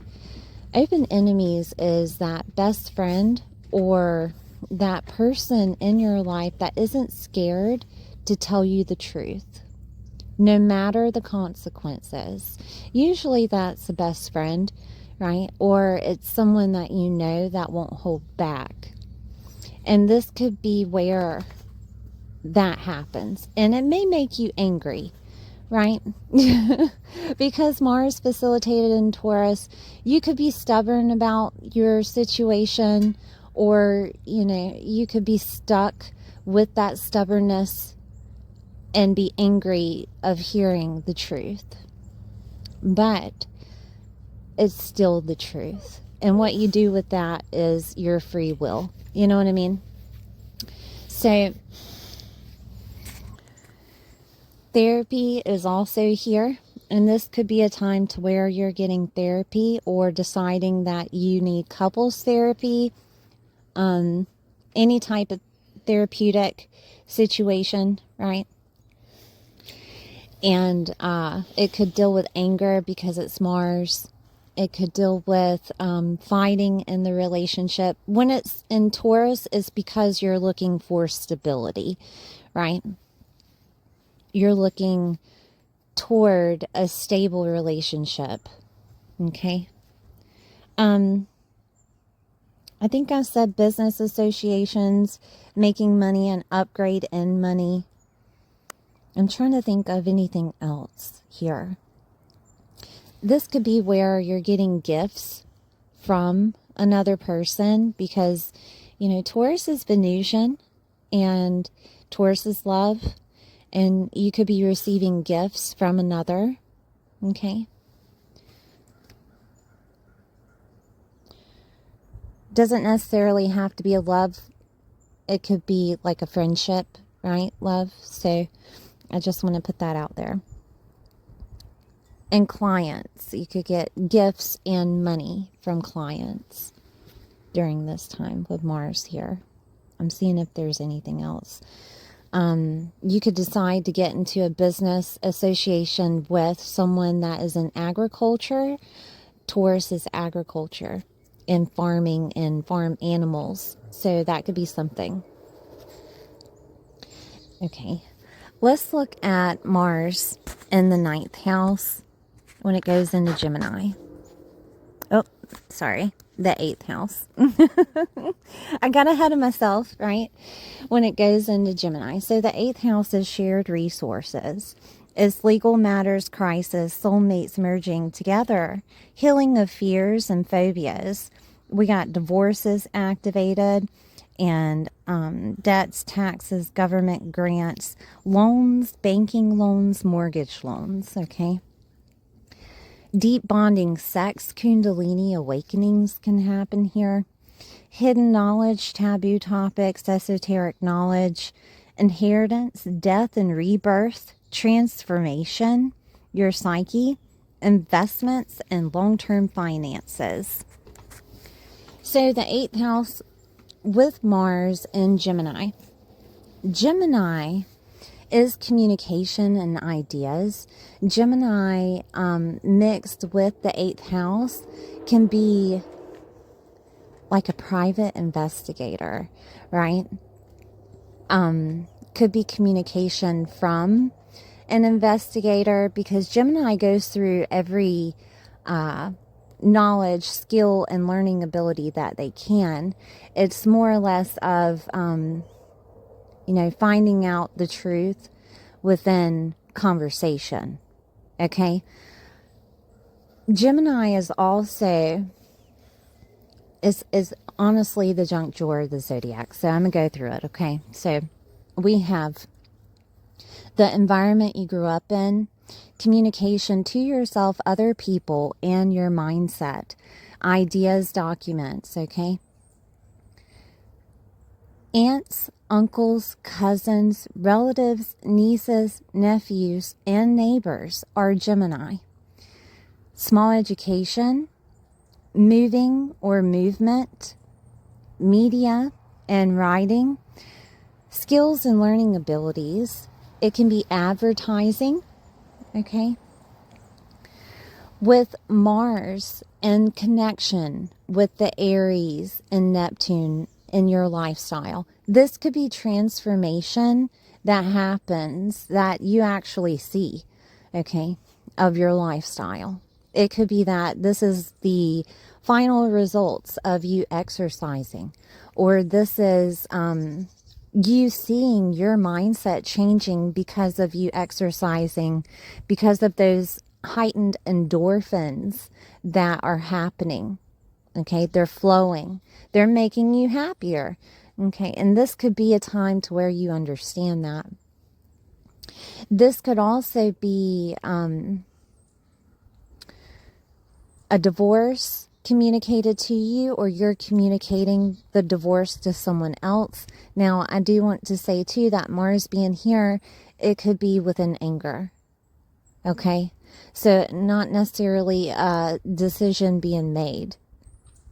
It can, but not necessarily, right? It could just be in your mind because of anger. This could also be where you're deciding to heal fears and phobias that are surrounded by your mindset, right? This could be the choice that you're making because of a Kundalini awakening. It could be a choice that you're making just because of ending something that maybe was traumatic to you, right?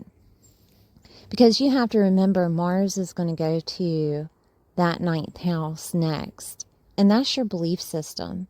And when it goes to that 9th house, Neptune will be retrograde, and we're talking about working on you internally, okay? The God self within, internal you, Scorpio, right?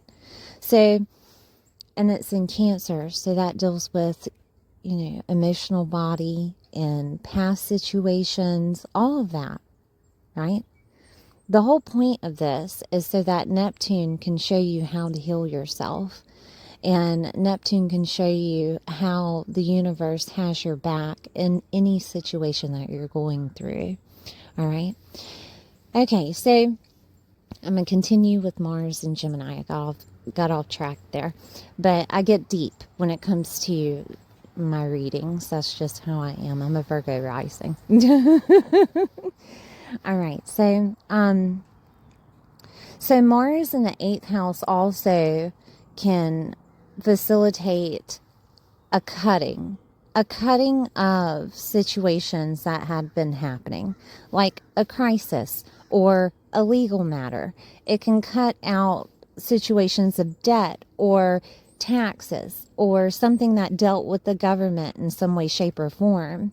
And it's due to, that Mars in the 7th that had happened. Maybe you're getting a tax break for being a farmer. You're getting a tax exemption.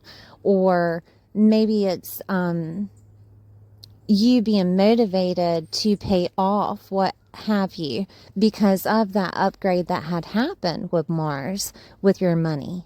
Okay? This could also be because you're going to receive documents and ideas with Gemini activated. So this could be communication also from other people that had been through the same thing. And they could facilitate those ideas and documents to you, right? To take care, consolidate a situation. Because Mars can cut out things. It can also push you forward to motivate of you transforming the situation, or you transforming your mindset, or you getting some type of communication from aunts, uncles, cousins, relatives, nieces, nephews, or neighbors or siblings on how they did it. Okay? And that goes with either the situation at hand that they can help you, or it can go with your mindset, whichever, right? They can help you. But communication is key here. Now, your skills and learning abilities could be associated with finances on the financial part of things. So say that you're an astrologer or a tarot reader or what have you, and you don't necessarily know how to run a business. Okay, this could be a time to where you get some type of communication on how to. Okay, I do want to state that Molly, her name is Molly McCord. If you don't know her, she is a great astrologer, but she also has a business YouTube attached to her astrology. If you want to look her up, Molly McCord, and then you would type in business, and then her YouTube of her business would come up, okay? Or you could get some type of help from other people. Okay, so moving. Moving is a part of Gemini. And this could be where you decide to move to that location. I was telling you that with Neptune in the 6th house, with your lifestyle, that you could have a new lifestyle that's surrounded by a place that is near water. Okay, so this could be a time to where you're deciding to move. Or this could be a time to where you're deciding to get that mortgage. Loans are activated. It could be communication upon that mortgage that you've been waiting on. I know that some Scorpio risings that I know are trying to get government help in regards to getting a mortgage. In the United States, we have what you call USDA, and they had been trying to get USDA loans. And this could be a time to where that follows through, okay? That the communication you've been waiting on for that loan comes through. Doesn't have to be USDA. It could be any kind of loan. Doesn't even have to be a mortgage. It could be any kind of loan, okay? And it comes through that you've been waiting on. Investing is also part of the 8th house. This could be an investor for your business, or this could be you investing in something for whatever, okay?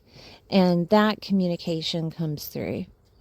It could be that those aunts, uncles, cousins, relatives, nieces, nephews, or neighbors or siblings tell you how to invest, right? We're dealing with other people's money, and we're dealing with your money being invested with other people, okay? It's a shared resource. Doesn't necessarily have to be money. This could be any type of resource that you need, okay? So this could be like you getting someone that collaborates with you on YouTube, if you're on YouTube, right? A shared resource, okay? Someone that can help you with maybe you're writing a book, or maybe you're doing tarot, or maybe you're trying to implement your certificate that you have from other places. Maybe finances, could be anything. I'm going to tell you what 8th house in a job sense would be. It would be finances, it would be insurance, it would be a broker, a mortgage broker, banker. It would be, I'm trying to think, an investigator, a person that can find out the truth, right, in a situation, all right? And this could be communicated to you, okay? That they found out the truth and it's communicated to you, and Mars is activated for you to take action, okay? Or you're getting that communication about the truth, all right? conversations mixed with 8th house, which you rule, Scorpio. Conversations about you in general. Also, how other people see you. Truth can come out during this time about how other people really see you. Your identity can transform during Mars in the 8th house because of something communicated to you. Okay? Okay. I think that might be about it. Now, I do want to say too that after Mars being in the 8th, it's going to go into Cancer in your 9th house of your belief system, and then Neptune is going retrograde at the same time. All right, and it will bring up emotions, and it will show you your belief system surrounding those emotions. Okay, so I'm just trying to prep you for your mindset. Okay, because Scorpios, whether you're a Scorpio, sun, moon, or rising, doesn't matter. The emotions are intense, and if they get too intense, I recommend you to talk to someone. Talk it out. Don't keep it in, okay? Don't keep it hidden, because you need to release that. You need to detox. Scorpio is detoxing, right? You need to detox that situation, right? So letting go of situations that no longer serve you will happen with Neptune going retrograde. Okay. Thank you for being here. Please like, share, and subscribe, and I'll see you next time. Hi, Sagittarius. This is for Sagittarius, sun, moon, or rising. We're going to take a look at Neptune happening in your 5th house. Please take time out to like, share, and subscribe. Okay, so we all know that Neptune has a Piscean flavor. I'm sure if you've listened to most of my videos about Neptune, you kind of get a gist in regards to it can be a spiritual awakening. It can be disruption of sorts, of dissolving a situation. It can also be clarity. It can be an awareness within your spiritual body, right? It can also give you purpose, show you your purpose in a spiritual aspect. Neptune has a way also to be tricky, okay? It can put on rose-colored glasses so that you don't necessarily see the truth until it's in divine timing for you to awaken to the truth. Neptune is also transformation, so transforming your life in the 5th house. Aries has a way of being persevering, pioneering, right? To where Aries is independent and pushes through what's needed. It is the warrior of the zodiac.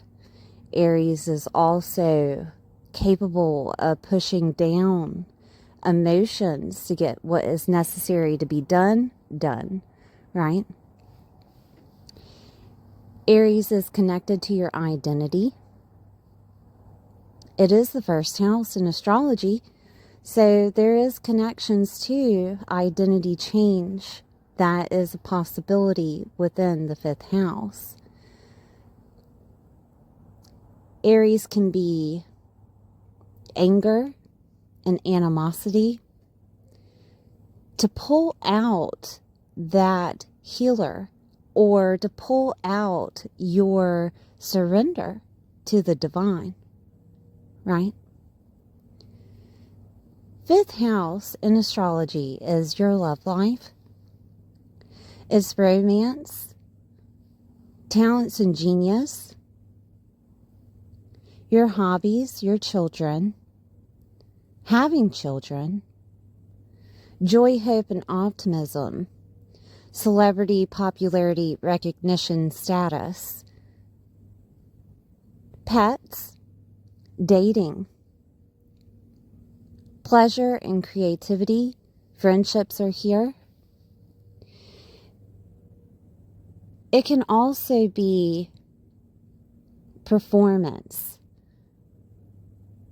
Media is also the 5th house. Okay, so with this activation, Neptune could have some type of aspiration for you. Aspiration is a passion that you feel inside, that your spirit is ready to conquer, or your spirit is ready to push out, right? So this could look like those hobbies, those creative endeavors, your God-given talent is ready to be put on display. And it could have connections with astrology or tarot. It could have connections with divinity things, faith. It could have connections with helping other people that can't necessarily help themselves. Okay? Pisces being the victim, being suffering, rehabilitation, prisons, hospitals,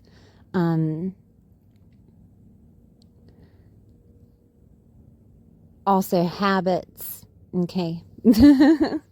I'm putting that out there because this could look like Neptune showing you an awakening of your habits. That could be overindulging, things that you do to have fun that you thought was okay, and then your body changes. This is a 14-year transit, so that is the possibility. Okay. Neptune can also bring in the 5th house, children. This could be that you're having children, or your children is having children.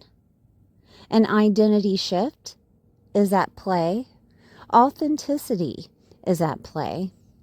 This could be that Neptune allows you to win some type of gain. I say that because 5th house can also be included with winnings of competition. And so lottery could happen. And in divine timing, of course, but at the same time, when a person shifts to a different state of mind, it changes everything. It trickles down to everything. And money can do that. Children can do that. Being in love can do that, right? Love is the 5th house, and this could be a time to where you find someone that activates your trajectory, okay?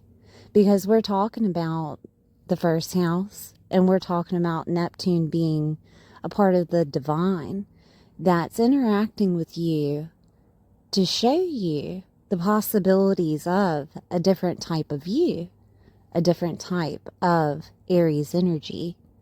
Okay. Now, I did say that anger is a part of Aries. And in the 5th house, if you come across any type of anger, with Neptune, it's a sacred anger. So when I say sacred anger, this is you understanding that unconditional love is needed within your love life, within your children's life, within friendships, right? That there is a hidden awareness that you have during the situation of these people have to be on their own trajectory to know God, to know Source, to know the universe has their back. And you can't necessarily save them, okay? So an unconditional love is shown for them. This could also be a situation with Neptune getting more spiritual with you. And when I say more spiritual, if you are a person that is already in spirituality or a person that has already awakened, this is to go deeper. This is to show you that you are a part of Source, God, the universe, right? And there's no disconnection. And this could mean that there could have been times to where you felt like you were disconnected, or you felt like your gift has left you, okay? There could be examples of that here, that, you know, you feel like you're a victim of some type within love, within a situation of your identity, okay? That's to show you that you are connected. Whenever you're alone and you're capable of sitting by yourself with God, an awakening happens. And I do suggest to take time out to do those things if you have doubts, if you have situations of feeling neglected by the universe, to just sit with yourself, by yourself. Aries is independent in the person, by yourself, okay? And feel the connection. But you have to ask for that connection like a little child. First house is the beginning of the zodiac, and fifth house is childlike, okay? It's Leo in astrology. Fifth house is ruled by Leo in astrology. So your connection with your own essence is necessary, okay? All right, so Mars will be transiting while Neptune is here in the fifth house. Mars is the ruler over Aries, so we're going to take a look at Mars because it transits the fastest. And you can see the correlation, or what is to happen in regards to this Aries with Neptune. So Mars will be in Aquarius and will travel through the signs to Gemini. And then Neptune will go retrograde. Neptune will go retrograde July 2nd until December 8th and work on you on an internal scale. All right, so I'm going to take a look at Mars in Aquarius.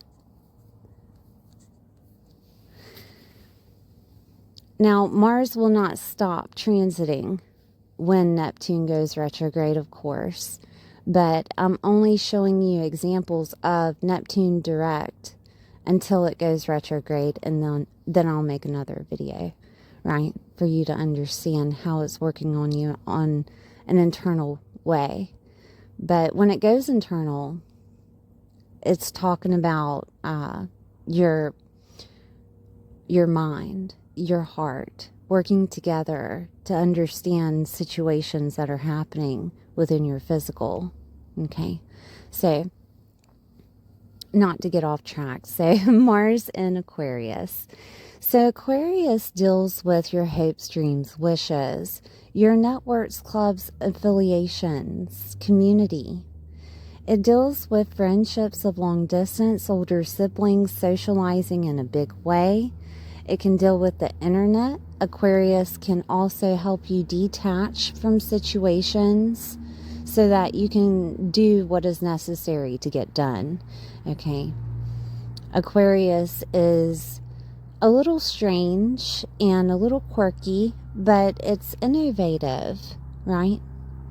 It can push things out of you, such as in the third house, it would be ideas that are brand new, that are innovative, that no one has thought about before.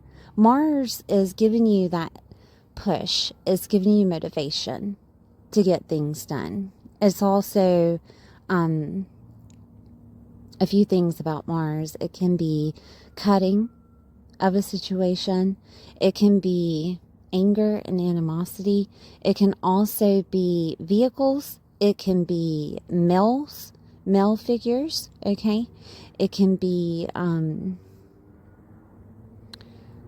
ambition of sorts to push you, like a motivation for that ambition. Or it could be Mars can show you where things need to get done. Okay. All right. So third house in astrology is the environment you grew up in. Aunts, uncles, cousins, relatives, nieces, nephews, and neighbors. Communication. It could be communication from those people. It could be your mindset. Vehicles, siblings. I think I said siblings. Your mindset. Small education, moving and movement, media and writing, skills and learning abilities, skills that include any type of license, and small education such as certificates. It can be tools, it can be advertising, okay? So what this could look like is Mars is giving you the capability of mixing with the fifth, with Neptune and Aries, of you advertising for some type of spiritual endeavor, some type of creativity that you have. This could also be you being on display for dating, such as being on an app, okay? Because we're mixing this third house with Mars and Aquarius, which is the internet, with dating, the fifth house, right? It could also be that you get communication from someone, like a sibling, that they're pregnant, or you get communication from maybe a place that you were looking to move to. Okay, and it's a beautiful place. It could be for your creative endeavor, something that deals with your identity. Okay, this could also look like, those older siblings having a child, or it could look like a friendship of long distance having a child, right? Or that they get some type of opportunity in love. Okay. This could be that anger coming out with those people, and I'm going to name all the people so that you understand. Aunts, uncles, cousins, relatives, nieces, nephews, and siblings. Older siblings is Aquarius, and friendships of long distance. There could be some anger and animosity, but remember that it's sacred anger to let them go on their own way. Okay? Neptune is asking you to provide unconditional love for them and a space for them. Okay, so this could also look like a moving that happens of you getting involved with community groups, clubs, and affiliations. It doesn't necessarily have to be connected to your creative endeavors, but it could be connections with the lover, connections with moving to your children, or that they're moving, or this could be situations of A friend is moving at a long distance. That could happen here. With Aquarius, we're talking about the internet. And this could be that you have followers on the internet, that you're being seen. Okay? Public eye is Aquarius. It is the masses. All right? Neptune is also connections with Pisces, so that includes the collective. But it includes the collective on a deep emotional scale, because we're talking about Pisces being a water sign. Okay. All right, so third house being activated with Mars could also bring in some type of vehicle for you. This could be that you get a laptop, gadget, or some type of tool that you can use. Doesn't necessarily have to be metal, right? But Mars is metal, right? So this could be anything that you use on an ambidextrous scale with both of your hands. Okay, a tool. And with connections with the fifth house, that could look like anything that you use for a creative endeavor, or something that pushes you to do more of your creative endeavor. Okay, and this could be found on the internet, groups, clubs, and affiliations. There could be some type of communication in regards to a party that you're invited to.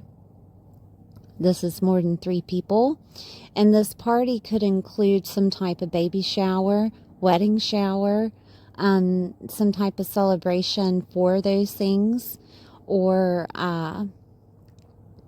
for you in general, of maybe you're being proposed to. Communication from lover, right? So third house, fifth house, and then Aquarius about the party. We're talking about communication from a lover. Now, remember Mars is cutting, so this could also go the other way of you deciding to cut out some type of relationship in your life. All right. Neptune can also be considered as loss or grief, and this could be you deciding that that relationship needs to end. And it could be communication from the other person, or it could be you, because both communication from other people and your mindset is activated, and you guys are discussing this over the phone, maybe text, any type of communication. But it could be that you guys are deciding to cut ties.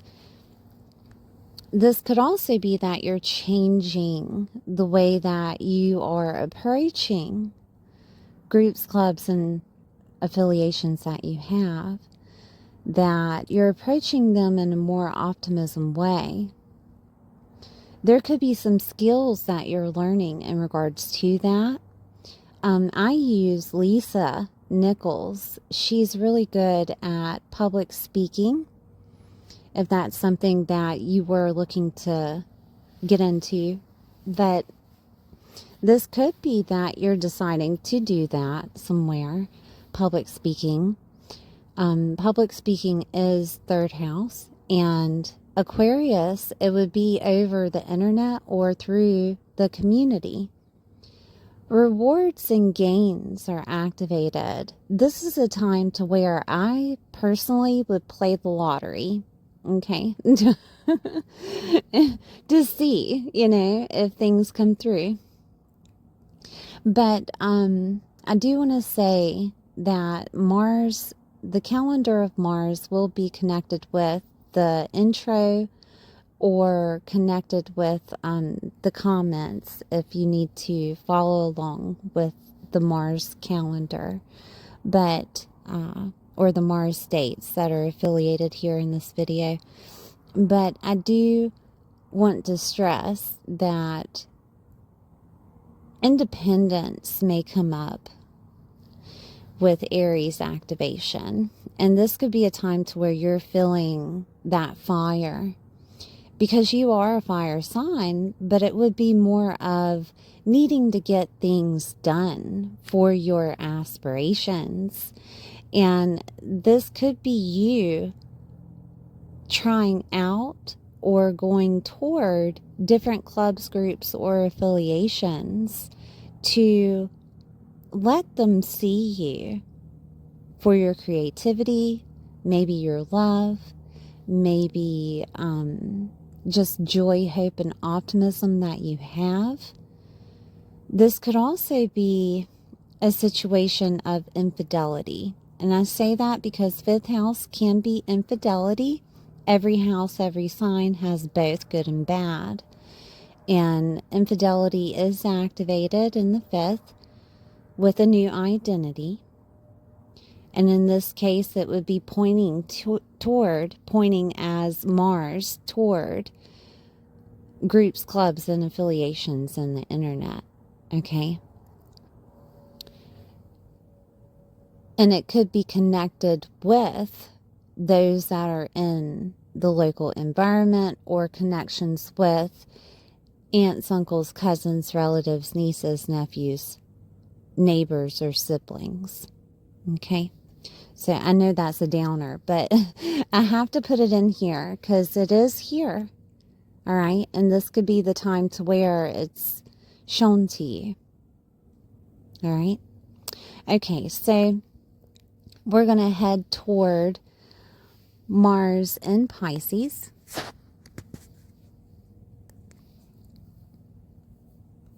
In the 4th house. Now, that 3rd that we were talking about could have been you moving, okay, to a place that you love, enjoy, or for your creative endeavor. I had spoken about that. So the 4th house is homes, right? 4th house is homes, properties, family, nurturing, mothers, motherhood, mother figures, security. Security as in whatever makes you feel like you're secure. It is your emotional body. Okay? 4th house can bring up ancestral patterns in the past, ancestral lineages, okay? And foundation is the 4th. When it's with Pisces, we do have that Neptunian flavor that wants to shine, and that includes the awakening that's happening. And it also includes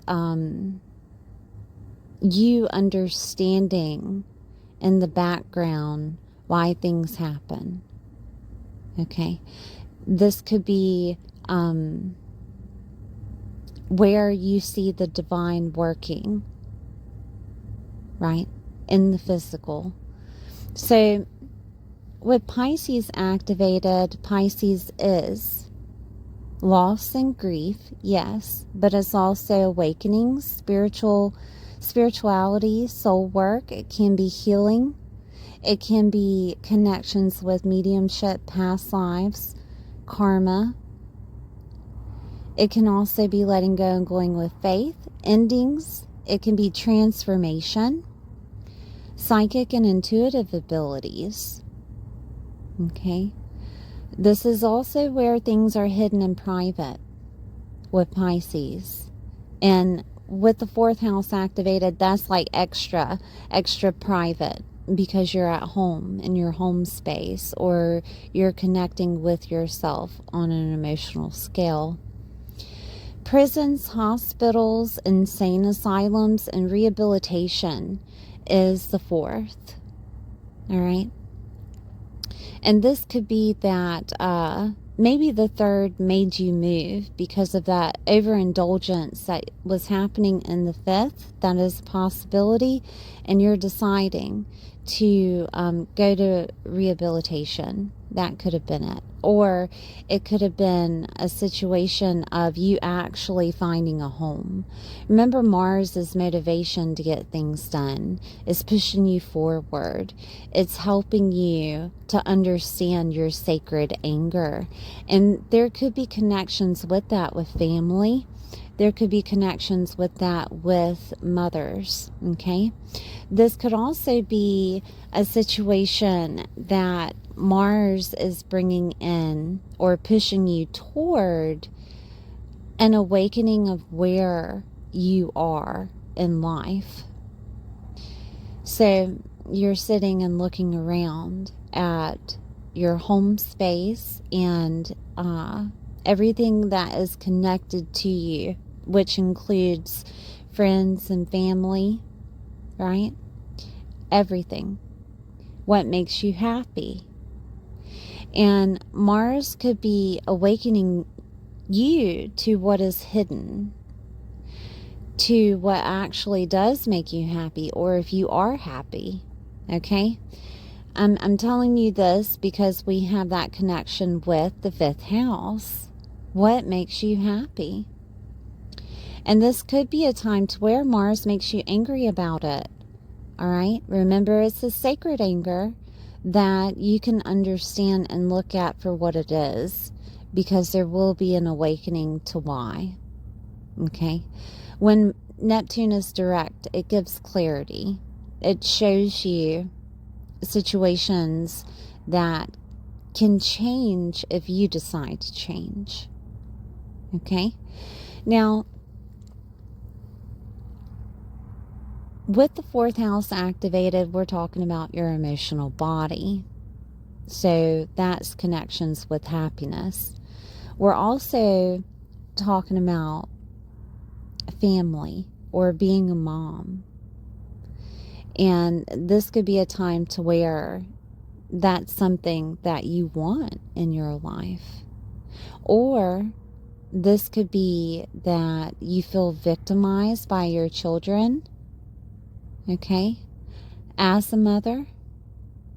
Maybe there's a postpartum that could be happening, right? This would be a time to reach out and talk to someone in regards to that, okay? Because there is an awareness of an underlining meaning of your emotions. And if your emotions are connected with any type of victimization or suffering, that is because of some type of healing that needs to happen. Pisces is healing and restoration of any type of past conditioning. Depression is Pisces, so that can come out. And to connect this with anything else, it would be in regards to Aries in the fifth house, which would be anger, right? Or it could also be dealing with a chemical imbalance with your mind, because Aries is the head, and that could be overindulging with fun, fifth house. So I want you to see the correlation here. Everyone is different. Your body changes almost every 7 years. So this could be a time to where you see those emotions for what they are. And it's like a divine awakening. I'll give you an example. I think I used this example last reading, but I'll give you the example of I was drinking every Friday, and it wasn't a lot. It was like 2 glasses of wine. And one day I was like, man, I am really sad, and I don't understand why I'm so sad. And so, I'm of age. I thought it was premenopausal. Went to the hospital, or not the hospital, but the OBGYN, To me, everything is like a hospital when it's a full facility. But I went to the OBGYN to get everything taken care of. Blood work was done. They gave me a pill. I was allergic to the pill. I'm not drinking on the pill because I thought, well, if I drink on the pill, something could happen with my emotions, and they're very fragile, So I stopped drinking, and then it went away. So I wasn't emotionally distraught inside because of no reason. It was a chemical thing, right? So this could be a time to where you understand that yours could be connected with some type of overindulgence that you're doing. Okay? Anyways, so we're going to go on to... No, I'm going to tell you. So transformation of your home life can help you during this time. And it could look like you taking care of, because it's going to give you motivation, taking care of those habits, which is Pisces. Or this could look like you actually getting a home. And it feels like a divine blessing, right? That could happen. So we're going to move to the 5th house with Mars and Aries. Now, this is where Mars acts out in its full potential. And I say that lightly because Mars can be anger, right? So if you're hitting animosity or anger toward love life, children, media, okay, anything of that nature. Remember, Neptune being activated is happening for a reason. This anger, for you to understand and see the situation for what it is connected with your identity, to change who you are, to change your physical body. 1st house, right?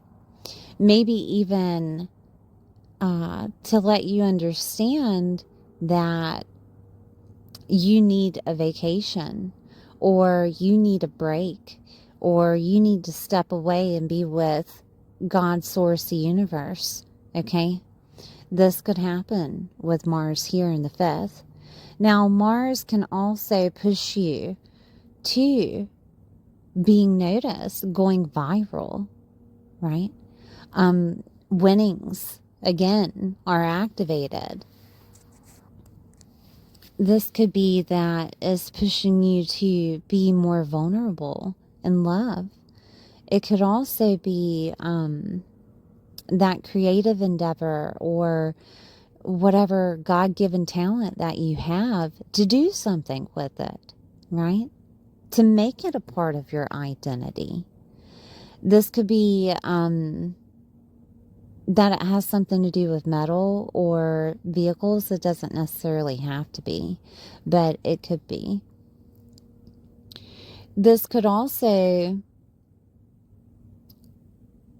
show you that you do have a God-given talent or ability. If you are one person that thinks that they have nothing to give or value within the world, this could be a time to where you see it and it's beautiful, right? Remember that media is activated. You could be on media during this time for that hobby or God-given talent, or this could be you getting involved with dating again. This could be that dating situation upgrading. Okay? It could happen within your friend's life. Your friend is here in the 5th house. And it could be that they are getting married or having an upgrade within their dating situation, or having an upgrade as having children. Or this could be you finding out that you're pregnant, right? Okay, so then we have Mars in the 6th house.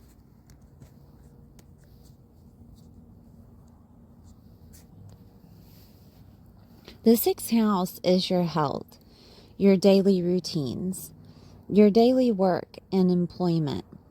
Okay, co-workers, pets. It doesn't matter what size pet. I know that other people are like, well, smaller than a goat or whatever. Pets activated can be any type of pet that is in your life. Okay, I say that because I have cattle, and 5th and 6th house has been activated with them.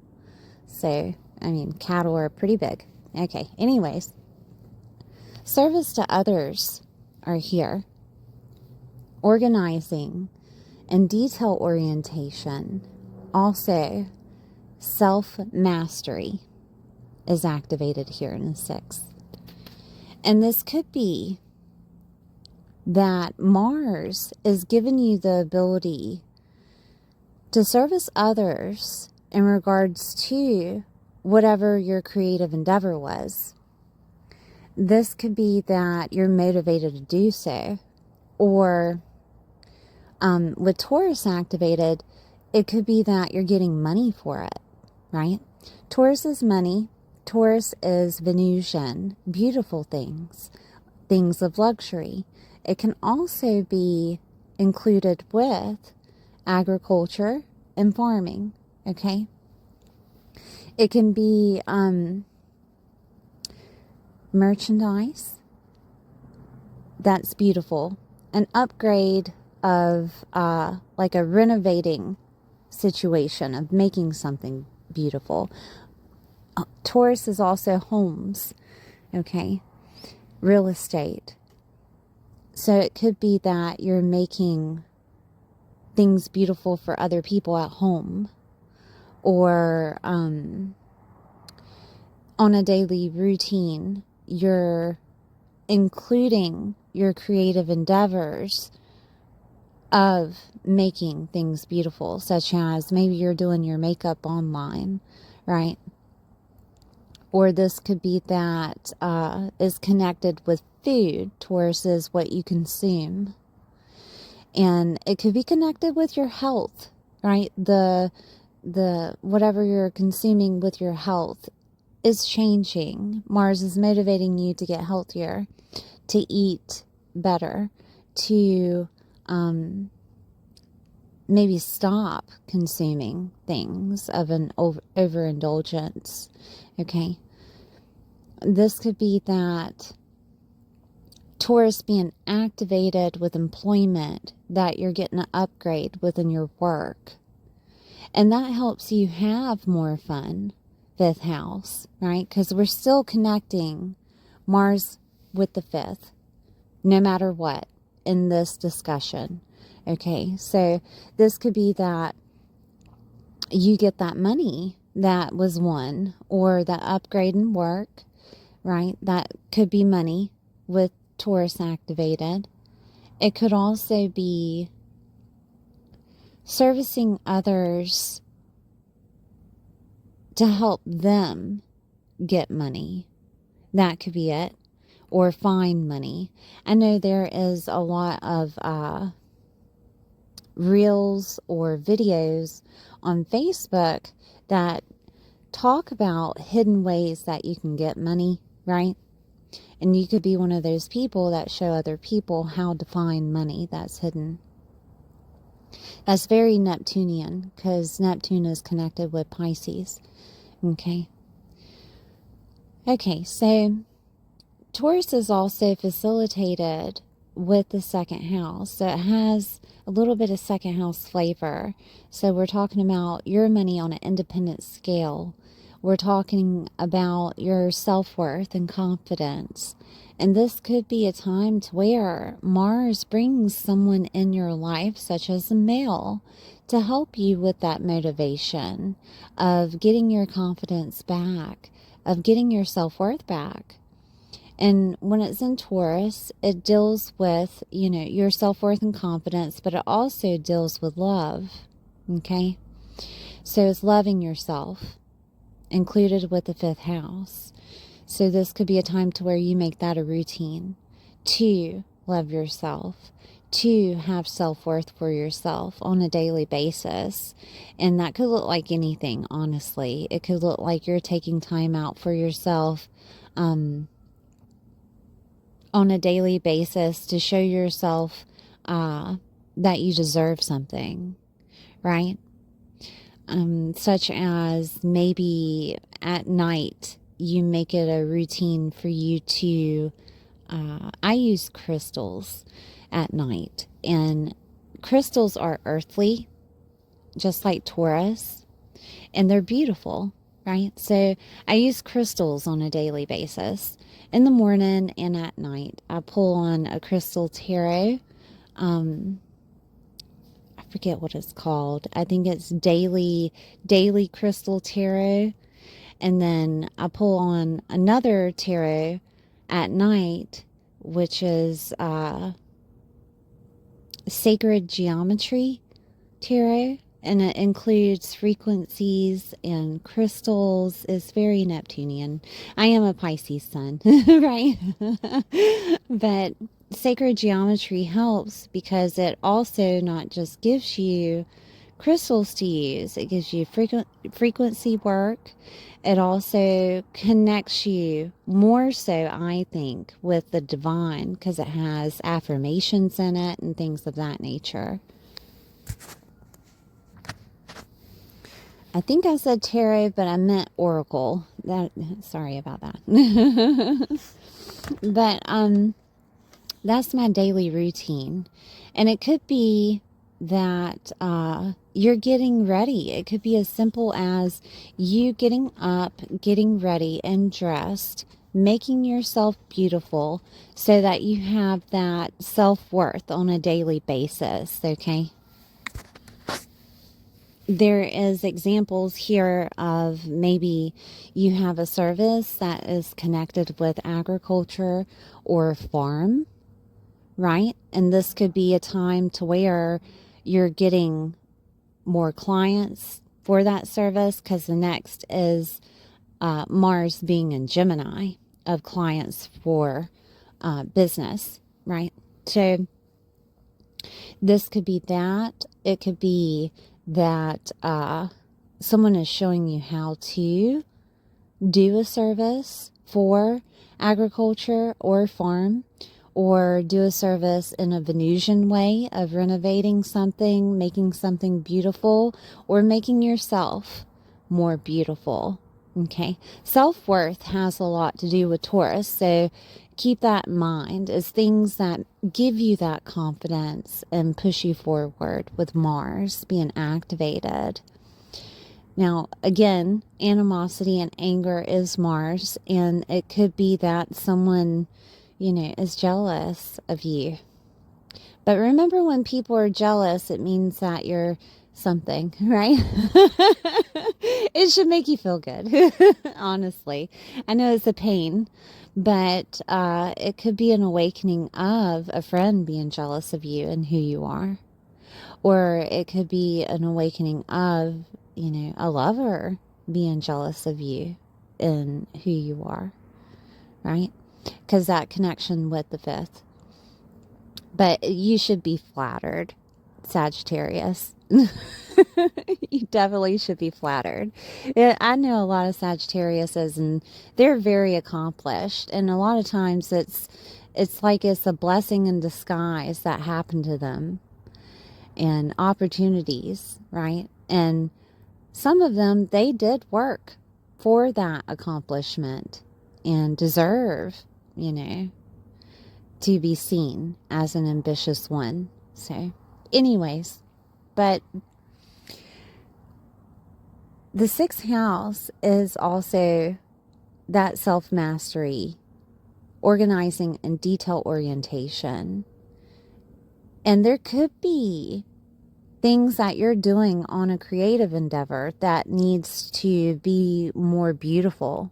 Doesn't that make any sense? So this is where that self-mastery of taking care of what is necessary, the details, organizing, whatever, making it look good, making it look better.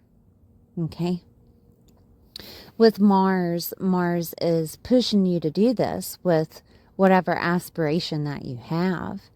It could be that creative endeavor or God-given talent that you have requires you to make it nicer, make it beautiful, right? It really depends on your talent. I'm not sure what that is, so you would have to fill in the blank there. But we're going to talk about Mars in the 7th, okay?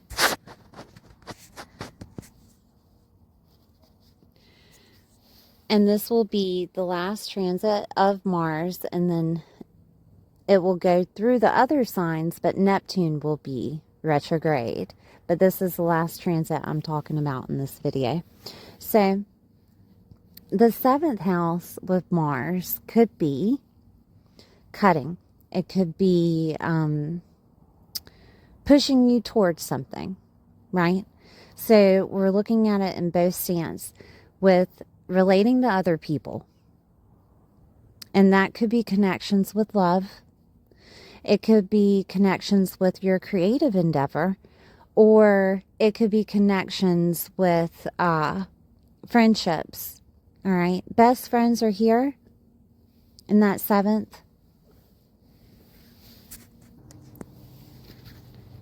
Marriage partners are affiliated with the 7th.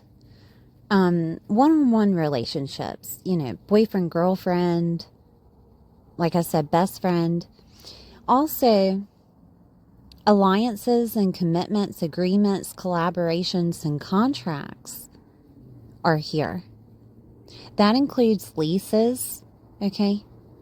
Business associations and relationships are here. Clients, therapy, therapists, and open enemies are here.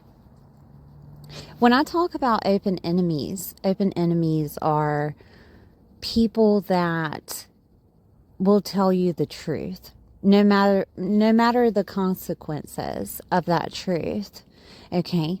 And it doesn't necessarily have to be an enemy. It could be a best friend that is willing to just say it like it is, and you take it for what it is, right? So those are open enemies.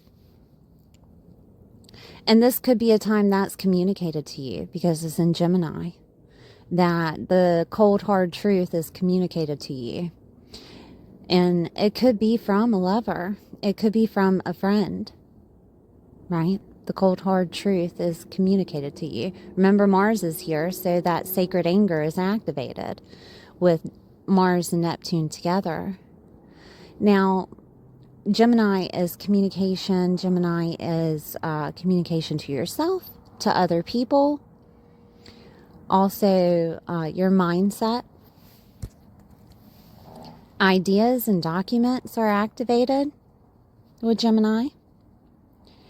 Aunts, uncles, cousins, relatives, nieces, nephews, and neighbors and siblings are also here. So those people could communicate that cold, hard truth to you, right? Also, vehicles, advertising. We got gadgets, tools, and when I say gadgets, laptops, phones, anything of that nature, right? Small education is activated with Gemini. Moving is activated with Gemini. Media and writing. Skills and learning abilities. Okay. Your local environment is activated with Gemini, right? So a few things like Mars being that push for you to be in business with someone that is connected with your local environment, or that push to sign a contract, collaboration, whatever, with another, okay? Whatever you're signing with another person is activated here. And this could be that business that you're planning on with another, This could be that business endeavor or that creative endeavor, that you're signing contracts and affiliations with other people. But it could also be, remember, we were talking about in the beginning, moving was happening, and this could be something in regards to moving, that there's a lease that needs to be signed with another. Okay. Mars activated can also bring in a relationship. Fifth house being activated, it would be from that lover, right? It would be an upgrade within that relationship that happens here, and it's communicated to you. Could even be marriage. Okay. Could even be marriage. This could be the media with your business endeavor being activated, that you're being on media. But there are things that have to be taken care of, like the intricate things. So if you're on YouTube, for example, you have to fill out everything with AdSense and Google, whatever, right? So the little intricate details could be taken care of here with that alignment with another business. This could also be that you're collaborating with someone else with your business. YouTube now has that collaboration to where you can add another channel with your channel and you collaborate together, right? So that could be that. Or that's just an example. This could be a merging of business.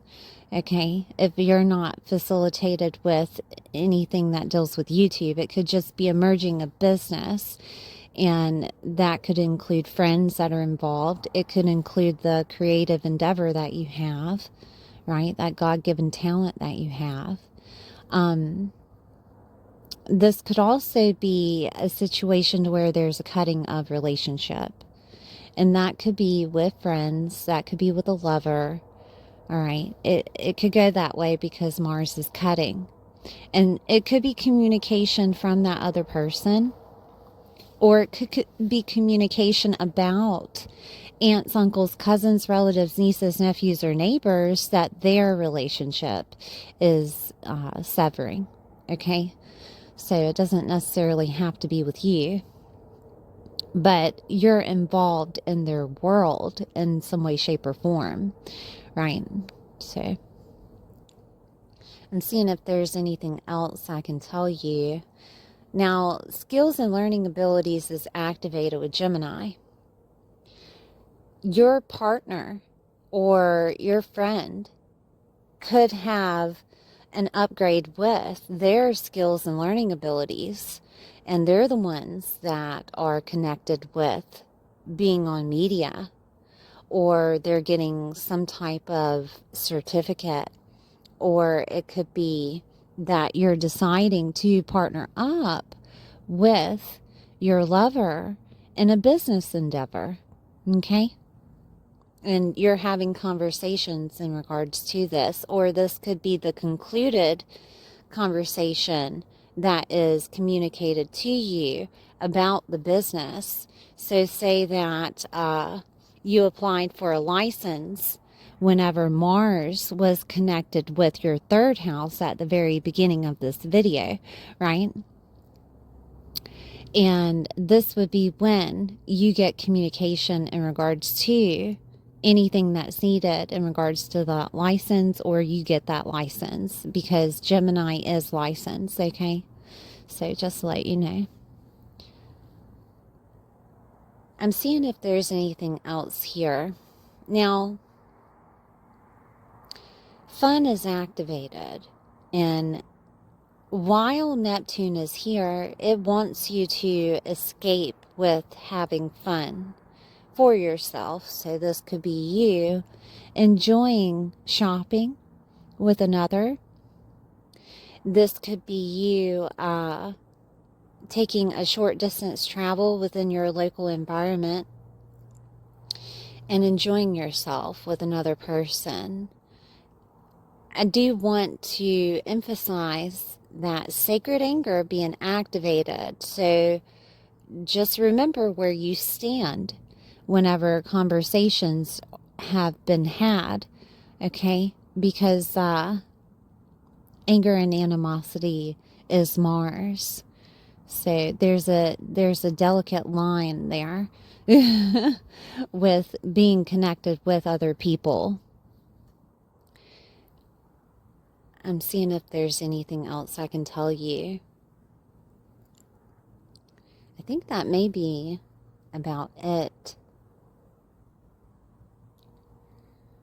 Ideas ideas can come to you in regards to what to do next about your relationship, about your business endeavor, about therapy, okay? Clients are also activated here. So, of course, you could get communication in regards to getting clients, a lot of clients actually, with Mars activated. Or it could be that, again, sacred anger that happens with a client. All right.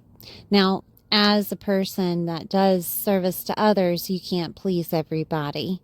You know what I mean? So just take that for what it is. You just can't. There's no way to make everyone happy. So I think that's about it, Sagittarius. And then Neptune will go retrograde. Now it will continue to go in Cancer and Leo and Virgo and so on, right? It will continue, but it will be retrograde, working on you internally, of really what makes you happy and really what you want, right? So just to let you know and be prepared, have that mindset taken care of, by the way. That is one thing. With Aries activated, Aries deals with the head, okay? And our emotions, sometimes they lie to us. So understanding that your heart and your mind is together and working together in correlation with each other is something to have in life, right? It helps. And if there's anything interfering, such as habits or such as healing and restoration that needs to happen, do it, do it. Don't be scared to dive deeper into yourself, because it's going to ask you to do so when Neptune goes retrograde. Okay? Thank you for being here. Please like, share, and subscribe, and I'll see you next time.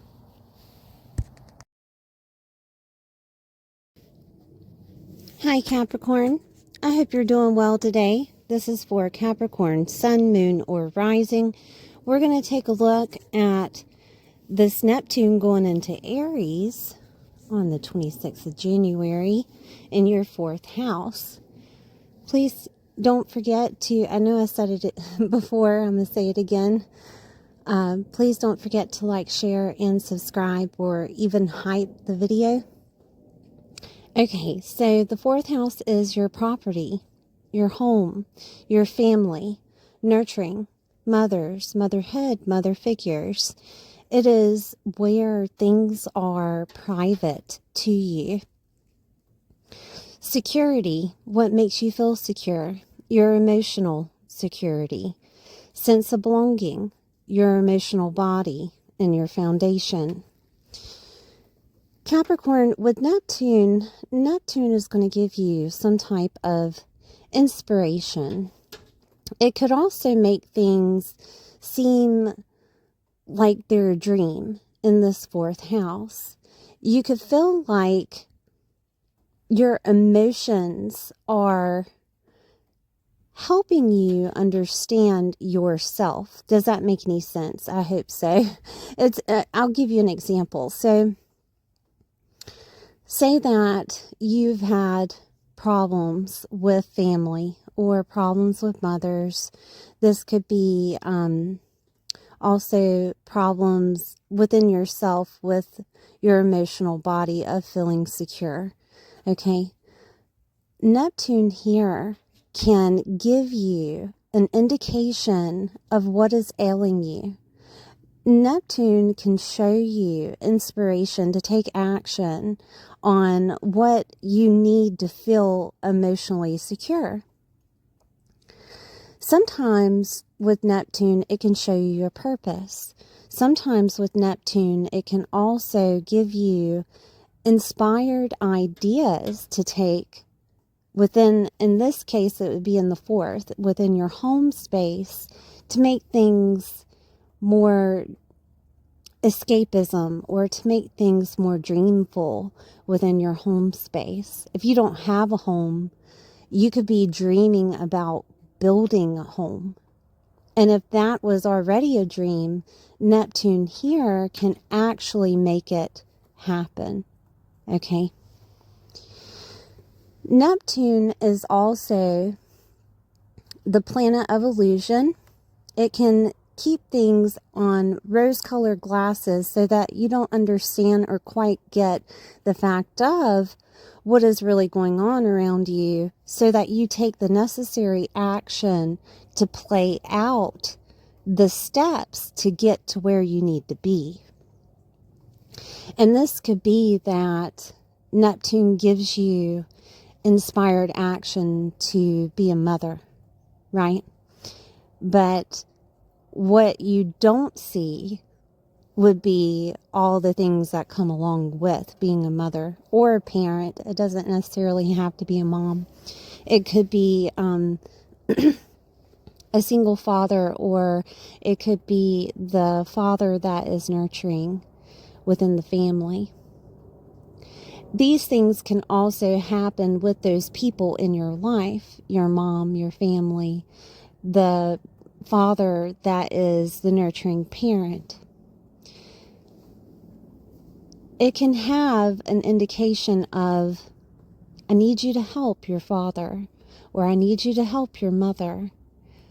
And you feel this sense of need, okay, to do these things. But then you get into it and it's like the veil is lifted and you see why. Maybe you're the fifth child of the family, and this could be Neptune saying, I needed you here to take care of your father or your mother so that you could be first in line for the inheritance, to make those dreams that you had, those aspirations that you had to come true. Okay? This could also be a situation to where Aries is the warrior-like figure in astrology. Aries is the first house, so we're talking about your identity. We're talking about your physical body and the aesthetic that you have and the way that other people see you. And you becoming a mother or a parent had a rose-colored glass on top of it so that you didn't see that you needed to change. You needed to change who you were. You need to have more motivation at home to get that family, to become that parent, to be the warrior-like figure within your family. Okay? Aries in the fourth house, as you, Capricorn, being a child, you could have grown up within a family that was abusive or argued too much. They may have been in the military, okay? They may have been like a child, all right? And this is for you to understand that you hold these qualities within you, within your home, but you can use them in a healthier manner. You can use that discipline in a healthier manner. You can use that warrior-like fire within yourself in a different manner. And to do this, Neptune has given you a little piece of spirituality. Neptune is the ruler over Pisces.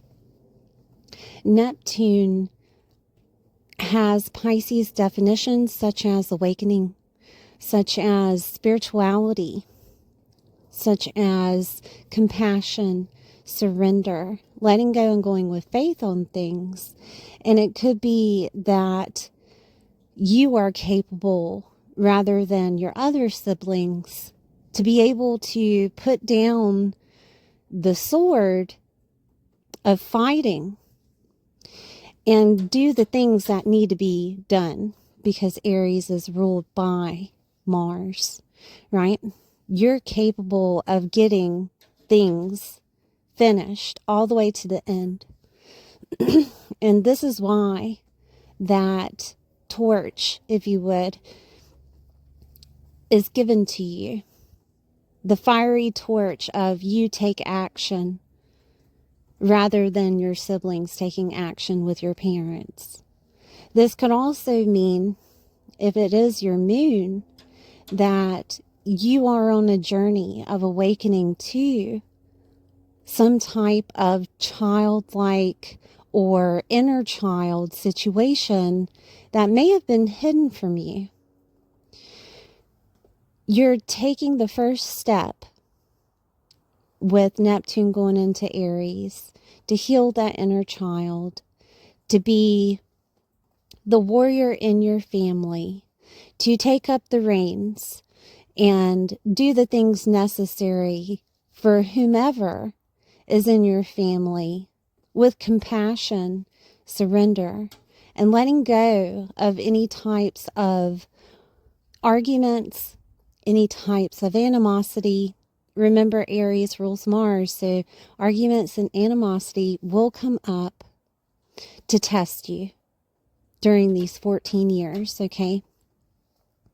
It will be an interesting journey for you to see yourself in an Aries light, because you yourself, Capricorn, I don't know what type of person you are, but if you've been a person thus far that has been scared to step up to the plate in your family, to show them who you are authentically, to take the first action that's needed, okay, you will become that person. I do want to say too that it is a possibility of loss and grief if that hasn't already happened, right? Because 14 years is a long time. Neptune is the ruler over Pisces in everybody's chart, okay? I don't want to scare you, right? So loss and grief is activated with Neptune always. So there is a chance of a family member passing, that you find out that you have some type of spiritual gift, mediumship, in regards to family, in regards to ancestral lineage, okay? This is a possibility for you to understand who you are. Astrology, tarot, the taboo topics of Neptune is activated. And we're talking about ancestral lineage. We're talking about family. We're talking about your home life. And this could be a time to where, if you're already in those things, that you're doing it from home. And it's leading you in the right direction. It's leading you to push forward with what needs to get done. Okay? This could also be a healing factor, like I said, of you healing that emotional body in regards to childhood situations.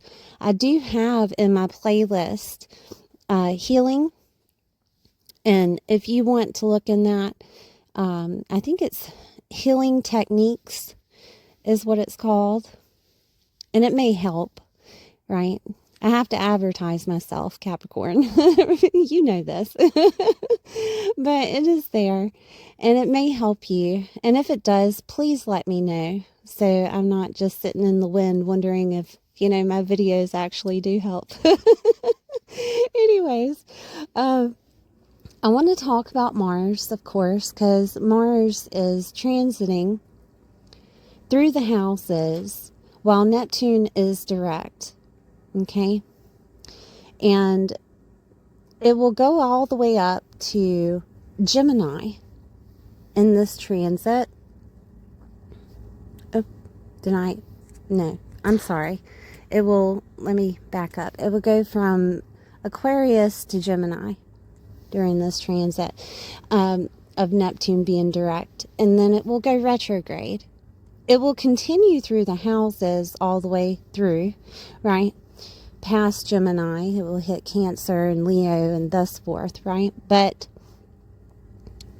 this is the main characteristics that's happening as the flavor of Neptune direct for the first half of this year.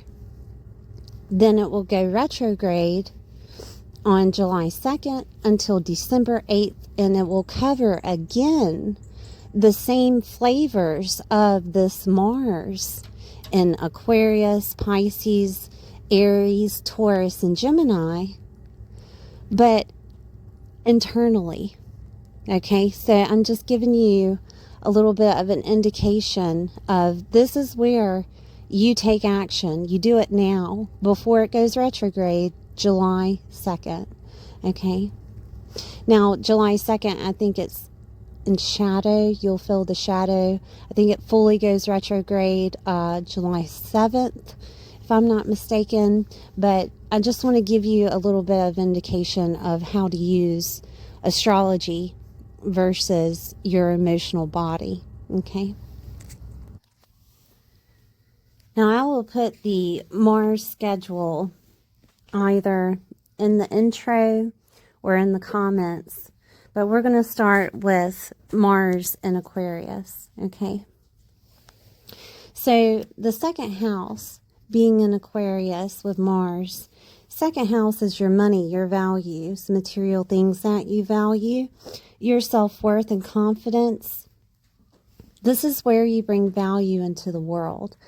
Your income and spending is the second house.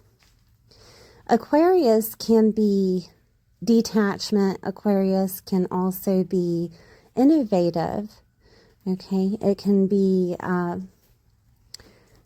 very strange, very strange things happening with money, right? With Mars here, it can give you some type of indication of an idea that happens. Okay, with Neptune activated with this Mars, it would be inspiration to do something, inspiration to take action with maybe getting involved with groups, clubs, and affiliations, more so with your authenticity, with maybe you're at home. Fourth house is still activated with Neptune, okay? Maybe you're at home and you're deciding, I need to connect with clubs, groups, and affiliations, maybe as an influencer, maybe as a person, or connect with your community, with how you're doing your independent income. This could also be internet is activated, right? You using the internet for income capabilities at home.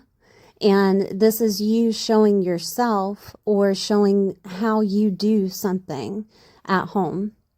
Or this could be your creativity that makes you authentic, Capricorn, that you're showing other people how you're authentic on the internet, in those groups, clubs, or affiliations. Rewards and gains and goals are activated. Okay, with Aquarius. With Mars activated, this could be that money is coming to you, that it could be coming from a male, It could be coming from a family member, because we still have that Neptune in the 4th.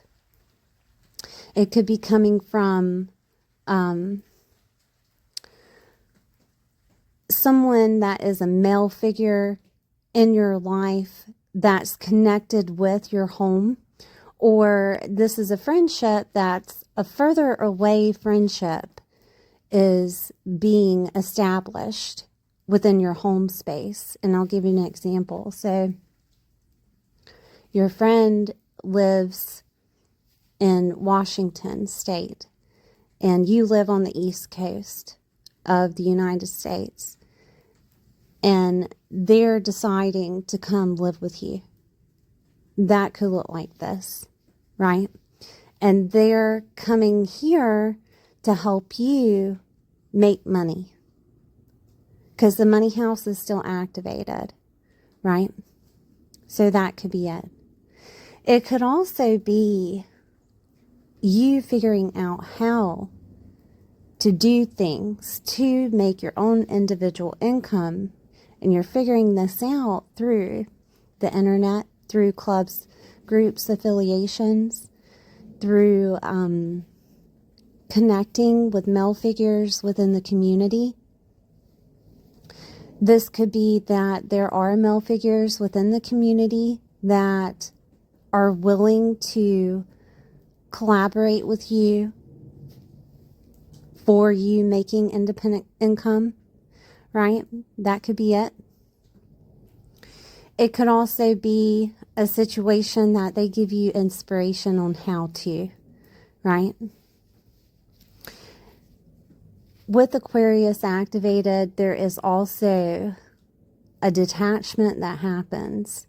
And if you have been going through money problems that are connected with your home space, this could be a time to where you're detached from emotions that are connected with your mortgage, detached emotions that are connected with making money from home, which isn't a bad thing, honestly. Whenever you push those emotions aside, it's necessary sometimes for you to get that drive. Mars can also be anger. Okay, so a literal Aquarius could make you angry on what they have to say in regards to your finances or in regards to your self-worth, because remember, the 2nd house is your self-worth.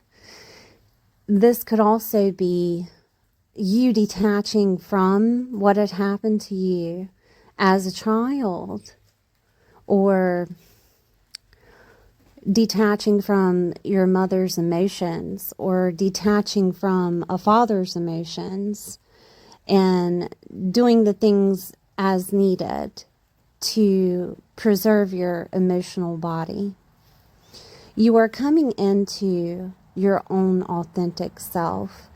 And to do this, the transits are giving you one step at a time to figure out who you are. There could be an awakening that you have with that 2nd house on what you've been doing thus far for money, and then all of a sudden you see the light. Or it could be what you have been doing thus far for family, and then you see the light, okay? And it gives you action to take as necessary. I say that because with Neptune direct, it works on all levels, not just internally, but it works all levels for you to take action, for you to do what is necessary, okay? The inspiring Neptune, the Neptune that wants you to have everything that your soul desires, right? So this is you taking that action. So I'm going to move on to the 3rd house as Mars is transiting. Let me get another pen. Mars will be in Pisces, and Pisces is connected with Neptune, so this house will be fully felt, okay? And the 3rd house is communication. It is ideas. It is documents, your mindset. the environment you grew up in. We have people here, aunts, uncles, cousins, relatives, nieces, nephews, or neighbors, right? And siblings. We have moving or movement, media and writing, skills and learning abilities, small education such as licenses and certificates. This could also be advertising. The third house is tools. We're talking about vehicles, gadgets, phones, laptops, tools that you use with your hands. And if you're in the spiritual realm, this would be, or connected with the spiritual realm, and this would be astrology or tarot tools that you do with your hands. Palm reading, right, is one of the things with Gemini, because you're dealing with your hands and reading and writing. This could be a time to where you're deciding to transform something. I say that because Pisces is here. Pisces is transformation and endings. Pisces is also the spiritual realm, all things spirituality, faith-based, compassion. This could be surrender. This could be letting go and going with faith. Okay? This could be the time to where you decide to let go of things that have happened in the past. This could be a time to where you decide to give compassion to parents. This could be a time to where you decide to journal those things so that it helps you integrate that healing. Okay. This could also be a time to where you decide to write the book that's necessary, or cut communication from certain aspects of the family. And that could be aunts, uncles, cousins, relatives, nieces, nephews, siblings. Okay. This could be also where they decide to cut communication with you, or it could be communication that transforms everything. Okay. I say that because, Pisces transformation, third house communication. All right. I'm just telling you what it looks like. Mars is indication of motivation, and it's also taking action. It's also anger. Okay. So keep that in mind when Mars is here, that if there is any type of anger around you, the best thing to do with Neptune, to work with Neptune with that fourth house, dealing with family, is compassion. Have compassion for the person and forgive them. It's not necessarily for them. It is for you, so that it's not stuck in your mindset, because the third house is activated with Mars, and that mindset can get angry. Okay. It can get really angry. We're talking about Aries energy in the fourth, right? It can get very angry and explosive anger. So just to let you know, or explosive anger. And we don't want that, We want to forgive and let go of things so that it doesn't mess with our physical bodies or emotional bodies. Okay, because it can hold certain indications later on in life of depression. It can also, if you don't take care of things in your emotional body, diseases can come up. So I'm just letting you know. All right, so Mars in the third, right, of taking action with either compassion, inspiration, or this is the transformation of communication that happens. Okay. And with Neptune activated, it can look like it was a divine communication, or it could look like it was in divine timing. Okay. I'm putting that out there because we're not just taking action. The universal law is taking action too with us. And it's what we're doing that is activating that law. Okay. All right. So 4th house. Right. I'm trying not to make these videos too long, but they just, sometimes I tend to talk for an hour. Okay. 4th house in Aries. So the 4th house, like I said, is homes and properties. Okay. This is family, mothers, motherhood, mother figures. It is also your emotional body and your security, what makes you feel secure. Ancestral lineage is activated with the 4th. All right. So this could be that time to where you figure out that you are a medium and that it came from your ancestors. Or it could be the time that you are connecting with your ancestors and they're showing you, divinely guiding you through what is your purpose. Okay. Now, Mars here, again, motivation, anger, can be action. Okay. This could be when you're deciding on what to do next about your home space, whether you want to move, or this could be when you move and you're entering into that new home that is actually you. This could also be you deciding to renovate the home. That could be it. This could be whenever you decide to have that person that we were talking about earlier that wants to move in with you. They come and move in with you, right? And you're having to figure out, how to deal with someone else living with you. Okay. Now it could be family. It could be mothers or parents. All right. This could be a time to where something happens and they end up alone. Okay. And you're there to take care of them. All right. Or this could be a time to where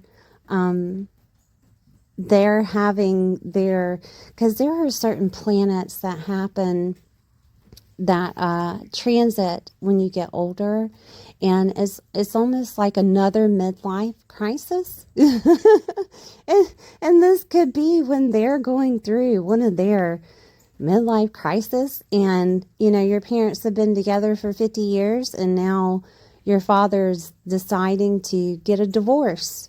Okay. That can happen. All right. Neptune in Aries can make people feel like they need to be by themselves. All right.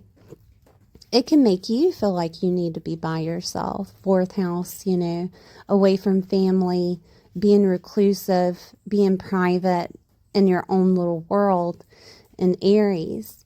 But try to use Neptune more so of a dream factor of what you want to create, of what you want to show the world authentically.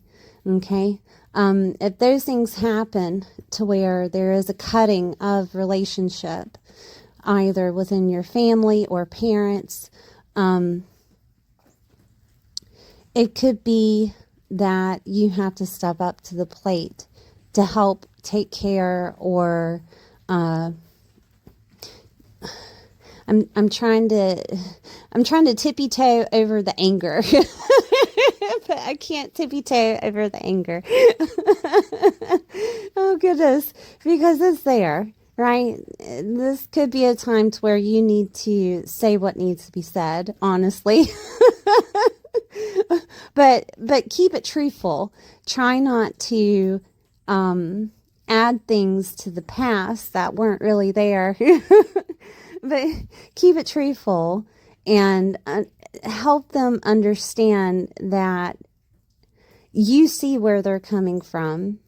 Okay, during their little Aries Neptune situation. Okay. But I don't recommend cutting of relationship when it comes to family, but I do recommend boundaries. And Neptune is the ruler over Pisces, so boundaries is necessary when it comes to situations, okay? All right.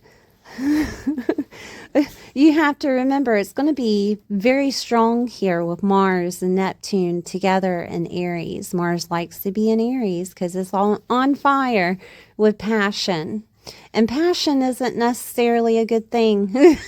Passion can lead to suffering. Okay, so just to let you know, that passion that burns inside of you, you have to let it out somehow. And I recommend doing it by doing more spirituality, doing more work with spiritual things, motivation to heal that inner child. I know those things sound boring, but maybe taking action with your home space. You're a Capricorn and Aries is activated, so we're dealing with that first house of you and building structure. So maybe building something, right? This could be a time to where you decide to build that home, or at least get the plans, right, to build the home. Or this could be just taking care of the home, of what is necessary to get done, like fixing things and things of that nature, okay? But working with your hands can help too, all right? Because remember, Neptune is the ruler over Pisces, and Pisces is in your third. So we're talking about you indicating that Piscean flavor with this. So working with your hands, working with tools, writing down what's really bothering you, journaling it, okay? The connection there. That's why you went through Mars in the third house already. It was to make you do those things, right? And it was in a strong aspect, okay? Okay, so we're going to look at the fifth house. I think I'm going to use, I'm running out of the colors, so I think I'm going to use black in the fifth house. All right. Mars in the fifth house. So the fifth house is your love life, is hobbies and children and joy, hope, and optimism. It is your God-given talents and genius, okay? So keep that in mind. And it has a connection with Taurus. So we're talking about how you make your own individual income, because Taurus is facilitated with the second house in astrology, right? So first house is Aries, second house is Taurus. And those themes will come up. How do I make money on an individual level with doing what I love, right? So fifth house is also celebrity, popularity, and recognition status. It is your expression. Pets are here. Your dating life is here. I think I said friendships. I'm going to say friendships. Children are here. This every house and every sign has a bad to it, okay? Has a dark side, a shadow side, however you want to word it. But infidelity is here, okay? Just to let you know. And this could be a time to where, you remember I was talking about your parents earlier, in that fourth of one of them could be going independent, that you figure out the infidelity part here, okay? That could be it. This could also be Mars indicating motivation and pushing you to do something authentically within what you enjoy. That could look like anything, honestly. But with Taurus involved, it is making something beautiful. It could be connected with farm or agriculture. It could also be connected with things that are Venusian, making things beautiful, something beautiful, things that people wear, okay? Whether that be, excuse me, whether that be clothing, jewelry, makeup, Taurus deals with the face. It deals with anything on the face. Okay? Anything. It also deals with food, right? Like the culinary arts or something, baking, right? So this could be you figuring out what you want to do. Or this could be a time to where money comes in your life. And money could be coming from winnings of competition. It could be coming from something that you had entered, like a competition that you entered and you won something. Or it could be coming from agriculture. Or it could be coming from something that deals with a home. Okay? This could also be that you figuring out that you like to make homes beautiful, or you're making homes beautiful, that you're getting more involved with interior design, okay, making things beautiful. This could be a situation of money coming to you from, like, you have a child, and maybe the taxes or something that deal with, money coming to you with that child, it raises. Or this could be that you're deciding to have a child. This could be where you're deciding to upgrade a love life. This could also be a time of the friendship that you have helps you with money by doing the things that you love. My husband is a Capricorn rising, and he had been talking to one of his military friends, which is Aries, right? Military. And that military friend lives in Alaska. Okay. And he had been discussing that he could come down and help us with the cattle, and to also have his own cattle, right? And this could be a time to where that happens. Does that make any sense? That there is motivation here, or that it's already happened and they're going through that motivation to get things done, to get the dream done with Neptune. This could be a situation of you do that with a friend, or doesn't necessarily have to be agriculture. It could just be anything that you love to do, right? Or you're doing it with a lover. Or if we're talking about love itself, this could be a time to where you decide either to continue the love situation and upgrade it, right? Because Taurus is very Venusian and is connected with Venus. And when it's connected with Venus on love, this could be a time to where Mars indicates we're pushing you to the next level of your relationship, or we're cutting it out, right? It depends on the person. It depends on where you are in life and the situations, of course. And you have free will.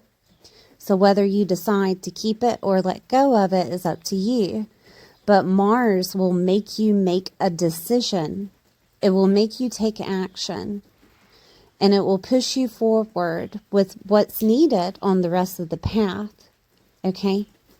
This could be also a time to where, that God-given talent that you have, that you're seen for that and is creating income.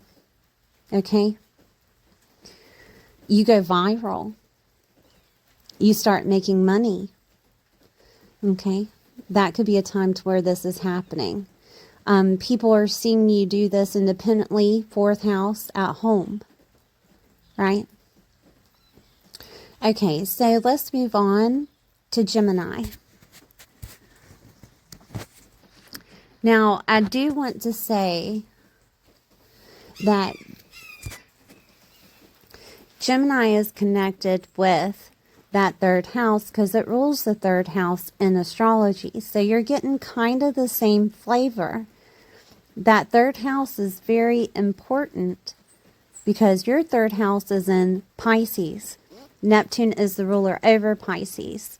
So this helps your essence. This helps your creative endeavors. It also helps manage your emotional body. Okay, so keep it in mind that communication with your lifestyle is very important. So it's whether or not you journal out your emotional body or you listen to someone online in regards to that, or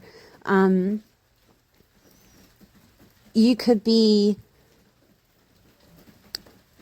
with your creative endeavor doing things with your hands, or with your creative endeavor you could be working with tools, or you could be speaking, right? Public speaking is also Gemini. Communication is Gemini. Okay, mindset, working on your mindset. With Neptune involved, this would be meditation or something that deals with the spiritual realm, okay? Taking care of that thought process, taking control over those thoughts. Because you have to remember that Mars is here in the 6th house with Gemini. And we're dealing with 6th house entities of your daily routine, your daily work and employment, your pets, organizing, detail orientation, service to others, your health, okay? So this is a time to where you have to manage your mind, your thoughts, your words, your language to other people. Understand how to speak to them. Understand, one of the people that I listened to a long time ago, her name is Lisa Nichols. And if you're wanting to do anything that deals with speaking to the public, or doing a YouTube channel, or being an influencer, or anything to where you talk to the masses, okay? Lisa Nichols can help. She helps you understand the outline of showing others how to see what you're seeing in your mind's eye, okay? She's on Mind Valley also. I listen to Mind Valley, but I listen to a lot of people that are public speakers or motivational speakers or transformative speakers, right? I'm just that person. Gemini is in my 10th house, and I write down all of what I do on YouTube. I write everything down in a notebook so that I can keep it for later to indicate any transits that are happening again, or to help me refresh, right? So this could be a time to where you're using that to your advantage of going back through things or seeing things in a different manner with communication for your lifestyle. Mars is here, so it could indicate that operations are needed. I do want to say that too, because operations can be Mars. Vehicles can be Mars. Okay, so this could be a time to where you're deciding to get a vehicle. You're deciding to do a lifestyle situation with a vehicle. Like drive a truck, get your CDL license, doing things mobily, because I mean we're in a world today to where everything is mobile, right? And this could be that maybe because your endeavors were in Taurus, your creative endeavors was in Taurus, that you're deciding to be a pet groomer, making making pets beautiful again, right? Or and doing it mobily. Or this could be that you're deciding to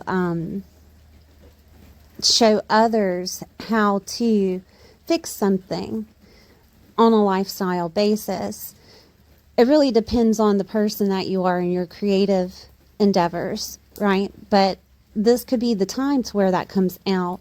Or it could be communication about aunts, uncles, cousins, relatives, nieces, nephews, neighbors that are communicating with you more often because of a family member, right? Hey, we were talking about family members before in that fourth house because we're still dealing with Neptune there. Things are coming to fruition with Neptune activated in the fourth, and it's coming in fruition of making you authentic within your home life and in your emotional body, helping people understand who you really are when it comes to your private life, okay? When it comes to your emotions. And I say that delicately and with grace because I don't want you to get angry at people as much.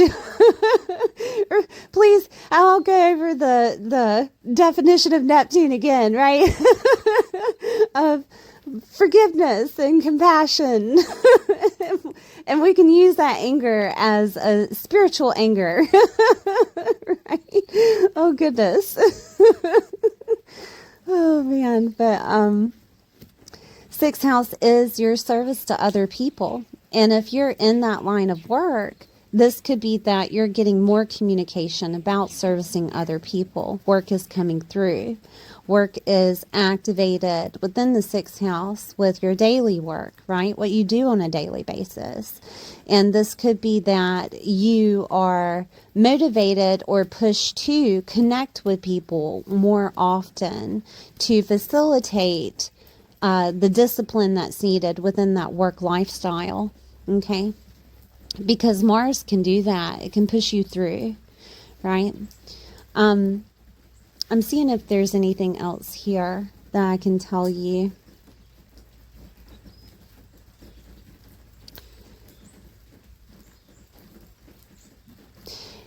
You know, sixth house being self-mastery, whatever you're learning with a skill or ability that comes up, because it came up whenever that third house was activated with Pisces, because you had to go within yourself and see things or awaken to things or transform something by talking to yourself, working with your hands, talking to God, whatever it was.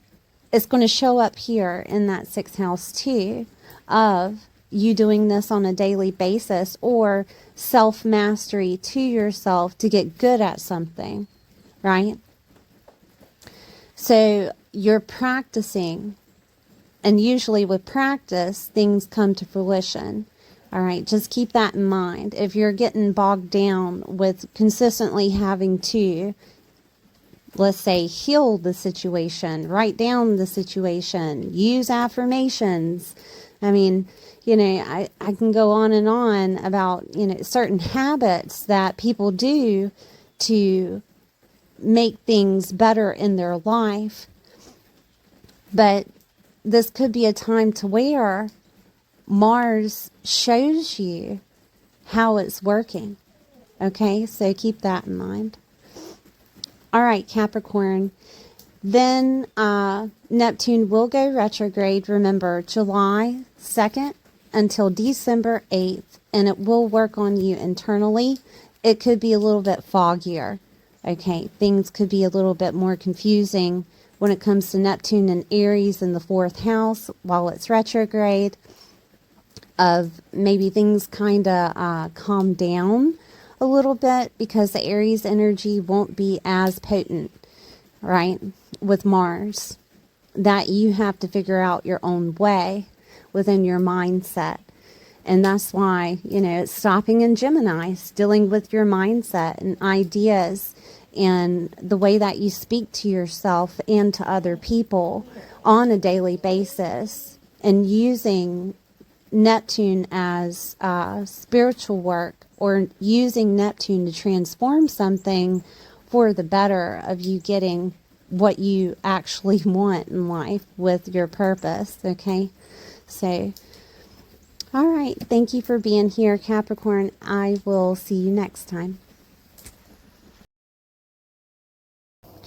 Hi, Aquarius. I hope you're doing well today. We're going to take a look at this Neptune in Aries happening in your third house. Please take time out to like, share, and subscribe. Okay, so you got the gist of Neptune. Well, kinda, right? So Neptune can give you illusion and disillusion. It can also point you in the right direction of your future trajectory. The dreams or inspiration or aspirations that you have in your life. It can also play out in your world to make things happen without you understanding that it's happening. And I'm going to explain. So this is where the illusion and disillusion comes in, right? So Neptune, its motto or mantra is everything happens for a reason. But it's until you get to the end of the reason that you actually see the play out of everything happening and why it happened. And this is Neptune. Okay, so third house is the environment you grew up in. It is your local environment, communication to yourself, to other people, your mindset, small education, certificates and licenses, moving and movement, media and writing, skills and learning abilities. Now, there are people in this house, aunts, uncles, cousins, relatives, nieces, nephews, and neighbors. Ideas and documents are also listed here.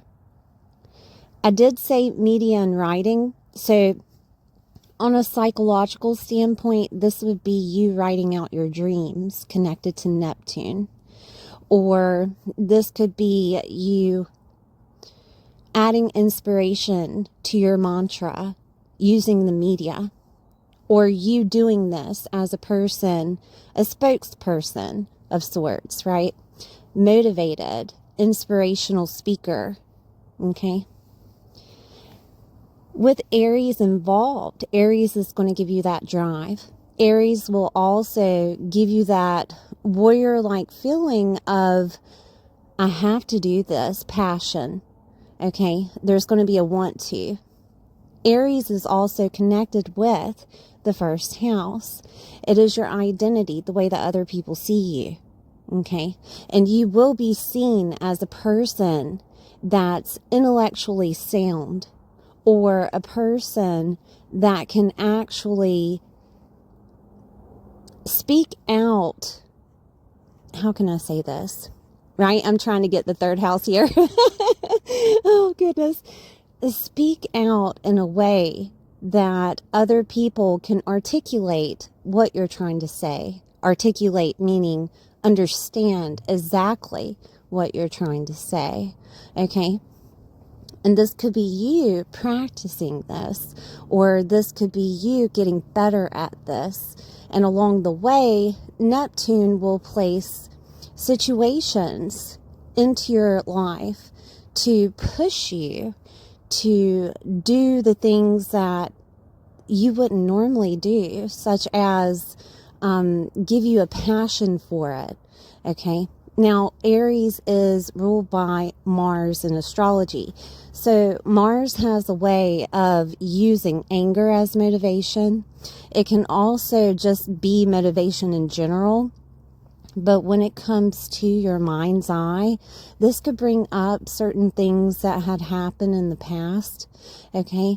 I only say that because Mars is going to transit while Neptune is direct, and then Neptune is going to go retrograde, and we're going to go back over what you have learned thus far, right?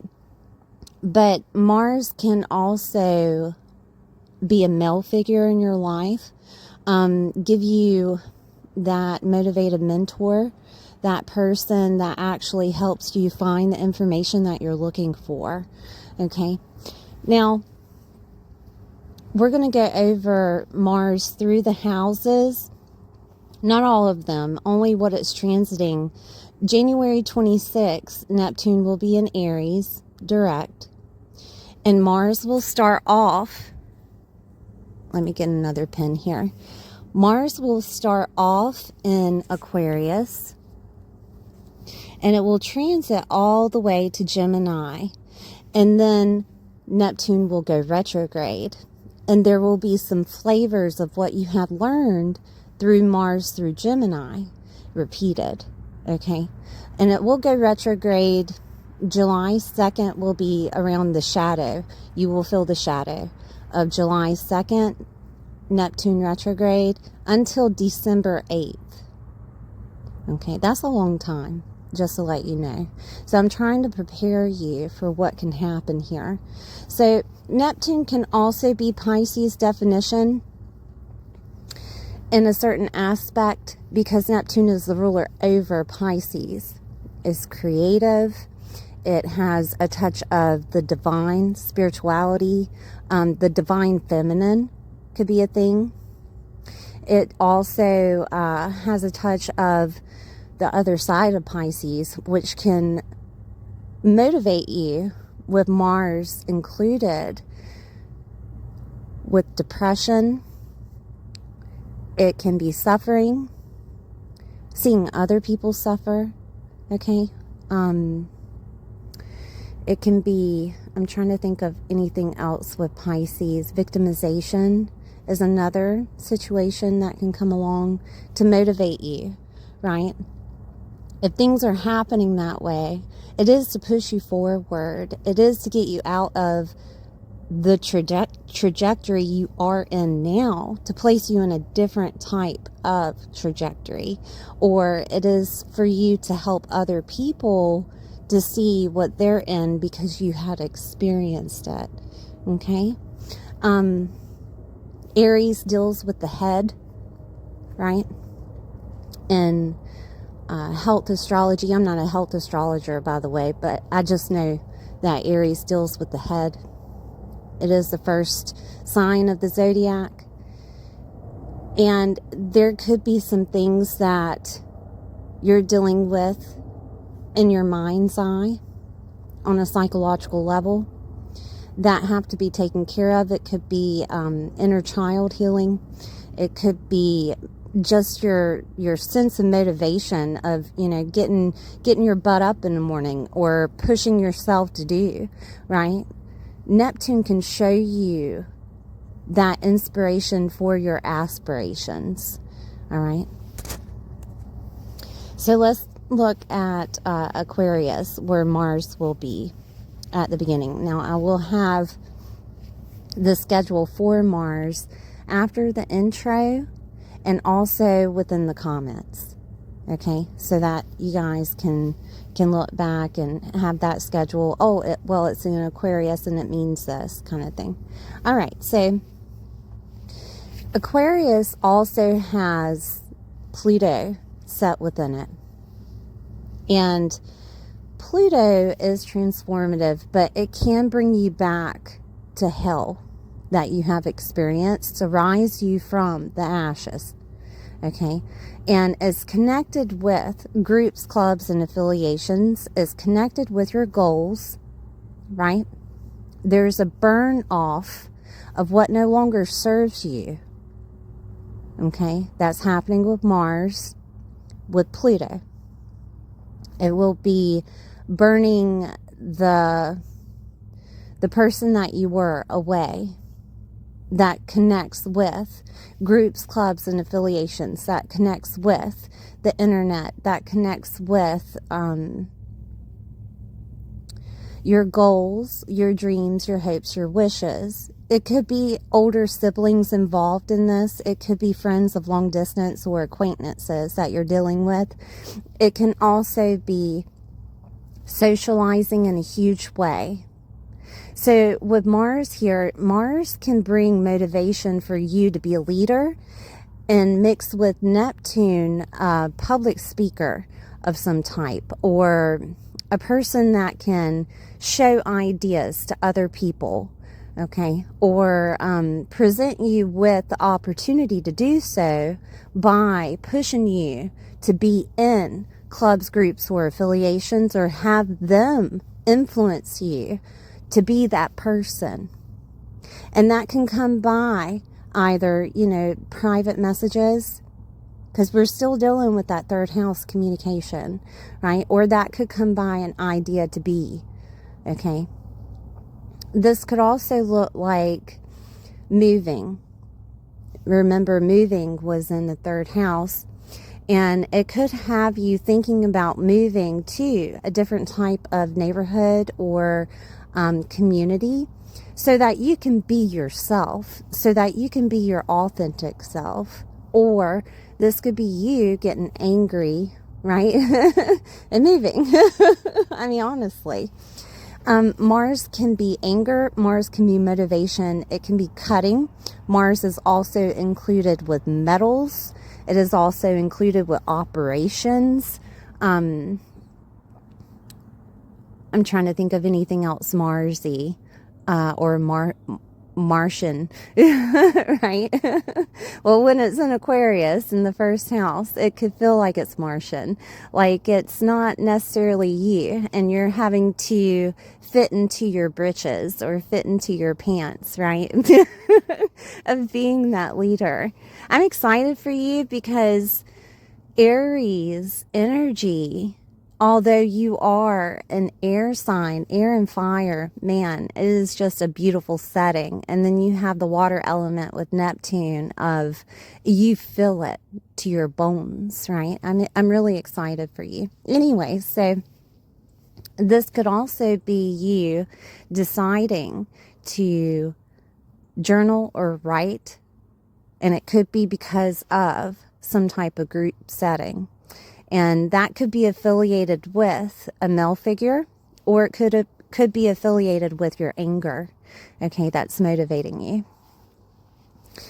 I'm seeing if there's anything else I can tell you here, because goals are apparent in Aquarius, and hopes, dreams, and wishes are also. And you could have some type of new goal. Something happens, a death and rebirth happens with Pluto activated here, of you gaining a new goal of some type that deals with your identity, that deals with the way that other people see you, or it deals with you being seen in a different manner within clubs, groups, and affiliations. Okay. All right, let's look at Mars in the second house.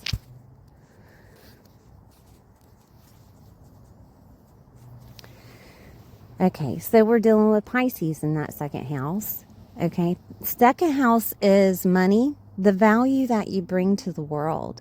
It is also considered other things that you value, and like the materialistic things that you value, and your self-worth and confidence. Of course, spending is here, but second house can also include stability, stubbornness, your food that you consume, or anything that is of consumption, and faith. And when it comes to Pisces being activated, that consumption could also be like prescription medicine. That consumption can also be anything of like alcohol and drugs, because that's ruled by Pisces in astrology, okay? Pisces can be loss, mediumship, past lives, karma, healing and restoration of past conditioning, prisons, hospitals, letting go and going with faith, transformation, and endings. Okay, psychic and intuitive abilities. This is where your consciousness can upgrade, right?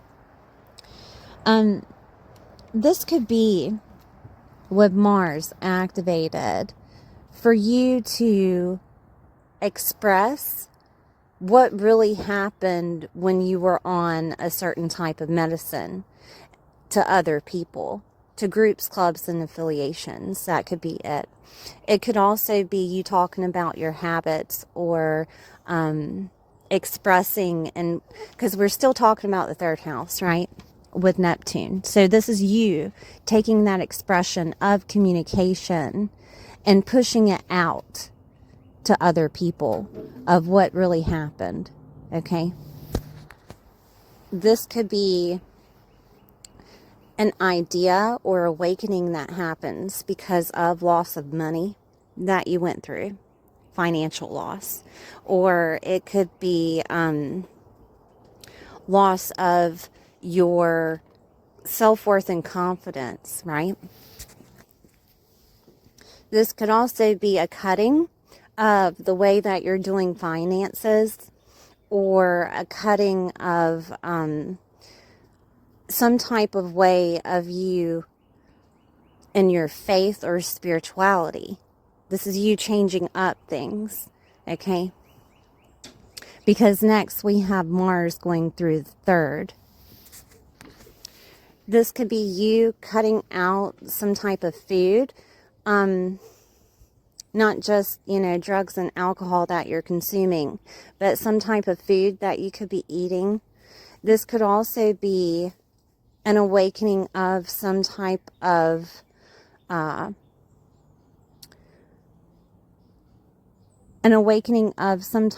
motivation for you to gain your self-worth back or confidence. And now that could have came from that mentor or a person within your life. Usually with Mars is male, okay? Or masculine energy. Everybody has masculine energy, by the way. It's that push. And usually that push is coming from a motivation of anger or animosity. All right. So with Mars, but it can just be a motivation for you to get closer to the divine, and you're paying money for that.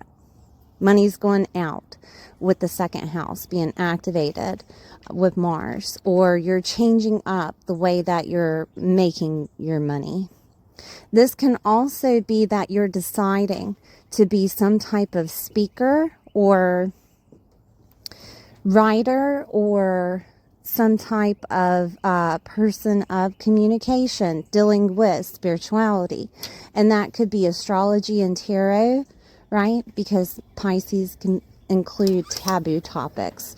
That can be anything that deals with your hands, working with your hands, because that's the third house of ambidextrous, of you doing Reiki or frequency work or anything of that nature, right?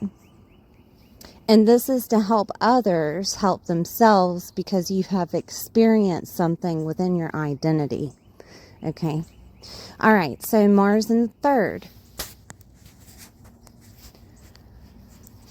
Mars in the third house is where you're going to express the situation that you've been through, or you're going to take action in regards to cutting out situations of your mindset, or you're going to take action in moving. Okay.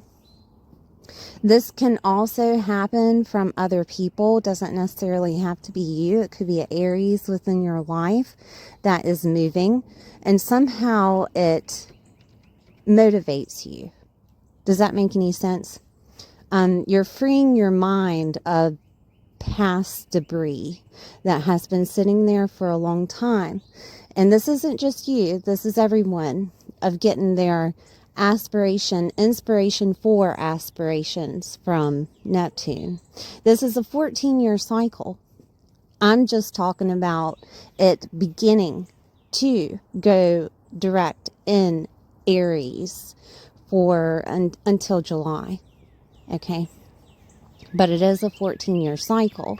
So during this 14-year cycle, you're coming out from the other side as a completely different person, especially with that Pluto being in your first house. Okay. But this can look like motivation, a push to write that book, or motivation or push to talk about the things that had been happening thus far, or motivation or push for you to write it out in a journal, not necessarily for public's eye, but just for your sake, to keep your anger in check. Okay, and this in the long run will help you. All right, this could also be motivation to get the vehicle that you want, or this could be motivation for you to start talking in a public way, in a public manner. Okay, being on the media could be something that you're interested in, and this could be the start of that.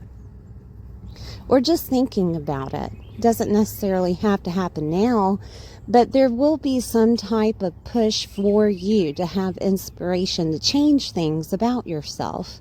Okay, so keep that in mind. And it will start within your mindset. It will start within your communication. It will start within maybe even doing affirmations or talking to other people about the situation.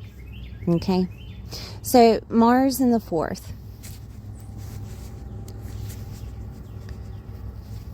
The 4th house, this is Taurus, and it's connected with that second because it is Taurus.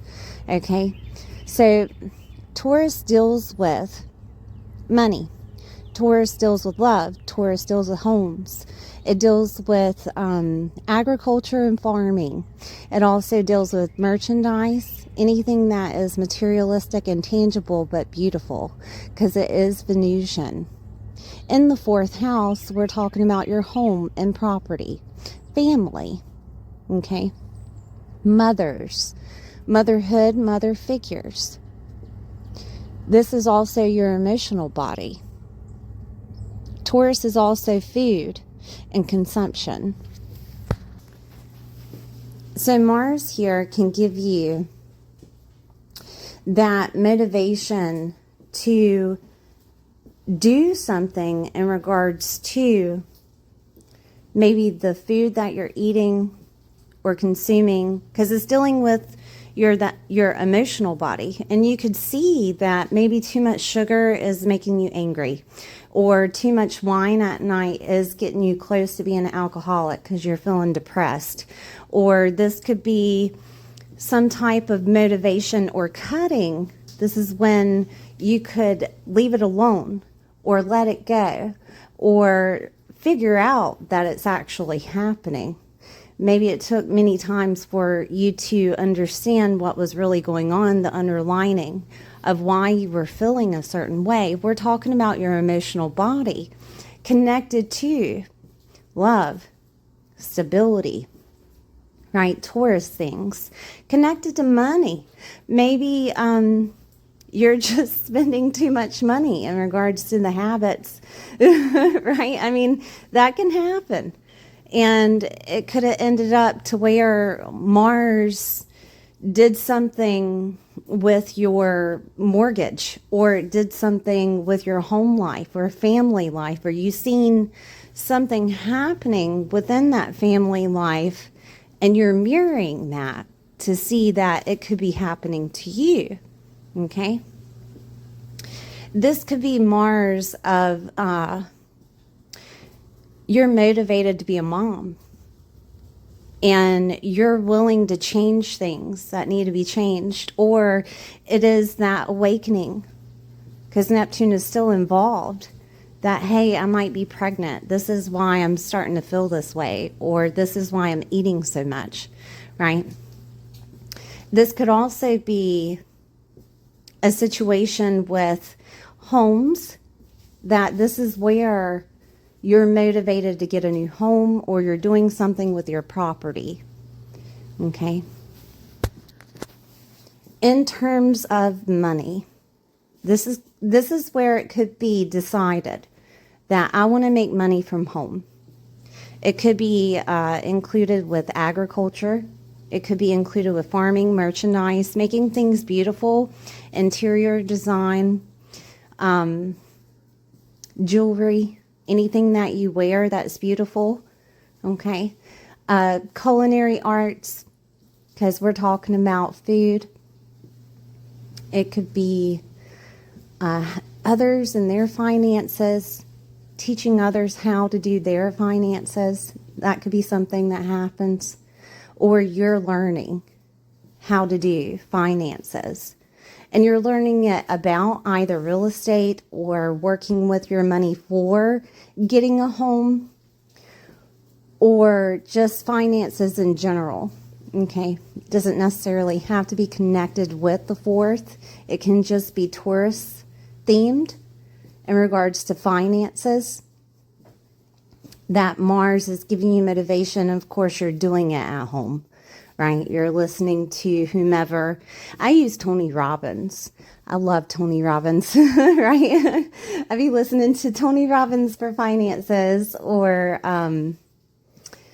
you can listen to, I'm sure there's different people. Sometimes people like Dave Ramsey, I don't think, certain things that he talks about is included in today, but, to each is their own, right?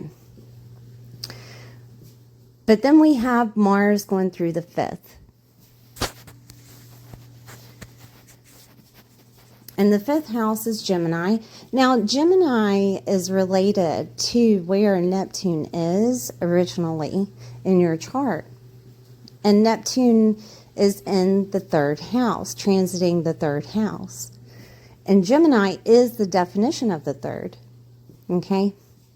And it's in your 5th. So what does this mean? This means Mars here is going to give you that tickle of inspiration, of motivation for you to be the person on the internet, or be the person to express those talents and genius. I'm going to tell you what the 5th house is so that you get more of an idea. It is your talents and genius. It is love, fun, and enjoyment. Okay? This is also where children are. This is also, there's other things of the 5th house, right? There's a good and bad of each house and each sign. So the bad of this one would be infidelity, okay? Celebrity, popularity, and recognition is the 5th. Dating is the 5th. Expression is also here, and it's more expressed in your mindset and through your speech when it's in Gemini. Are you getting the correlation? Like your motivation to do something with your creative endeavors is going to spark ideas, because that's Gemini. Could be a document in regards to what you are really good at that comes to you. And it's a realization with Neptune included of, wow, this is who I am, right? Licenses and small education is Gemini. And this could be you getting that license or small education, or this is you thinking about getting that license or small education. Now, this could also be some type of get-together that happens that pushes motivation to you. Parties and fun is the 5th house. Aunts, uncles, cousins, relatives, nieces, nephews, neighbors is Gemini.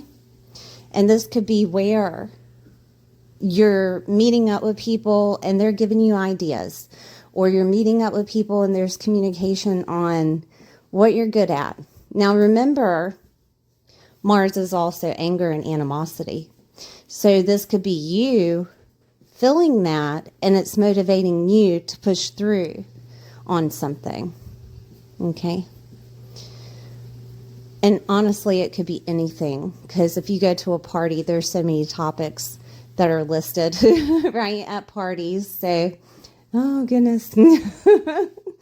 But Gemini is also moving. So if there's any type of infidelity happening, This is where you're deciding to move, or this is where you're deciding to cut out the situation. That could be it.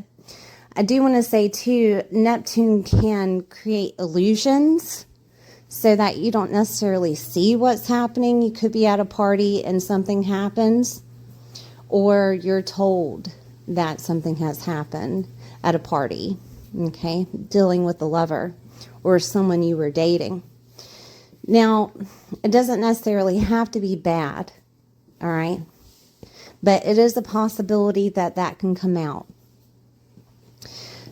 The truth can be shown to you in a manner of, well, you were young, or our marriage was young, or, you know, the person I was dating, that was way back when. So it doesn't necessarily affect you in a certain way, but there is an underlining of that could have been a situation of you understanding what was happening then that motivates you to do something now.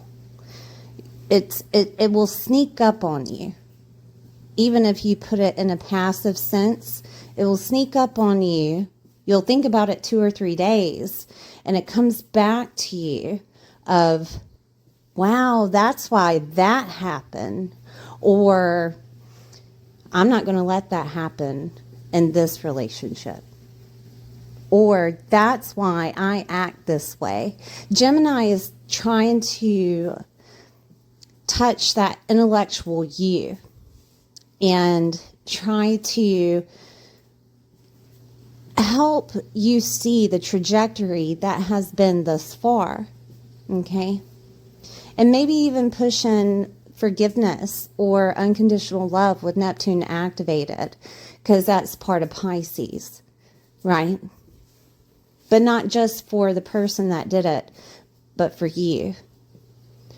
Because there can be some suppressed anger with Mars and Neptune together that hasn't come to the light. And with Gemini activated, this could be the time to where you see it. Okay? All right. So, Mars in the 6th house.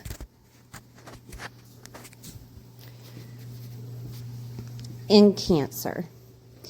All right. The 6th house is your daily routines, your daily work and employment. It is also your health. Okay, and pets. 6th house is your service to others, organizing, and detail orientation. In Cancer, Cancer is dealing with that emotion. Cancer is also dealing with mothers. Cancer is dealing with homes and properties, the past. Okay. 6th house being activated with Mars. This could be motivation to get rid of the past, of things that have happened. And I just went over scenarios of what could have happened. Could have dealt with infidelity.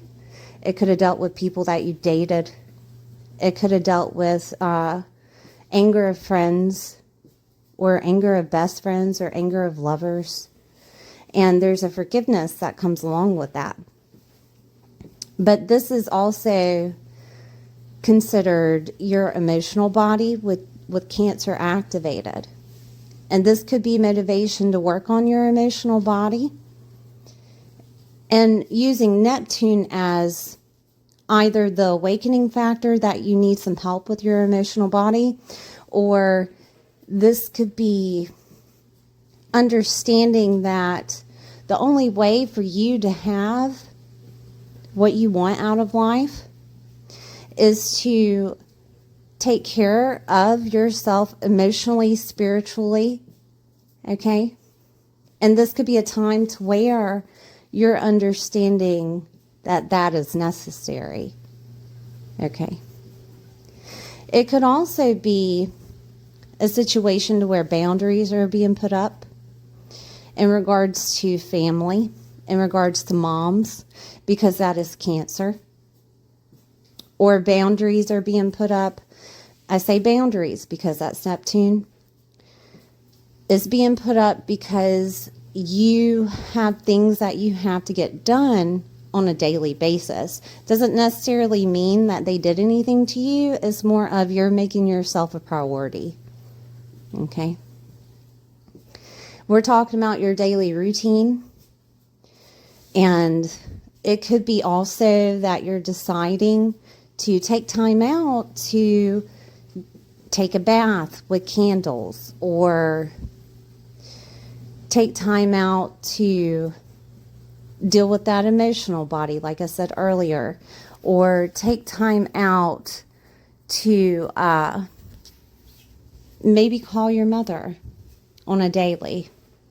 You know, depending on how old our parents are, it could be in the back of your head that I want to talk to them as much as I can, right? Or talking to them helps you with your emotional body. This could also be your daily routine changing because of being a mother. Okay.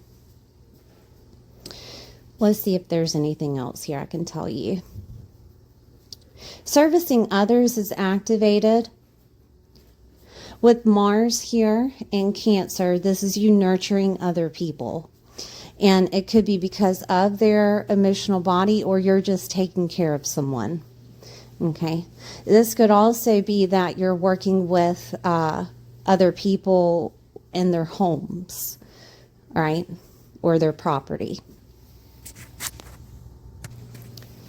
Pets could be here and activated. This is you having the idea of being a breeder or someone taking care of pets in one way, shape, or form, because Cancer is activated, right?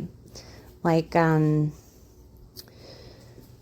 you're the person that cuts their nails or grooms them in some way, shape, or form, or, you know, taking care of them. It doesn't necessarily have to be that. It could be like pet sitting or something like that. But Mars being here is asking you to take care of yourself in regards to your daily routine, and to figure out how to manage that emotional body.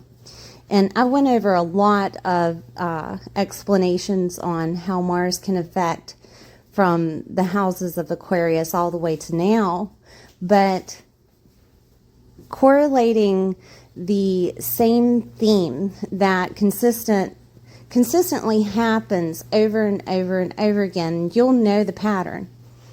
Look at the pattern, change the pattern, right? And it could be dealing with that emotional attachment that has something to do with the past situations you've been in. It could also be, because we're talking about your psyche and your mindset. There is a stoicism that has to happen with Aries in your mindset, okay, to be the warrior. You know, a soldier, they have to have that self-mastery before they become that soldier, right? And this is asking you here with Mars in the 6th, with self-mastery of your daily routine and your health, to get your emotions together, okay? Or to understand those emotions. You could have some anger here because emotions is high with Cancer, all right? And there could be some anger on things that are happening within your daily routine that you just can't deal with, that you're over it, and things need to change, okay? You have opportunities to change as Mars is transiting. It shows you the inclinations through the houses up until now. But this could be when you finally realize, or you're actually doing it, of cutting out something that was in your life, or changing something that was in your life that dealt with that emotional body. Okay? And I think that might be about it, Aquarius. And then Mars, of course, will transit all the way through. But Neptune will be retrograde. And this is where Neptune is working on you internally. And that will be an awakening. That will be putting you in the dark of situations, right? The murky waters of Neptune. But to get through it, this first little bit of Mars transiting with Neptune direct, you can get it the first time instead of having to go back over it. Does that make any sense? That's why I'm trying to tell you now that things are going to happen outside of yourself for you to change internal. Okay? And also that motivation and push, even if you're a little bit angry. Okay? Use it as spiritual endowment of, I may be angry now, but there's a reason that this is happening. Remember Neptune's mantra, right? All right, Aquarius, thank you for being here. Please like, share, and subscribe, and I'll see you next time. Hi, Pisces. I hope you're doing well today. This is for Pisces, Sun, Moon, or Rising. We're going to take a look at this Neptune in Aries in your second house. Please don't forget to like, share, and subscribe. I'm a little bit stuffy, but we're going to get through this video, right? Okay, so the second house is your self-worth, your money, the way you spend money, the material things you value. It is also the way that you bring value into the world, okay? Aries can be quick. Aries can be the warrior. In astrology, it can also define the first house. And the first house is considered your identity, the way that other people see you, your self-leadership or your self-governing, your physical appearance, okay, your aesthetic.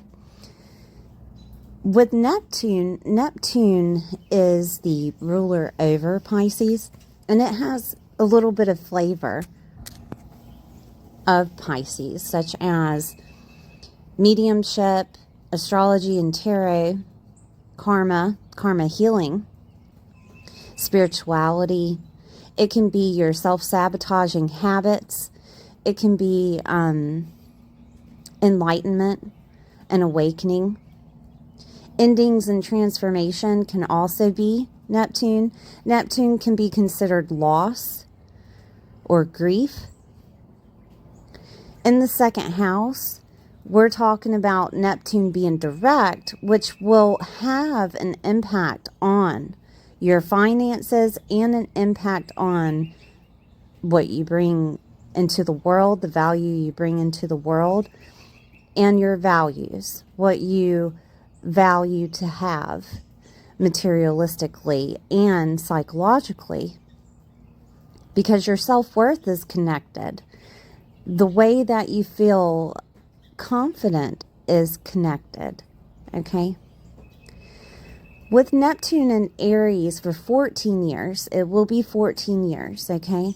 This will look like maybe a new trajectory of purpose coming to you, or even if it's not new, this could be the purpose that you're doing right now thus far turns into something bigger. Neptune has a way of showing you your creativity of how to, okay? Neptune also has a way of showing you your purpose within your birth chart. If you have Neptune just transiting, it clicks with whatever house it's transiting, and it activates it. And it also activates your natal Neptune, okay? Especially if it gets to the same degree. Now, it could be just a flavor of squaring or aspect or opposing, right? Or it could be trining or sextiling in some way. One way that you can figure that out is look on Astro Matrix. I have a tutorial within my playlist on how to use Astro Matrix so that you can get familiar with your own Neptune. All right. Neptune can also be an illusion or disillusion. it can put on rose-colored glasses for you, so you don't necessarily see what's coming, so that you actually take action as if nothing is happening. And then all of a sudden, Neptune gives you clarity or an awakening to why things have happened the way that they did. Its mantra is, things happen for a reason. You will be inspired by Neptune. I want you to think of it, I don't know if you had ever seen What Dreams May Come with, what was his name? He was an actor, a famous actor. I don't remember his name, but What Dreams May Come, it talks about, the differences between heaven and hell, and he goes and finds his family within heaven and had to travel down to the dark depths of hell, or Hades, to find his wife because she had killed herself. And it was just a movie that was filled full of inspiration and filled full of aspiration and motivation to do or to seek the people out that he was trying to seek out because he loved them so much. That is Neptune. Neptune will give you the desire to do something without you actually knowing exactly how huge this is or what a big deal it is for you to have that much courage and motivation to get something done, like a warrior. Okay, there could be tunnel vision when it comes to doing things with money. It may be that Neptune puts a situation in front of you so that you take the necessary action on spending money to get something done. And then all of a sudden you see why later, almost like an investment of your dreams. Okay. Aries is ruled by Mars in astrology, and it can bring out anger in people and animosity, but it can also give you that spiritual endowment of anger, such as making that anger a motivation, using it rather than sitting with it. It can also help you heal situations of making your own money.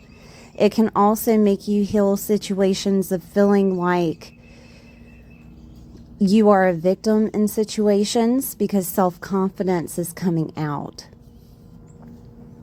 It will also give you opportunities for aspirations. And when I say aspirations are different than ambition. Okay, I know I'm talking a lot about money, which is ambition to make a lot of money, right? But aspiration is more of that passion that's inside of you, the desire to get up in the morning, the desire to do the things that are necessary to get your dreams taken care of. That is aspiration. And Neptune will give you this within your self-worth and confidence, because it can show with the Pisces themes of Neptune that boundaries are necessary when it comes to you doing the things that need to be done.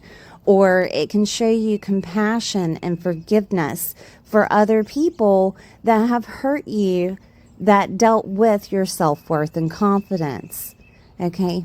It can also show unconditional love. I do want to let you know that Neptune is escapism.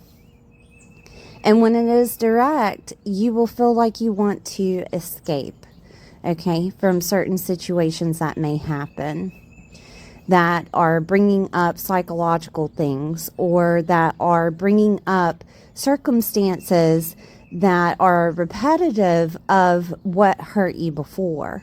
Okay. And this could be a time to where you understand that it's necessary to cut out a habit, or that it's necessary to stop self-sabotaging, because that is Neptune also. It has Piscean flavor. Neptune also brings out healing capabilities. And you may understand that you yourself have a way of healing others in their mind's eye.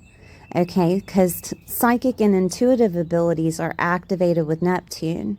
And you could see that you have the capability of doing things psychically or intuitively. And it will be strong. It will be strong enough to hit that self-worth and confidence. And it will be strong enough for you to make money off of it. So whatever you feel intuitively to do with your money, do so.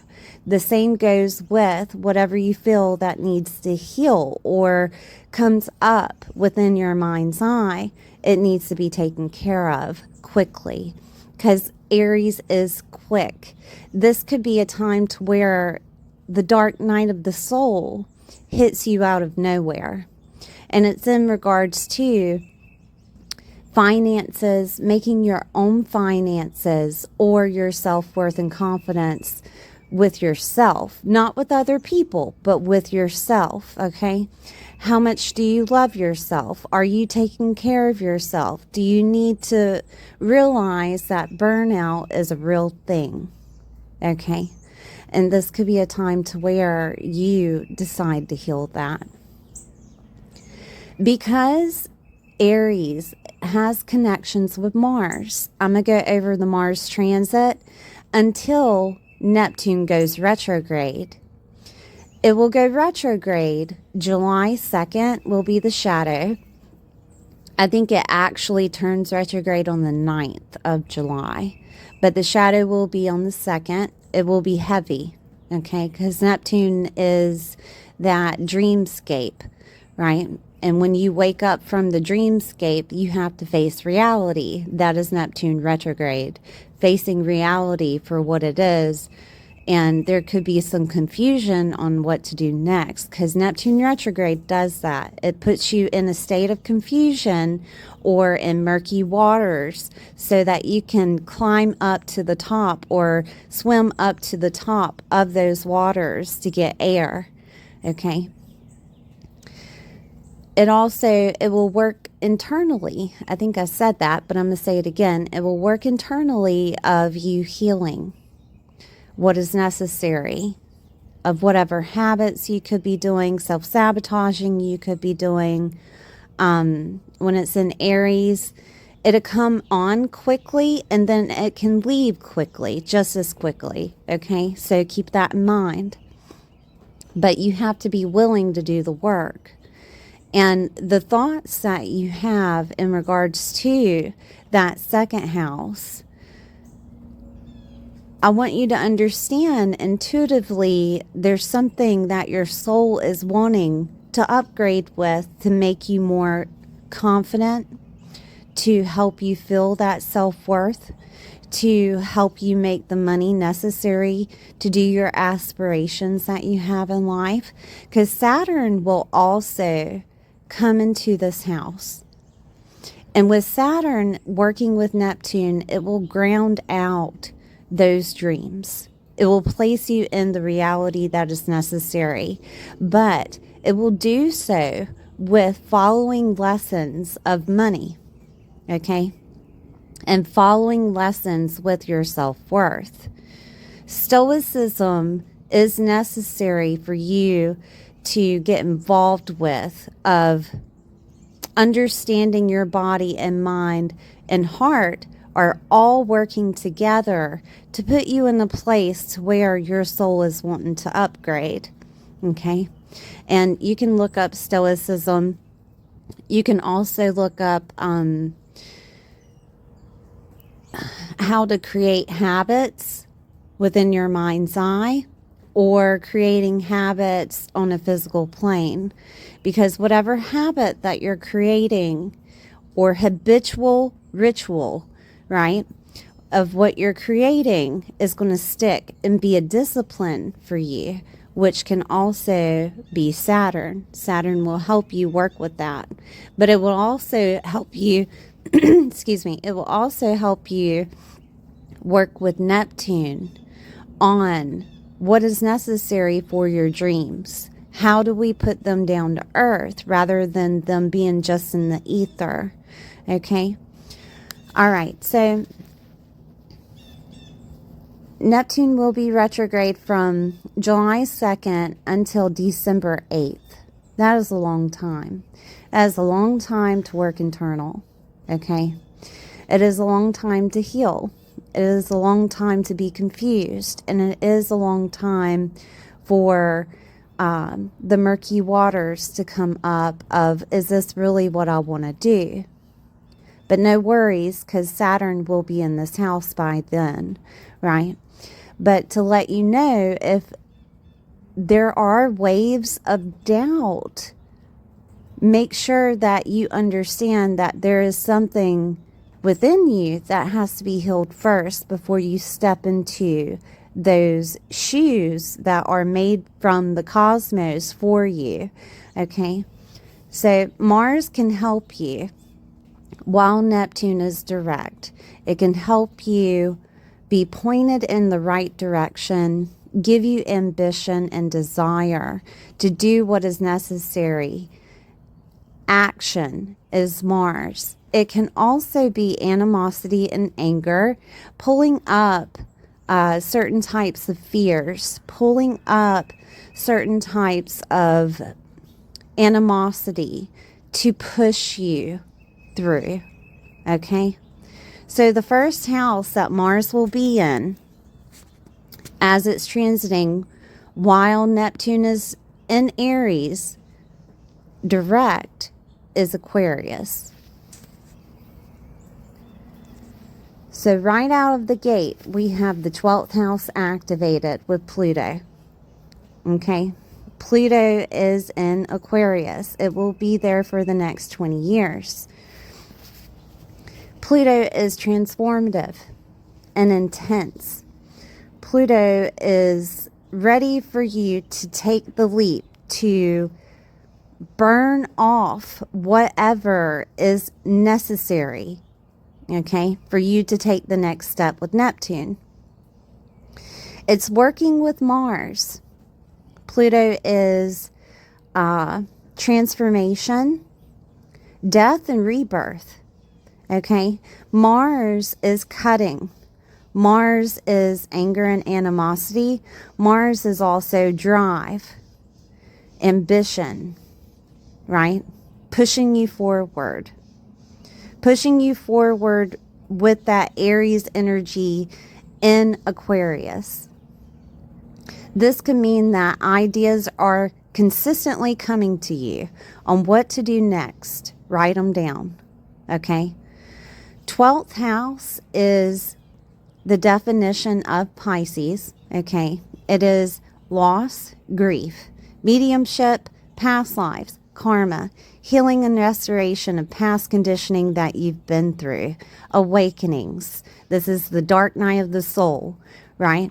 12th house is also transformation and endings. 12th house can be prisons and hospitals, anything of the mystical, such as mediumship, past life readings, astrology, taboo, right? Tarot, okay? Anything that deals with the ether energy is here. Pisces is also self-sabotaging habits that are keeping you down. It can be victimization and suffering, okay?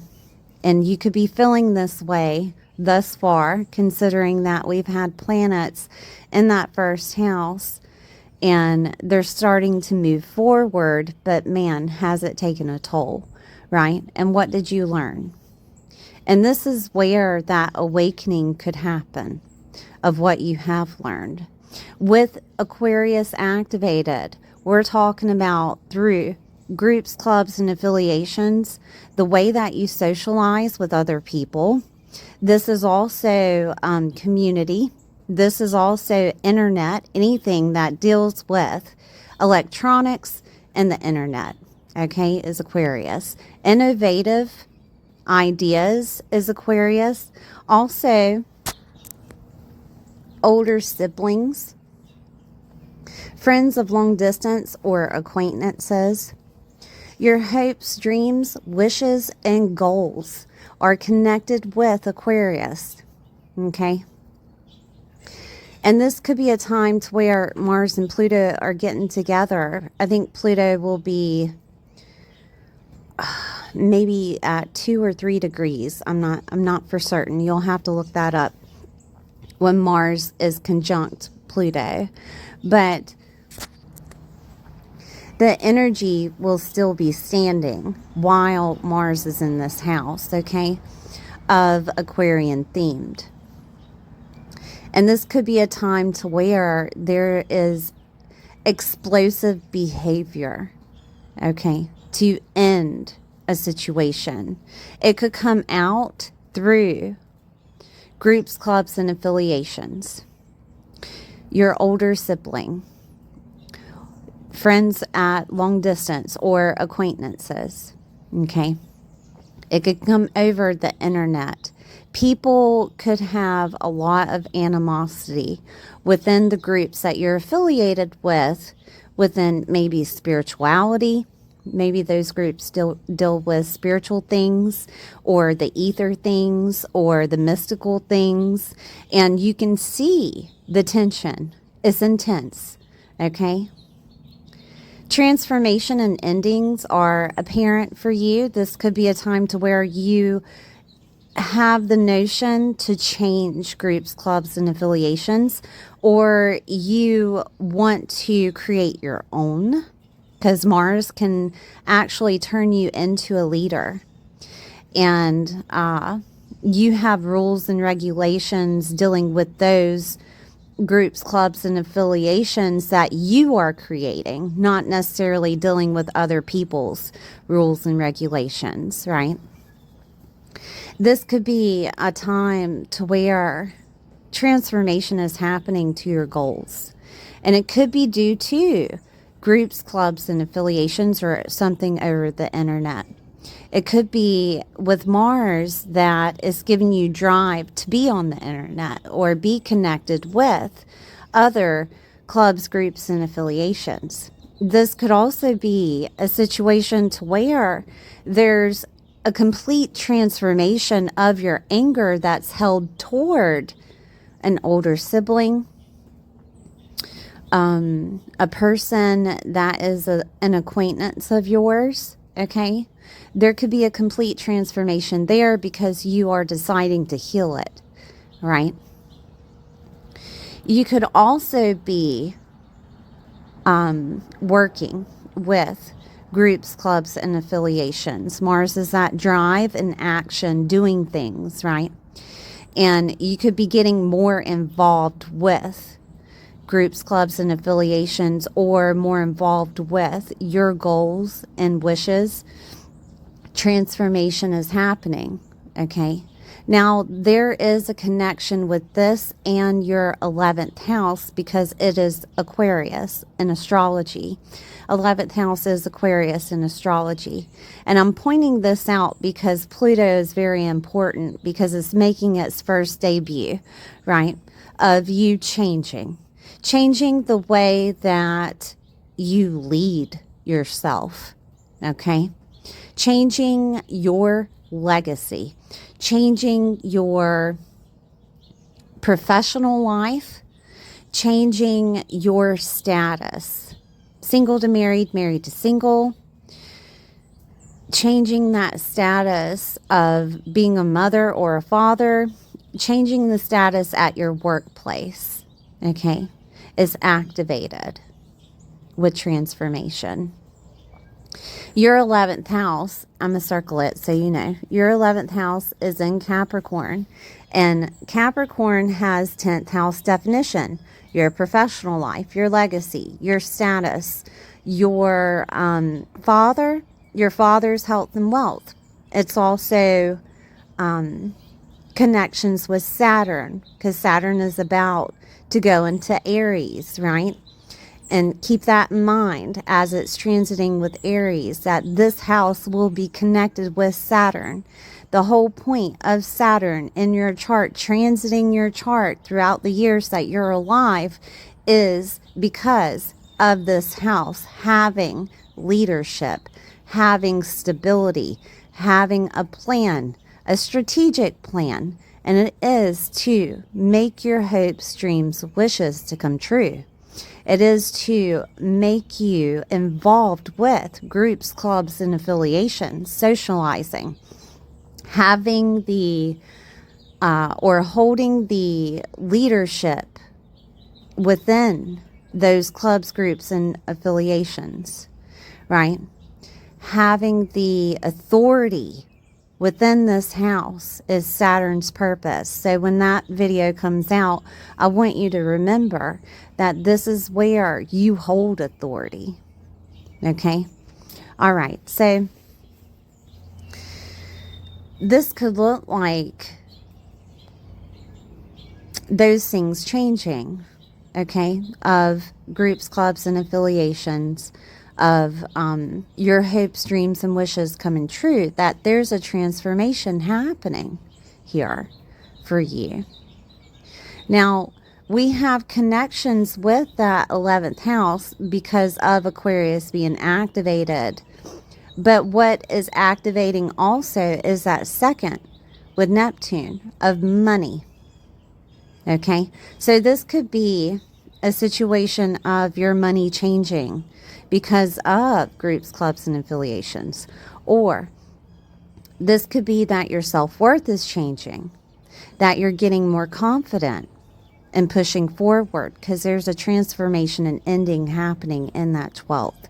With Mars and Pluto activated, it is the phoenix rising from the ashes in that 12th house. Okay? You are coming out of the other side as a totally new person. So we're going to move on to the first house because that is your identity. And Mars will be transiting there. I'll have the Mars schedule within the comments and after the introduction.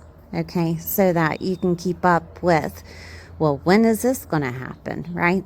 Okay, so the first house is your identity, the way that other people see you, your physical body, your autonomy, your self-leadership.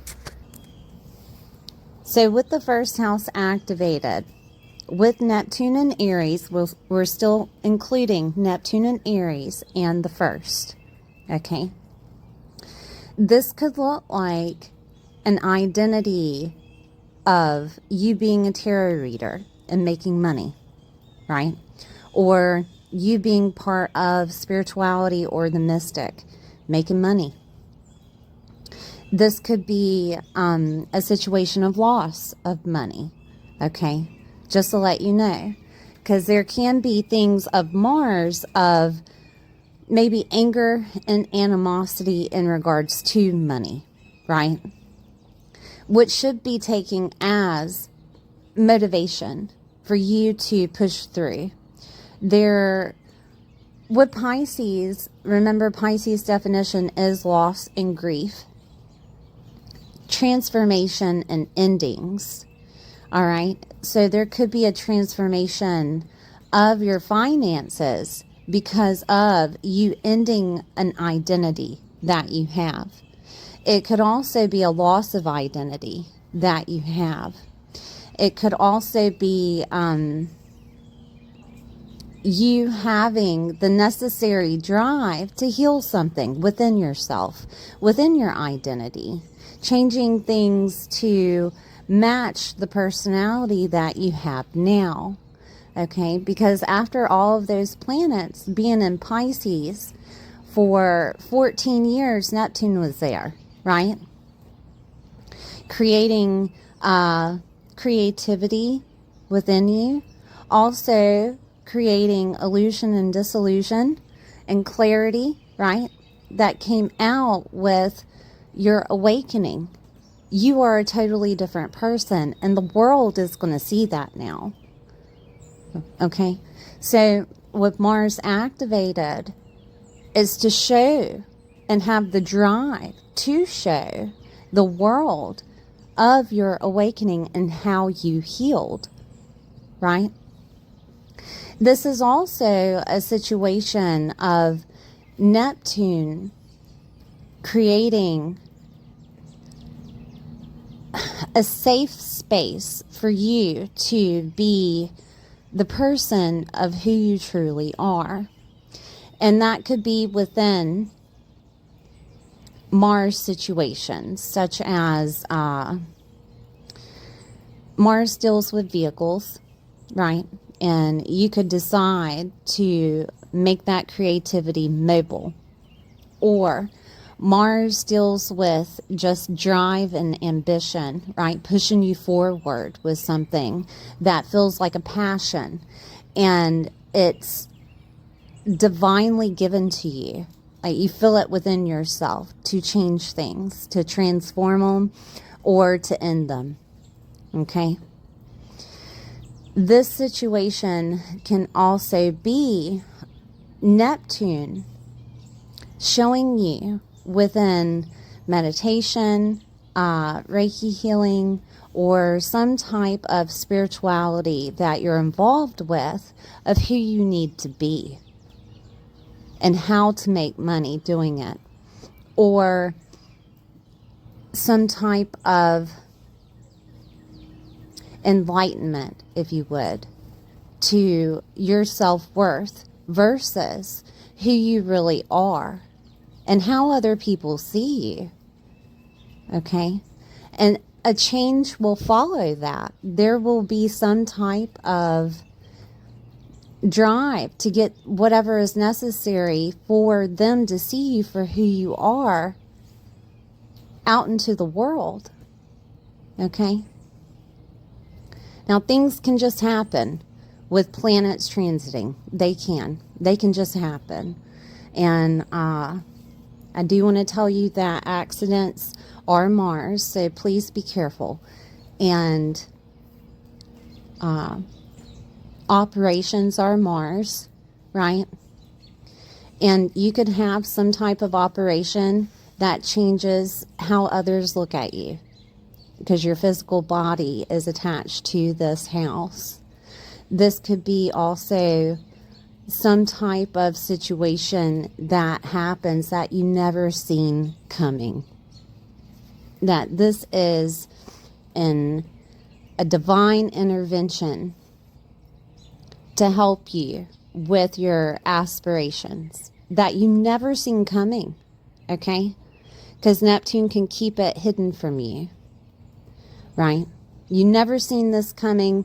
It transforms your identity. And it could be due to a male figure, which is Mars, or it could be due to some type of download or dream or drive that you have. Neptune can work like that. It's very annoying sometimes because you want to rely on certain definitions of planets, but with Neptune, it doesn't necessarily show you the path. It gives you an indication of what could be, but it doesn't show you the path until it's divine timing, right? And with Mars activated, that can happen here with that first house, okay? Now, I do want to say, too, that Mars can be cutting, and you can decide to cut an identity from your life, okay? Transformation and endings is activated. So it's possible with the first house connected with Aries that there could be some anger involved, or it could be something that deals with finances, or it could be a situation of you could just be over it, right? I mean, you could, with all the planets transiting and Pluto being in Aquarius, Aquarius can also give you that flavor of I don't care anymore. And it can push away those emotions, right? Because the 12th house is also connected with Pisces. So we're still talking about Pluto in Aquarius in that 12th. Connections with your first. And this could be a situation to where Pluto is like, let's burn it out. You know, let's burn it away. It's time to get rid of what no longer serves you so I can make room for that new energy that's coming to you. Okay? Just a reminder that healing is also activated. And this could be that you're deciding to let go of resentment or let go of whatever situation of sabotaging a situation. Habits can also be a thing. It can be situations of past conditioning that you've been through, right? Because we're conditioned a certain way to act a certain way, and it has a reflection upon our identity, and this could be a time to where that's over for you. That you're no longer following the masses, that you're following your heart, right? Okay, so I'm going to move on to Mars in the second, where Neptune is. Let me grab another pen. All right, so Mars being in the second is going to give you that drive and capability of taking action with your identity connected with your money or your self-worth. And that could be a situation of warrior-like energy to where nothing around you can take this action or this feeling of passion away, right? And it can be fueled by anger, or it could be fueled by just getting something done, okay, as a warrior. Aries, because it is the warrior in astrology, can activate the military, right? And it could be that you're deciding to go to the military, and it's connected with your identity, or there's something affiliated with the military that is connected with your identity, and therefore you are making money that way, changing your self-confidence that way, right? So it really depends on the person. But Aries can also be quick and just taking the action necessary, right? And with Mars, with Neptune, this is taking the action necessary with your creativity, with your passion, with what you need to take action with to make income. This could also be a situation with your self-worth and confidence, that whatever was connected with that Piscean house and the first house with Pisces in it, of feeling victimization or suffering or any type of depression, that this is a time to where that action is necessary, and you feel it within your bones. You feel the need to take care of something that deals with that self-worth or confidence, because it's ready. It's birthing out of you, okay? Food is a thing here with the second house. Your face, the second house is ruled by Taurus in astrology, and that will be the next sign that Mars will be in, right? And Taurus actually indicates where you can actually make money. It's not just the sign that the second house is in. It's connected with Taurus in astrology. So the second house is ruled by Taurus in astrology. So it's indicating here that you're capable of making money this way, right? So I'm going to go to the third so you know what it is. And we'll move on to Mars being there, right? So the third house is communication to other people, yourself, your mindset. It is public speaking. It's advertising. It is also ambidextrous, working with your hands, working with tools. Okay.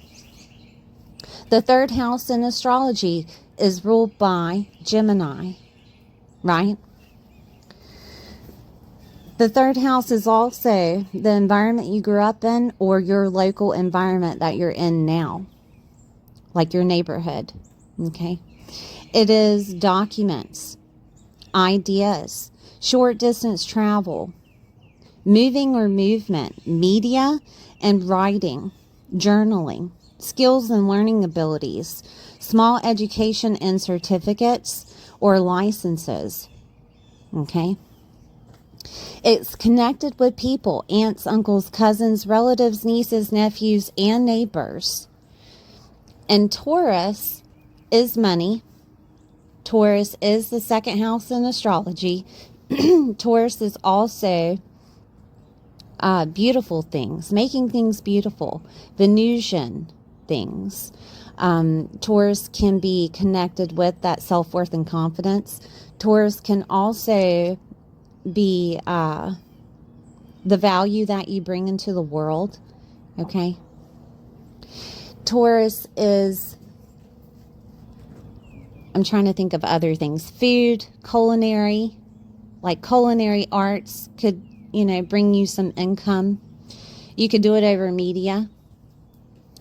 This could be you being a public speaker or one that is a motivational speaker, or this could be a time to where you are getting involved with those people and they're helping you with your mindset. They're helping you have the stoicism necessary to get that self-worth straight, right? Because Mars is here and it's giving you a drive. It's giving you a push forward. It's also cutting out situations, okay? Maybe dealing with those that are aunts, uncles, cousins, relatives, nieces, nephews, or neighbors that are connected with money. Maybe they consistently contact you to borrow money, and this could be a time to where you're cutting them out, right? Or there's animosity surrounding that. And there's motivation to put up boundaries because Neptune is Piscean flavor. So boundaries is a thing. Okay. This could also be, it deals with farms. It deals with agriculture and it deals with homes and properties, right? With Taurus. Taurus is beautiful homes, beautiful properties. Okay, it's not just, but it is where stability lies. And however you look at stability, that is Taurus, right? And this could be a time to where you're either having a drive to do something with making homes beautiful again, or doing some type of interior design or designing them in some way, shape, or form. Or this could be a time to where there is a drive to do something agricultural or with farming. Or this could be a time to where you're deciding to advertise that you're making jewelry, or you have a clothing line, or you have something that you can wear that is beautiful, or to make other people beautiful. Makeup, it doesn't matter, right? This could be that time to where that authentic you is coming out so that you can make income. Whether that is a side hustle or whether that is just to bring in that self-confidence and self-worth. I got on YouTube because all of my life, I felt like I wasn't heard. I have Chiron in Gemini, okay? And that is the third house, but it's more of, it's set, I guess you would say, in the ninth house for me in Placidus astrology or Placidus chart, okay? And all of my life, I felt like I wasn't heard. And there are still times to where I feel like I'm not heard.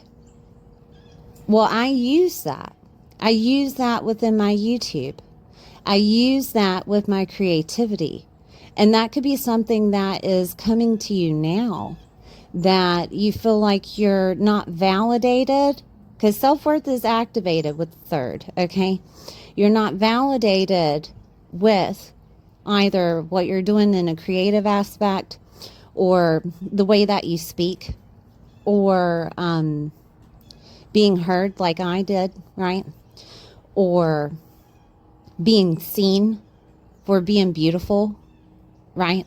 And this could be a time to where you're pushing that out into the public's eye, because you have to remember that second house is also an Aries, which is connected to your identity. People are going to see you differently, okay? Or they're actually going to see you. I may actually show my face. Who knows? Right? I don't know. I have Leo in the 12th. So we'll see. We'll see. But this could be a time to where your authentic, crazy self is coming out, because Gemini is crazy in the gesture. You know, the person that entertains. You know, and this could be a time to where that comes out of you. But in a beautiful aspect, because it's Taurus, right? Now, there are ways that this could turn on the other cheek of Mars being anger and animosity from those people, those aunts, uncles, cousins, relatives, nieces, nephews, or neighbors, or communication is coming in that decides to cut out a little bit of your money, or to cut out or push down whatever creativity you have. But Neptune in Aries is saying, keep going.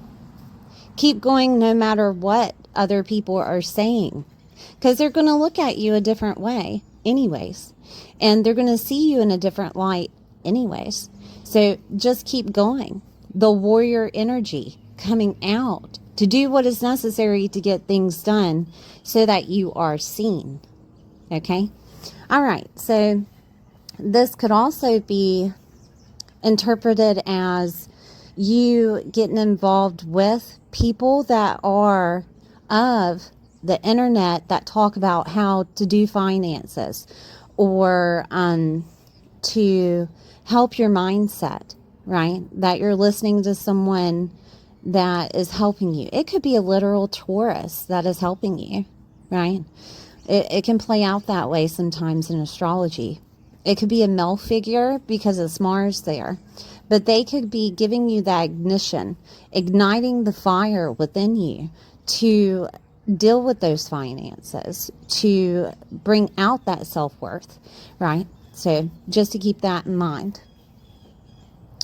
Now, third house is connected to Gemini in astrology.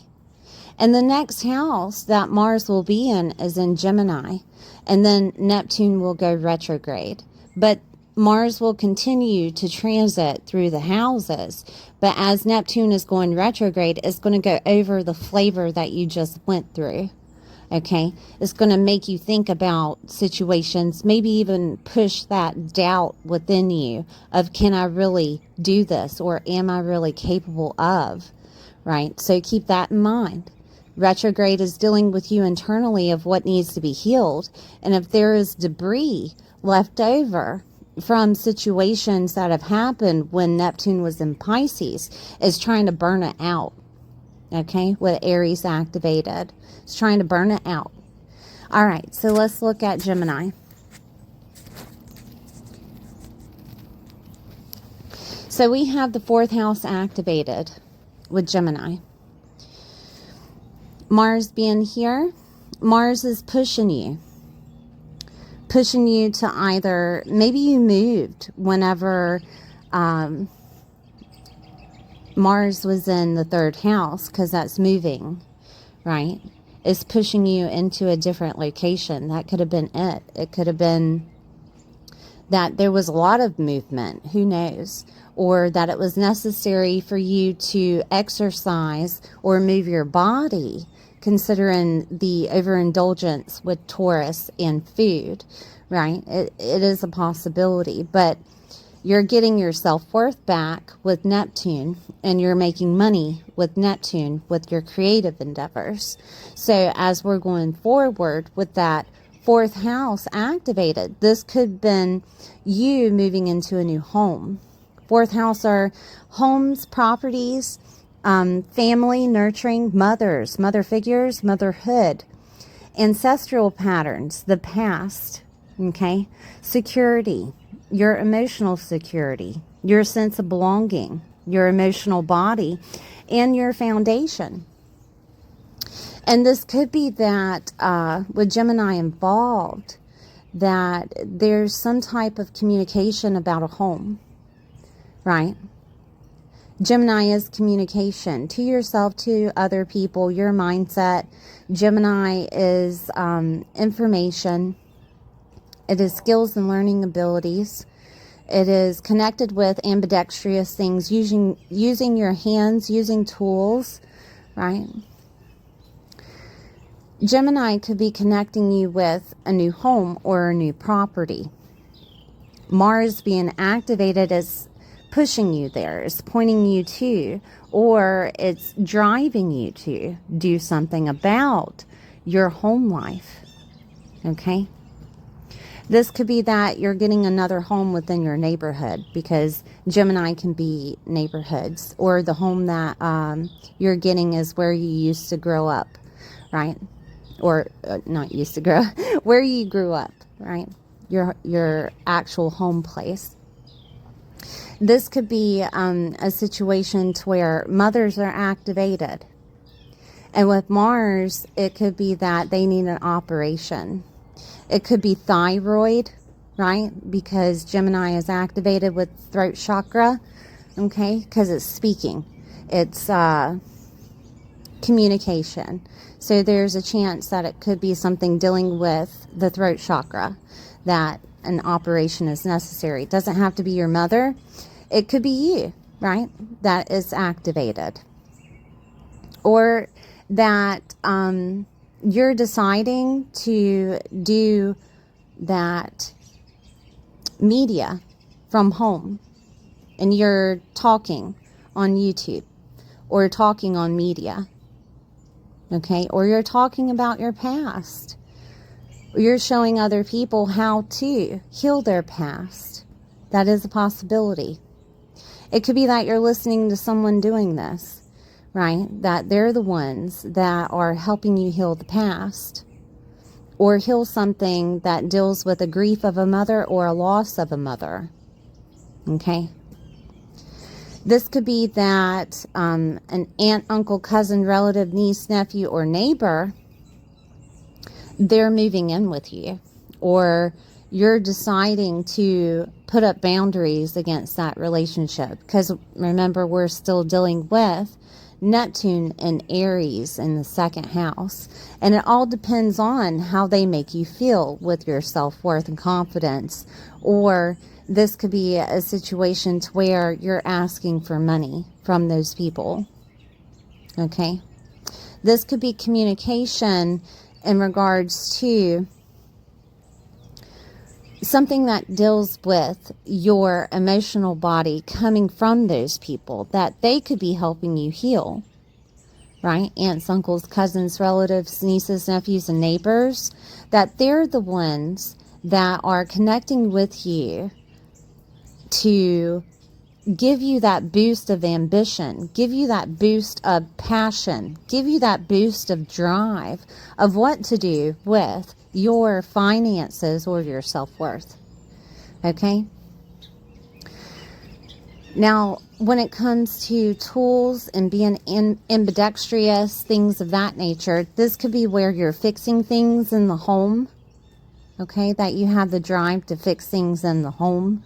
This could be where a male figure could be coming in to fix things for you. Mars is metal, so it could be dealing with anything metal. Gutters, I don't know, some gutters are metal, and pipes, and I'm trying to think of anything else that could be Mars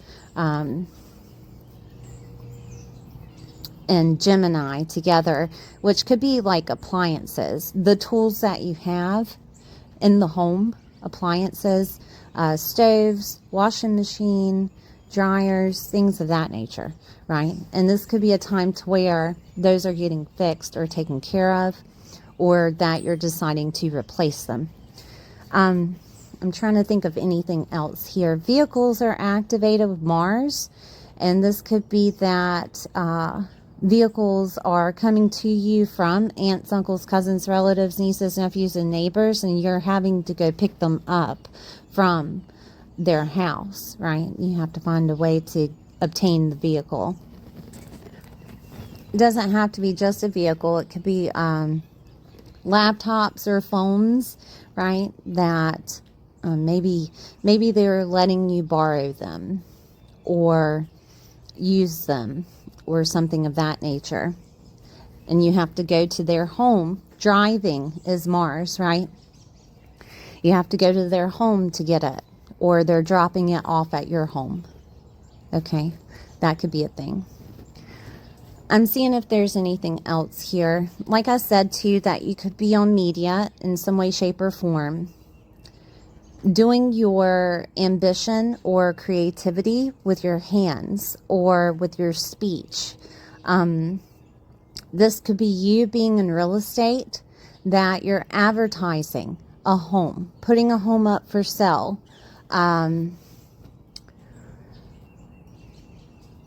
Contracts can be a thing when it comes to Gemini, right? And this could be a contract of you getting that home, or a contract of you selling a home, right? I'm seeing if there's anything. It could just be also the idea of, because that's Gemini, the idea of selling, or the idea of moving, or you could literally just move during this time.